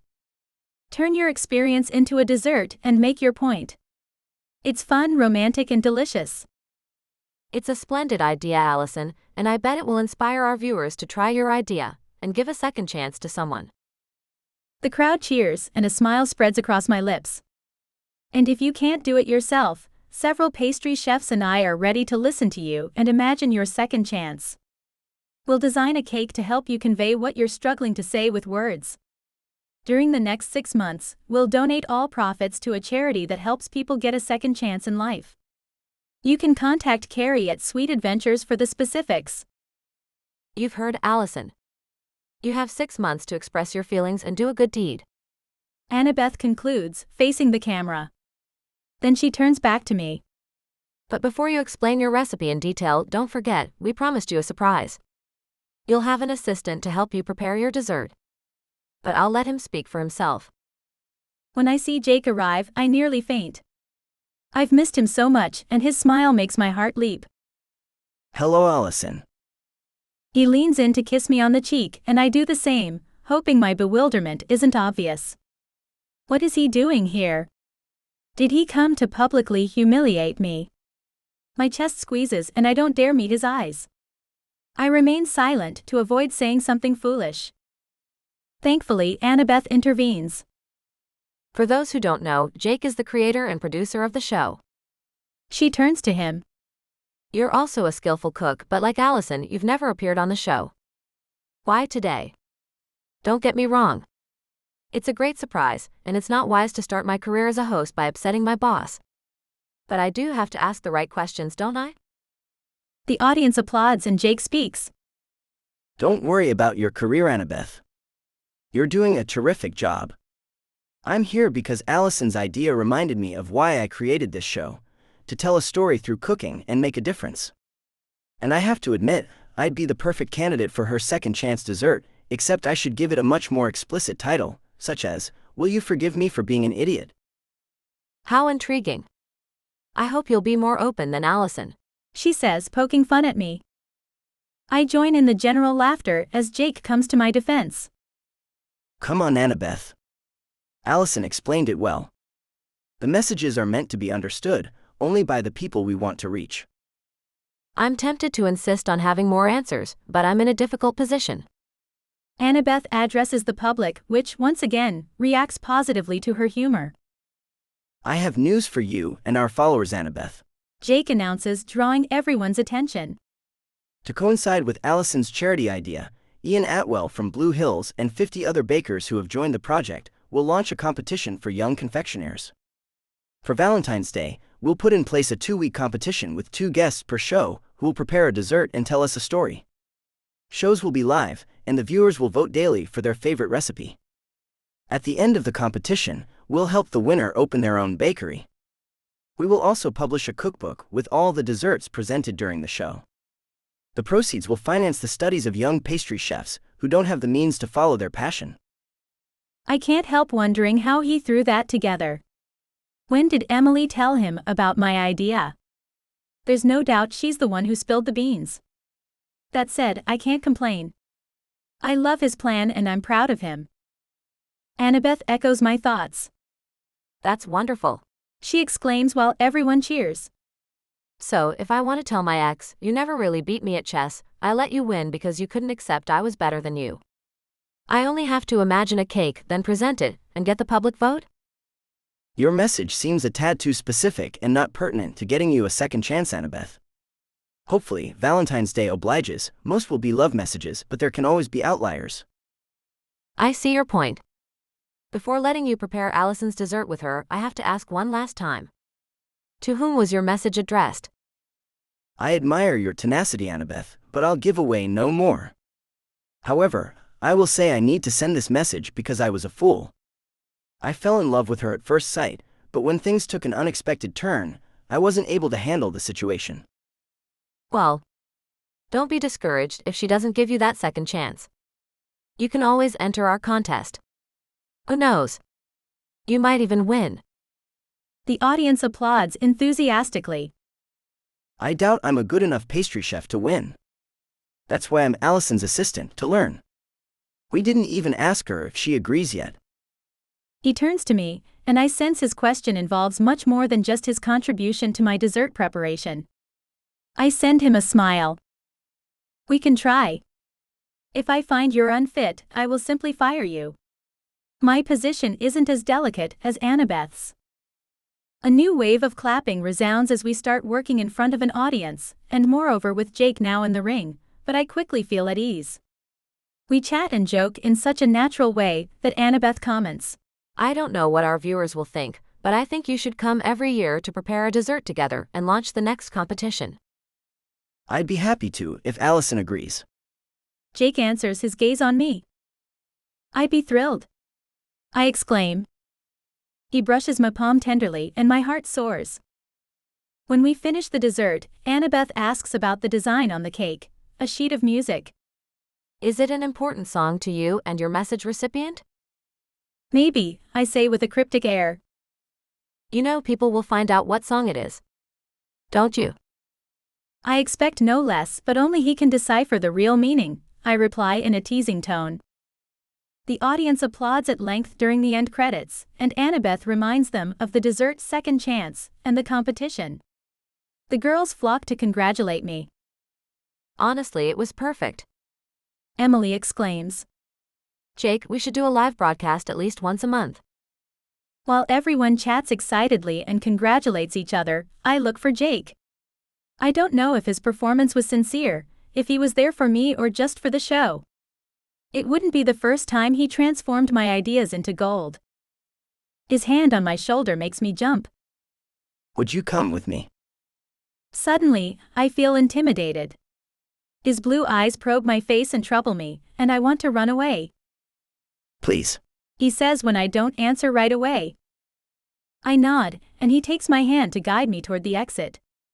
On the way to his office, neither of us utters a word, but when he closes the door behind us, we talk at the same time. I'm sorry. I'm sorry. No. I should apologize. He runs a hand through his hair. I overreacted when I found out what really brought you to my office. No, it was justified. I should have come clean the minute I realized I was crazy about you. You were right. My plan was stupid and reckless. In retrospect, I understand your approach, and I do find it amusing. In fact, I owe Amy. Without her idea, I never would have met you. He responds, closing the distance between us. I was afraid you wouldn't forgive me. Did you understand my message? I tilt my head up to read his expression. He strokes my face tenderly, and both his touch and the warmth in his eyes make my heart sing. Of course I did. I may not be in love with Ryan Steele like you are, but his words affect me as much as you. Who wouldn't be moved by a song about falling in love and seeing the world differently since? I'm not in love, I protest, giving him a playful shove. I can't help it if he's talented and his lyrics always ring so true. So his physical appearance has no influence over you. I continue to glare at him, until I can't conceal my smile. We talked at length about music during our day together, and I explained that my dessert song made me see the world in color. Every time I listen to it, I feel like anything is possible and life can be wonderful. Nothing has ever touched me as much as the lyrics of this song. With my dessert, I wanted him to understand, he's the one who makes me see life this way. I knew what you meant and I promise I share your sentiments. It will forever be our song, our sweet melody, he says, touching my lips with his finger and pressing me against him. I was going to contact you last week, but Emily told me about your plan, and I wanted you to have the occasion to showcase your talent. I was worried if I came to see you before the show, you'd refuse to participate. I lower my head. Emily told you? I can't trust her with anything. In her defense, she only did after I told her I intended to come apologize. I wanted to test the waters, to see if there was a chance you'd forgive me. She came up with the idea for me to be your assistant, and I wanted to be there for you, so it was perfect. Please let me prove to you we're made for each other. He kisses my palm before capturing my lips. I can do that, I say, snuggling against him. I settle more comfortably against his chest at home that evening, and I close my eyes, soothed for the first time in weeks. Jake lifts my hair and kisses the hollow of my throat. You have one last chance to reproach me for whatever you want. Then I prefer we forget these last weeks. I'd be happy to. I still can't believe you hid your meeting with Kathleen. You made fun of me for days. I lightly slap a hand against his chest. You wouldn't try to reverse the roles by any chance. The harsh tone of his voice doesn't conceal his amusement. It wasn't nice to play with me just for fun. I had a purpose, while you did it for your own amusement. A noble goal. You're right, I can't compete with it. I blush. This one I'll never win, I complain with a sigh. Maybe so, but you can always try to make amends. I have a pretty good idea of how to do this. He responds in a low, gruff voice. He's scattering kisses on my neck when I cry. Not so fast. I have another question. Why did you go so far as to invite Faye to Emily's dinner? With a groan, he stops kissing me to explain. Annoying Emily was a small price to pay to observe your behavior and see if my feelings were one-sided. Seeing me with Faye upset you, and I wanted to make you react. As I explained, Faye knew we wouldn't get back together. It didn't stop her from flirting with you all night. He laughs quietly. Faye never gives up. Her greatest quality. I was crystal clear with her during our lunch, which you scheduled. Then why did you have a radiant smile when you returned? Because you're adorable when you're jealous. His mischievous look makes me laugh, and I can't blame him, especially when he begins unbuttoning my shirt and planting kisses whenever he reveals more of my skin. I lose the ability to respond coherently. You know what, Jake Matthews? I think I'm falling in love with you. I whisper, abandoning myself to his caresses. You know what, Allison Melody Walker? I've already fallen in love with you. If you enjoyed listening to Allison's story, check the next audiobook in the My Day series, Sunny Harmony, Ariana's story. Ariana is in love with Paul. He thinks she's superficial and spoiled. No problem, she'll prove to him that he's right. Fun, flirty and sunny. Ariana fell in love with Paul at first glance. But when she told him how she felt, not only did he reject her, but he also accused her of being superficial and spoiled. No problem, she'll prove to him that he's right. Things are starting off well. Hired to run the last marketing campaign of his company, she has the opportunity to be around him every day, and thus be able to implement her plan. Better still, no matter how much she may annoy him, he can't fire her. Not only did she find an ally in the person of his brother, but he also needs her ideas. Except that, determined to make him regret his words, she forgets one thing: he still has the power to break her heart. Happy listening. This has been Sweet Melody by Mary Kelly Reid. Narrated by Melissa, Mason, and several other performers from Google. This is a work of fiction. Names, characters, places, and incidents either are the product of the author's imagination or are used fictitiously. Any resemblance to actual persons living or dead, events, or locales is entirely coincidental. All rights reserved. Copyright 2018 by Mary Kelly Reid and 7 Seasons. Second edition 2022. Production copyright 2022 by Mary Kelly Reid and 7 Seasons. No part of this book may be reproduced or transmitted in any form or by any means electronic or mechanical, including photocopying, recording, or by any information storage and retrieval system, without the written permission of the publisher, except when permitted by law.